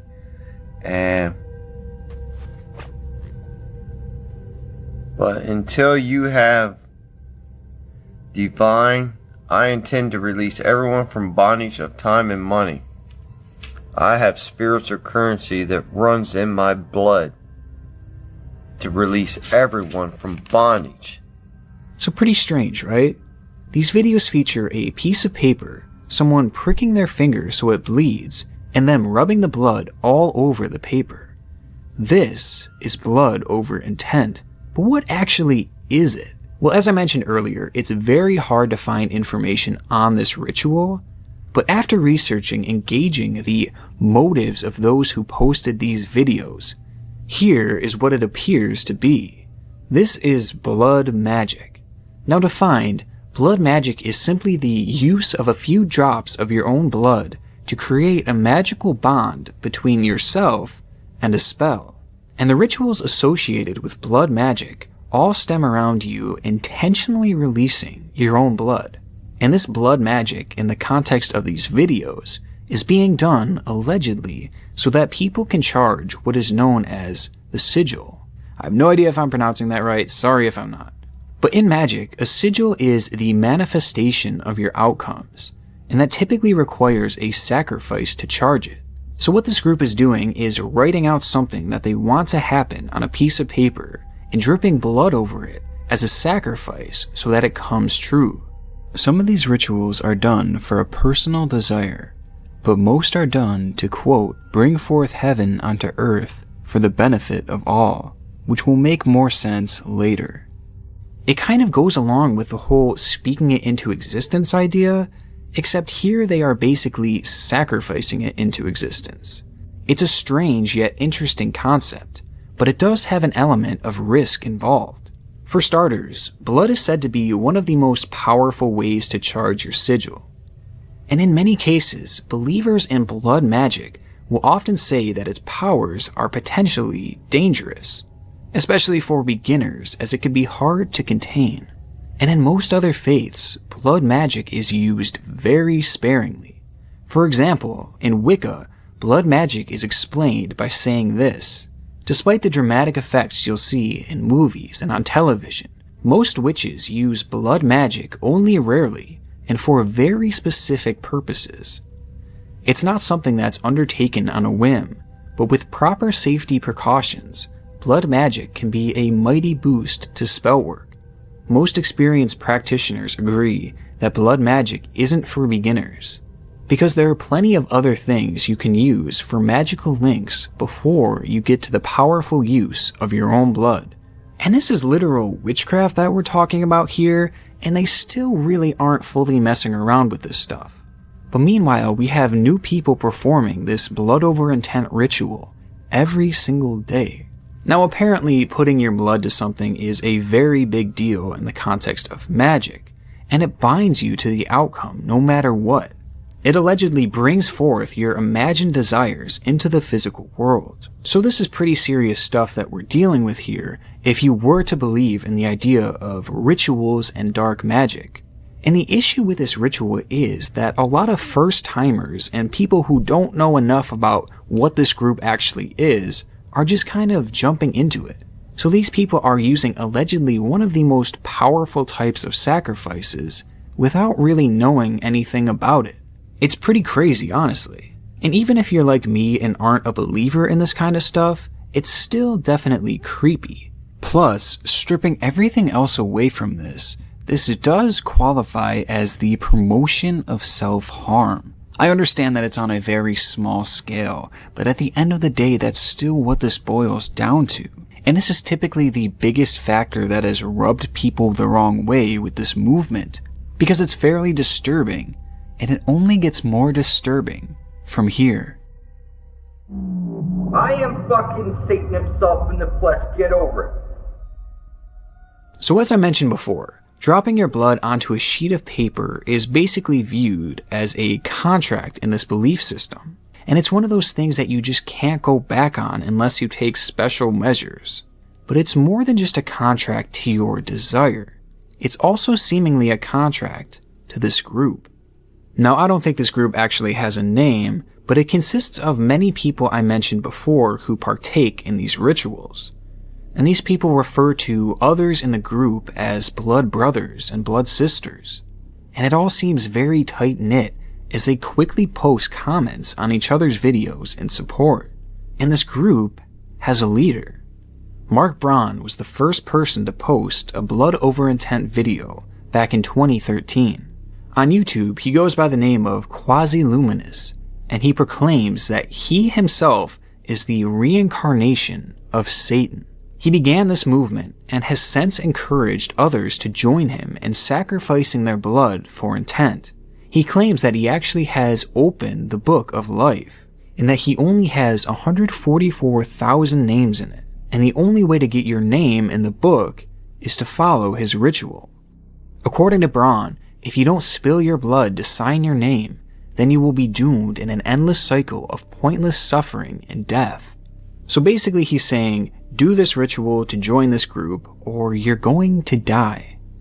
And taking everything we know about this into perspective, if you perform the blood over intent ritual, you are in turn signing a contract with Satan, or someone who claims to be him. So it appears that Mark has predicted some type of apocalyptic event, and the only way for you to survive is to sign that phrase that I had mentioned earlier, and drop your blood onto it. This in turn supposedly manifests your desire to survive and proves to Satan that you are living. And the devout believers in this group truly believe that this man claiming to be Satan will lead them to salvation. Along with this creepy note, members of the group also seemingly push the idea that the earth is flat and that shape-shifting reptiles live among us. So the group is clearly heavily influenced by conspiracy theories, and these conspiracies basically constitute as a belief system for them. Now perhaps the darkest part of this group is the fact that people are performing blood over intent rituals without any idea of its history. They are doing these rituals because they are desperate to manifest their desires, yet they have no idea that they are also signing a contract to apparently join Satan's group. So it's just like, maybe a lot of us did the wrong thing by spilling our blood. I honestly, this video is me saying that I jumped into it too soon. I wish I wouldn't have spilled, my blood over my intent twice, right there, 1 and 2, to try to make a sigil on this one, not even really understanding stuff. And, I honestly think that a lot of other people don't really understand what it is either. And once they are a part of this group, there is no easy way out. What I failed to mention before was that in order to complete this ritual, you have to film it and post it to YouTube. Like that's actually the final step of the blood over intent ritual, according to most of its members. And once you do this, members of the group find your videos and add you to their channels list. This way they can keep up to date on you. And this is why so many of the people are all subscribed to each other. And in a way, this is also done so that they can monitor what you say about their group. If you make a video criticizing the movement or tell people that you're leaving the movement, then members of the group take exception. Take this video for example. Here, someone who has originally performed the BOI ritual spoke out against it, and she was met with some harsh comments, with some insinuating that she could never leave the movement because she had already signed up. And any video you find that speaks out against this group is typically met with the group mass disliking it, which is probably going to happen to this video if we're being real. But to me, this is one of the scariest parts to all this. I mean, it's a group that you apparently can't leave once you join, and they go on the attack if you say something negative about them. Like, it's all very creepy, and it goes way past the performing of a simple ritual.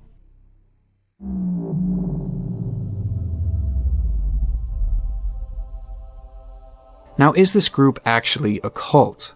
Now, I want to be as fair as possible when answering this question, so let's take a look at the definition of a cult. A cult is a system of religious veneration and devotion directed towards a particular figure or object. Well, this is a ritual performed to join Satan's group, so already this kind of fits the definition. But looking up actual indications of cults, I've realized that there are multiple red flags here. For starters, the founder of this faith literally claims to be Satan himself, and claiming to be a reincarnation of a religious figure to get people to join your movement is always going to be a big red flag. Also, cults will typically not tolerate critical inquiry. And with this group, that seems to be the case for the most part. They seem incredibly closed off to criticism. Those who want to leave the movement and talk about it publicly are always painted in a negative light and shamed for doing so. Again, this is consistent with cult-like behaviors. Many cults will speak of an impending disaster that causes members to cling to the group and its leaders out of fear. Your only chance to evacuate is to leave with us. And as mentioned previously, the leader of this group and ritual explicitly said that if you don't do the ritual, then you're going to die. That is as good of an example of fear-mongering as you'll ever hear. And not to mention the fact that in order to complete your ritual, you have to post your video on the internet, which this to me makes no sense and clearly shows that this is mandated simply to spread the ritual around and to increase its popularity. And the red flags go on from there, but honestly, I think you guys get the point. Piecing this all together, this group certainly is a cult. It fits the criteria and therefore should be considered one. And because of its leader claiming to be Satan, you can confidently say that this is a satanic cult. So all in all, what we have here is truly the biggest and the darkest cult that I have ever seen on YouTube. Now this rabbit hole was extremely interesting for me to go down. What started simply as a few strange channels turned into the discovery of a massive cult. But if this video has taught me anything, it's that there really are so many scary things going down here on YouTube. It's actually a really creepy place, and it makes me a little uneasy just because of some experiences I had when I was really young that really made me think this place was haunted. So it's a lot creepier down here now that the lights are off. But the good thing is we still have some light coming through these windows, and that makes it a lot easier for me to film anyway. So we're gonna try this Ouija board on our phone, and we're just gonna see how this goes. Oh my god.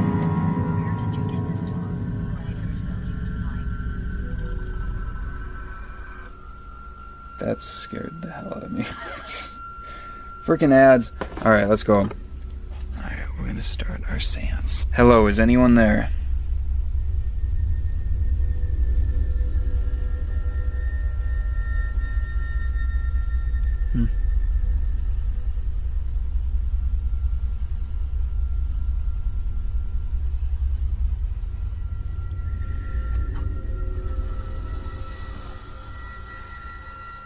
Alright, well, I guess there's somebody here with us. Okay.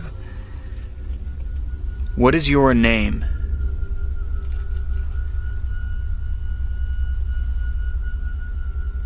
G.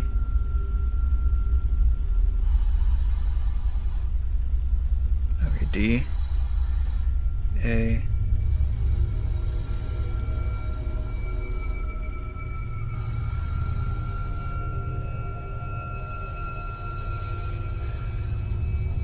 Daisy. That's a pretty creepy name. How old are you?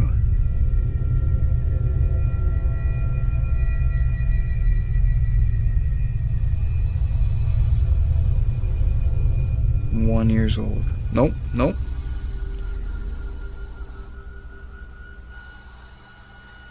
16 years old. How did you die?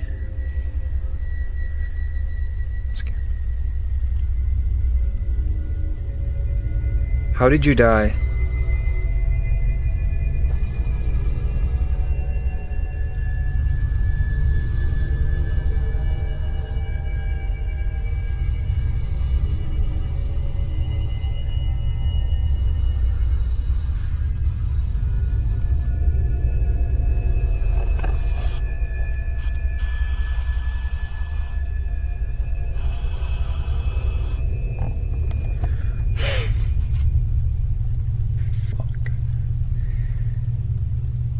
How can I help you? Oh, geez. It registered. Oh my god. Goodbye, goodbye, goodbye, goodbye, goodbye, goodbye, goodbye, goodbye, don't do that, don't do that, goodbye, goodbye, goodbye, goodbye, goodbye, goodbye.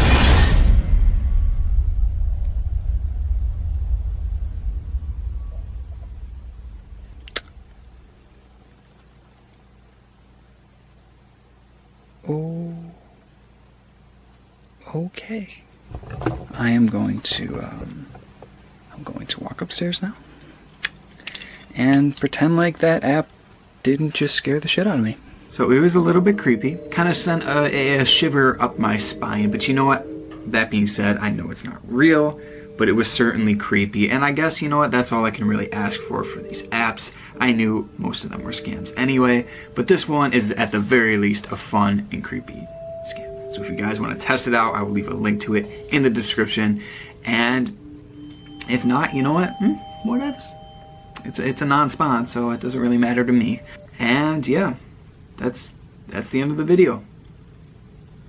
Unlike anything we've ever seen in the world of television. As little did this news station and all the others en route to cover this impasse know, but they would have a say in how this story ends. This is the story of the Eloa Pimentel hostage incident, or as it's since come to be known, the darkest moment in television history. Vou aproveitar esse momento que a gente sabe que os três estão assistindo. Lindenberg, somos um amigo da família. Eu queria falar com a minha mãe que eu amo ela. E meu pai também.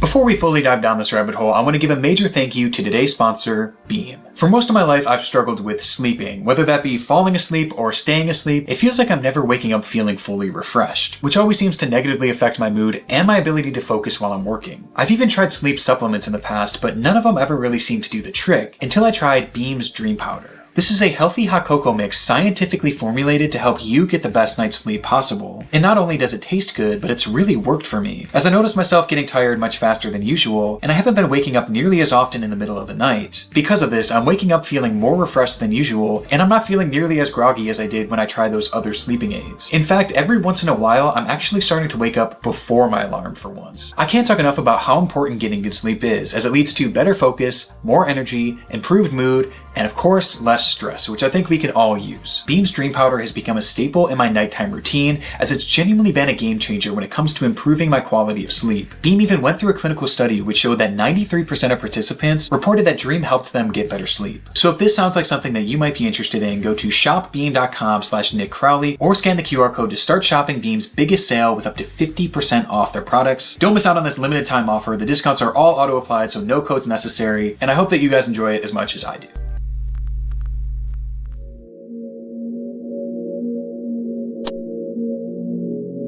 It was a warm, muggy Monday afternoon. Most residents across Sao Paulo had been busy starting off their work week as 15-year-old Eloa Cristina Pimentel arrived home from school for the day. Best described as a fun-loving, good-natured kid, Eloa excelled in her studies, where she met her closest friend, Nayara de Silva. And as she entered her family's apartment that day, she did so with Nayara by her side, as well as two other male friends, Legaio Viala de Oliveira and Victor de la Compass, with a group gathering together to work on a school project, until they heard the sound of rustling at the door.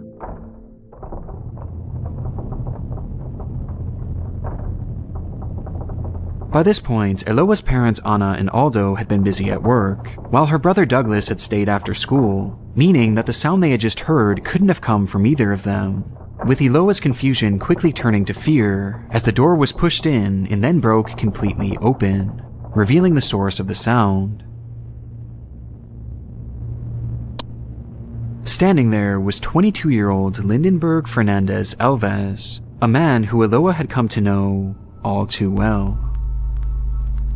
Almost 3 years before, the then 12-year-old Eloa had caught the eye of Lindenberg, who at that time was already 19 years old. Though despite this glaring age gap, the two would fall in love with each other and proceed to date for the next 2 years and 7 months, a period of time that was anything but smooth sailing. By this point, Lindenberg had become well known locally for his temper, with most describing him as a hothead and incredibly aggressive, which Eloa would come to realize firsthand, as he quickly grew jealous of seemingly anything and everything Eloa would do without him. On one occasion, Lindenberg had even stalked Eloa when she was out for a walk, following her every movement across town, before he'd eventually catch her sitting alone at the bus stop. This, for whatever reason, enraged him, and he would go on to confront her both verbally and physically, with it being reported that Lindenberg had attacked her not only on this occasion, but likely on several others as well. And after over 2.5 years of dating, Eloa had finally had enough, recognizing that Lindenberg couldn't be fixed, or at least not by her, and so she broke up with him.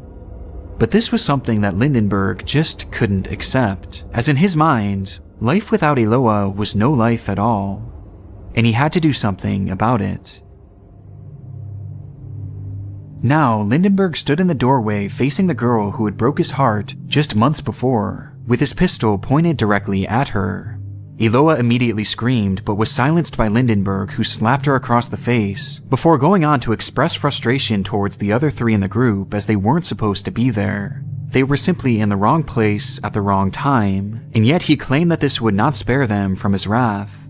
He was there to kill Eloa and himself, and anyone else who might stand in his way. Though he seemed to be in no rush to do so, as he forced the 4 teenagers onto a bed and forbade any of them from talking, before he would stand there and wait for hours weighing his options. Until he too heard the sound of rustling at the door. It was Aldo, Eloa's father, who had arrived home from work only to find Eloa's brother Douglas sitting outside the front door.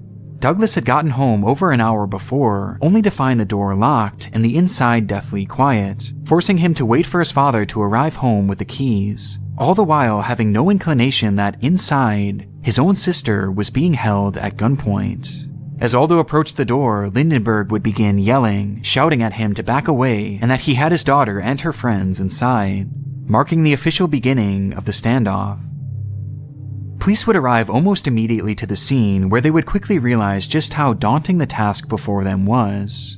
Lindenberg was more unwell than they could have ever imagined, with his temper proving to be their biggest obstacle during that first day, as in some instances he was actually receptive to negotiations, even allowing the release of the 2 boys inside, before he would suddenly shut down and become enraged, seemingly out of nowhere. O que você quer? Fala pra mim pra eu poder te ajudar, cara. O que eu quero? Matar Eloá e matar e liberar a base. Eu tô agredindo a minha namorada, essa desgraçada aqui. Eu sou sua namorada. Cala a boca. At one point, he even fired a shot through the front door at a passing civilian, incorrectly believing that they were trying to interfere. One minute he was hot, and the next he was cold. And as these tense minutes turned to hours, the reality of the situation for these negotiators became apparent. One wrong statement, even one wrong word, could cause everything to come crashing down. It was a fragile ordeal, and the following day, these negotiations would only become more complicated. E a gente vai falar agora de um caso de violência que está acontecendo neste momento em Santo André, no ABC Paulista. Um jovem mantém a ex-namorada e a amiga dela reféns. A polícia cercou o conjunto habitacional onde estão os reféns e a repórter Graciela Andrade está lá no local. Conta pra gente qual é a situação nesse momento, Graciela. During the local 7 a.m. news that following morning, the first reporter would arrive to the scene to document this developing story. In the footage, we can see the massive police presence and the window of the apartment where Lindenberg was holding the 2 girls. And almost immediately, the story was met with a skyrocketing number of viewers and soaring ratings that producers could only dream of. With this single report, they had just struck television gold, and suddenly other stations and dozens of reporters began flocking to the scene to capture a piece of this unfolding drama in real time. It seemed like in an instant, all of Brazil was now tuned into their TVs and waiting to see what would happen next. And among those viewers was Lindenberg himself. Recognizing that the news was starting to take note of his story, and that the area was now swarming with cameras waiting on his every move, Lindenberg's behavior began to grow more erratic. At one point, he forced Eloa to the window, standing behind her and demanding that she give the cameras a thumbs up, in order to let the people at home know that she was okay, and that Lindenberg wasn't hurting her. Though soon after, he would approach another window, this time holding his revolver, and without warning, begin firing randomly at the street below, in the direction of the news crews. Thankfully, again, no one was hurt by these shots, but it was becoming evident that Lindenberg was almost putting on a show for the cameras. And now that he was feeling like the star of the show, he was growing less and less interested in working with negotiators, and they recognized this too, and knew that they had to do something to force Lindenberg to continue working with them, which led to their decision to cut power to the unit, leaving Lindenberg in the dark, without air conditioning, and unable to watch the television. Eu ligo, mas vamos conversar.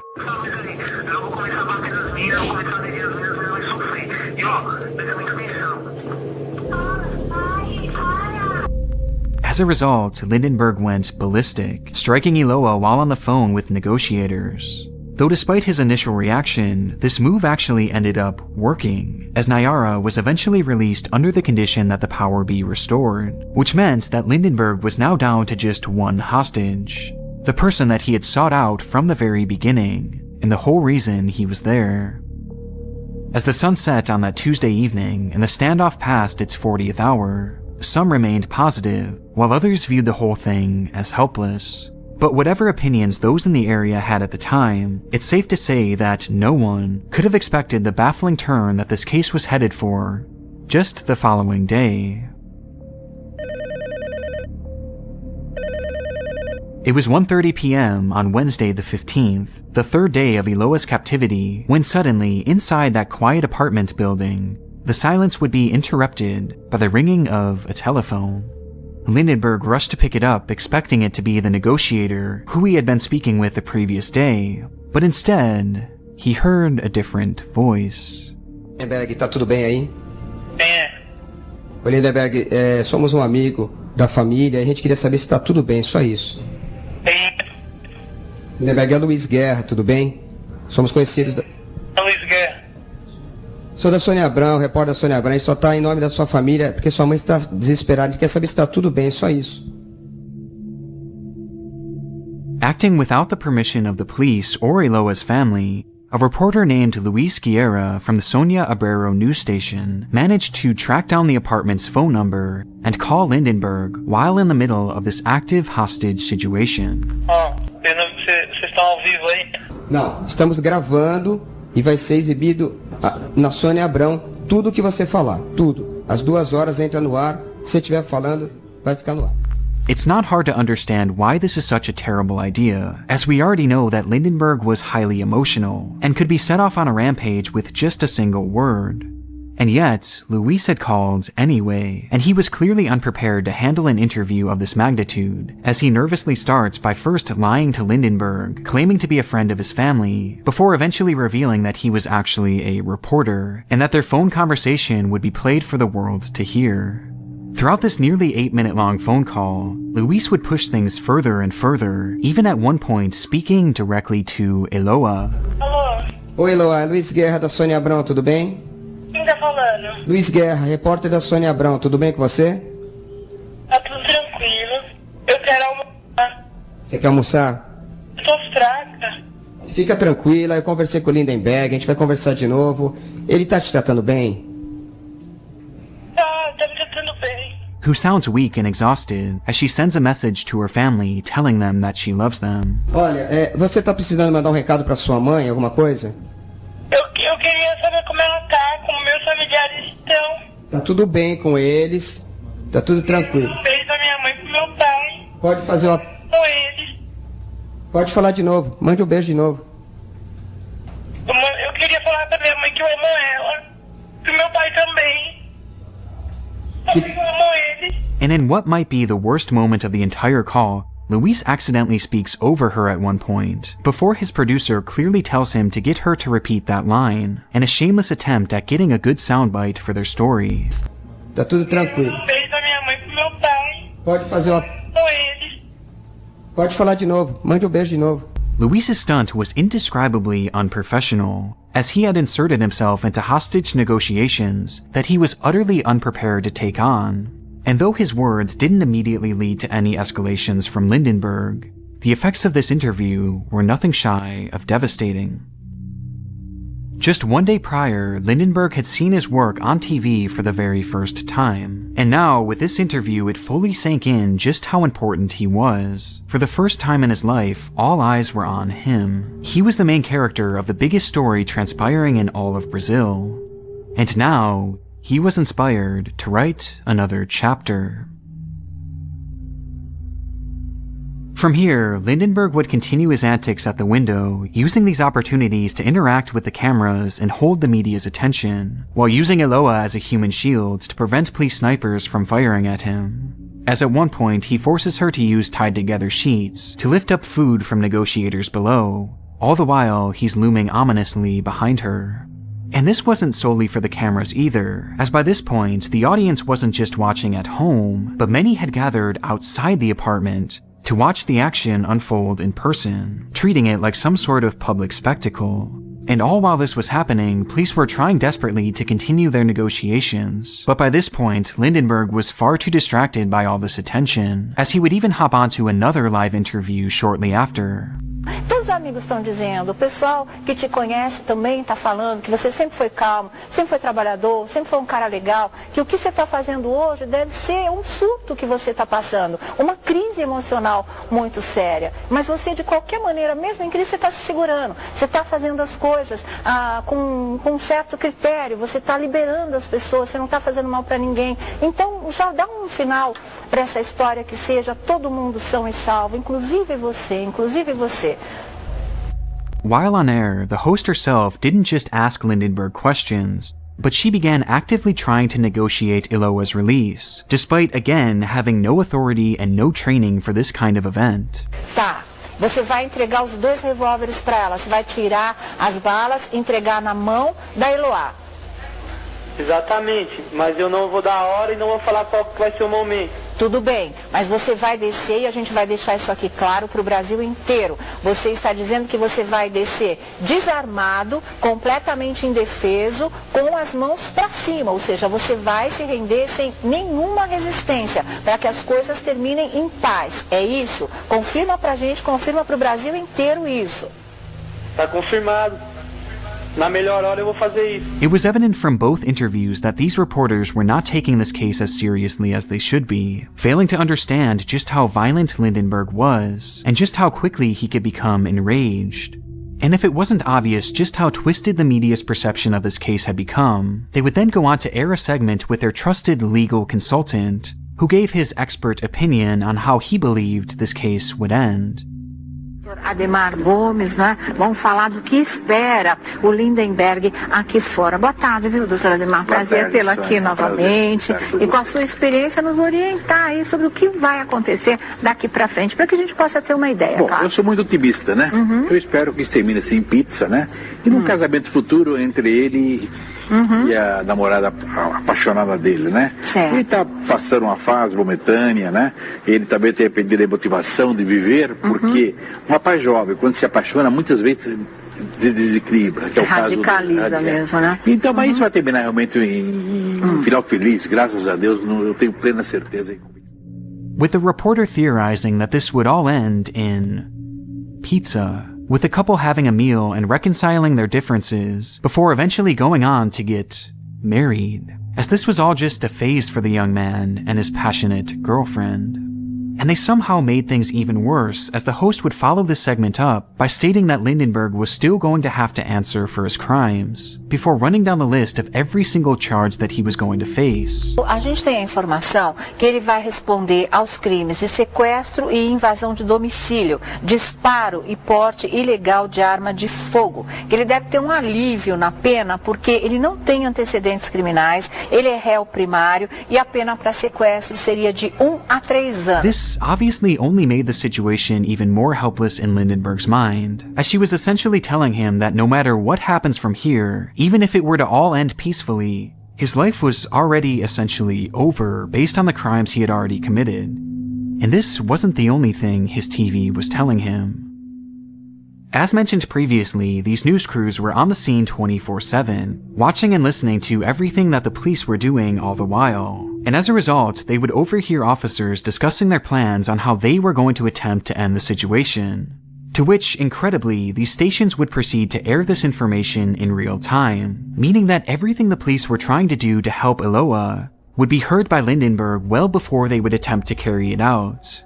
And he would see it all too, as due to the constant live coverage outside their window, he would be able to see any officer attempting to approach the door or the windows. The media was not only making Lindenberg feel invincible, but they were quite literally making him untouchable, as whenever the police would make plans, he would hear it on the TV and simply adjust his course to ensure that they wouldn't capture him. Whatever the police said and whatever the police did, Lindenberg was watching over them all the while, and so they had to be extra diligent and avoid doing anything rash to keep the situation stable. But as another long day came to an end, and the sun rose on the 4th morning of this ordeal, they would proceed to do the exact opposite. Following her release from the apartment, Nyara had been recovering in private away from the media, trying her best to grapple with the situation that she had just endured, as well as dealing with the fear of what might happen to her closest friend. However, on the morning of Thursday the 17th, a pair of unexpected visitors would arrive at her home. Standing at her door were 2 police officers that had been working Eloa's case who requested that Nyara come with them in order to help assist with their negotiations. Apparently, that morning, Lindenberg had agreed to facilitate Eloa's release, but only on the condition that Nyara and Douglas meet the 2 outside of the apartment and walk with them down into police custody. This was due to the fact that Lindenberg had become paranoid of being shot by officers, but having Nyara and Douglas there would essentially provide a shield for him. And so the police agreed, but by this point, Nyara had no idea that this deal had ever been made, and that she was now being driven back to the kidnapping site, where she would soon have to meet her captor face to face yet again. And there was little to no time for her to react upon her arrival, as she was almost immediately thrust into negotiations. Amor, você vai subir? Vou, amor, vou subir. Tá bom, na frente da porta. Tem policial subir, tá bom? Tá bom. Nenhum. Tá, deixa eu falar com ele agora, amor? Tudo certo. Vai dar tudo certo, prometi pra você desde o começo, tá bom? Tá bom. Beijo, te amo. Oi, Nayara. Tudo bom? Tá melhor já? Tô, você tá calmo aí? Tudo calmo. Você vai fazer mesmo tudo isso que você tá falando? Você confia em mim? Confio. And so, the cameras followed as Nyara and Douglas began their trek up to the home. Though almost immediately, Lindenberg had a change of heart and began yelling to negotiators that he no longer wanted to do this, as he was nervous about Douglas being there, instead insisting that Nyara come up to the unit alone, where he would then open the door and she would take Eloa's hand and the 3 would walk out together. Based on this behavior, it was obvious that Lindenberg wasn't to be trusted, as he had already backed off the original deal. Plus, part of his deal was that no police officers would be allowed in the building, meaning that there was no backup for Nyara, making the whole thing far too dangerous to even consider. And yet, the negotiators agreed anyway, and gave Nyara the call to walk up those stairs and approach the door alone. And so, with no backup whatsoever, the pressure of her friend's life on her shoulders, the police officers talking in her ear, and the hundreds of thousands of people watching at home, she felt as if she had no choice but to walk up those stairs step by step, until she stood just feet away from the door, where she waited to see Eloa. Though when the door was opened, she was instead met with the sight of Lindenberg, who reached out his arms, grabbed Nyara's hand, and pulled her inside, shutting the door behind them. And with that, Nyara was a hostage once more. This whole sequence has to be one of the worst handlings of a hostage situation that I've ever seen. Even having Nyara at the scene to begin with was questionable enough, as remember, she was only 15 years old at the time, and she had just survived this traumatic experience only 1 day before. But sending her up there alone, with no form of protection, is shocking. And you might think that after all of this, the news stations would finally just back off and stop intruding on the case, as clearly things were becoming more and more dire. However, they only became more obsessed, as Nyara's recapture only boosted their ratings even higher, and garnered the case a whole new level of notoriety that they just needed to exploit. And so, these reporters began calling the unit repeatedly, doing anything they could in an attempt to speak to Lindenberg, though even when he wouldn't answer, they would still try to speak to him directly over their broadcast. Porque a gente podia, quem sabe, aproveitar esse momento que a gente sabe que os três estão assistindo aqui o programa e eles estão bem, que assim que o Lindenberg ele confirmou isso aqui para nossa produção, eles estão bem, estão tranquilos, estão só esperando o momento certo, pedir para uma das meninas, quem sabe, ou ele mesmo, desse um sinal agora aqui na janela para mostrar para todo mundo que está tudo bem, que está ok e que essa história vai acabar o mais rápido que todo mundo espera. Se os três puderem, um deles dar um sinal, acenar, fazer alguma coisa para mostrar para todo mundo, para deixar todo mundo mais calmo. Instructing him to give specific signals to show that he was hearing them. Both the media and Lindenberg were stretching his 15 minutes of fame for as long as they possibly could, and by that Friday, the ordeal would reach its 100th hour, making it the most prolonged hostage crisis in Brazil's entire history, with there being no sign of a resolution in sight. And it was obvious that this longevity was weighing heavily on Lindenberg, whose fiery persona had eventually turned into despondency as he grew more and more exhausted, with his words alluding to the possibility that he was finally going to snap.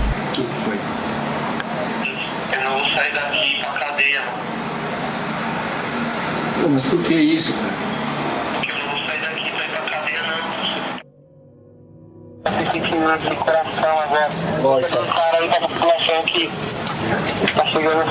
And by this point, Brazilian officials were tired of their negotiations anyway, and knew that it was time for a different tactic, sending in their Special Tactical Actions Group, known as GATE. Although, due to the cameras on the scene, the team knew that they couldn't just scale up the wall and enter through the window, since Lindenberg would be able to see the whole thing unfolding on his TV. And any time he would go to the window, he used Eloa as a human shield, meaning that any plan to shoot him from long range without risking the life of Eloa was nearly impossible. There was really only one way in: the front door, with their plan being to set a charge and breach said door should Lindenberg's behavior escalate, with the camera showing the entirety of the setup. At one point, they even captured the team secretly raising up a gun to one of the officers, despite the officers telling Lindenberg that there were going to be no guns involved, though their cover was clearly blown. And so, the charge was set, and the streets fell silent, as all of Brazil watched on, waiting to see what would happen next. Na tarde de hoje, documento foi entregue, também colete. Minuto ao senhor, doutor. Nós estamos assistindo um ritual, o ritual final desse episódio, o ritual que precede a libertação das duas reféns, das duas adolescentes, e a entrega, um barulho lá no local. Aconteceu um disparo, Percival. Barulho, exatamente, é um barulho de disparo. Houve um disparo lá dentro. Aconteceu. Agora foi. Agora foi.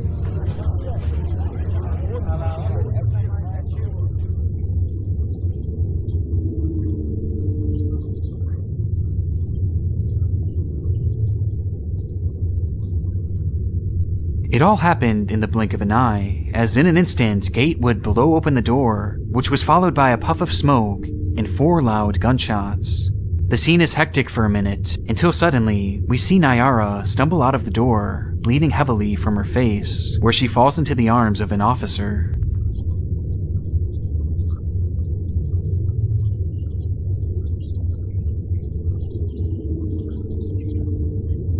Then, a stretcher is taken into and out of the room, with Eloa strapped to it.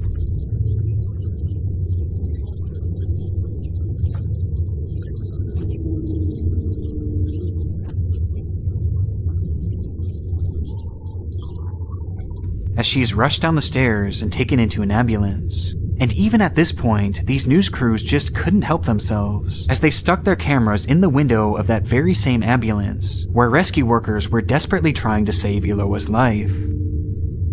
In the fray, Lindenberg had been struck by a rubber bullet and pulled from the unit where police piled on top of him, thus finally bringing the crisis to an end.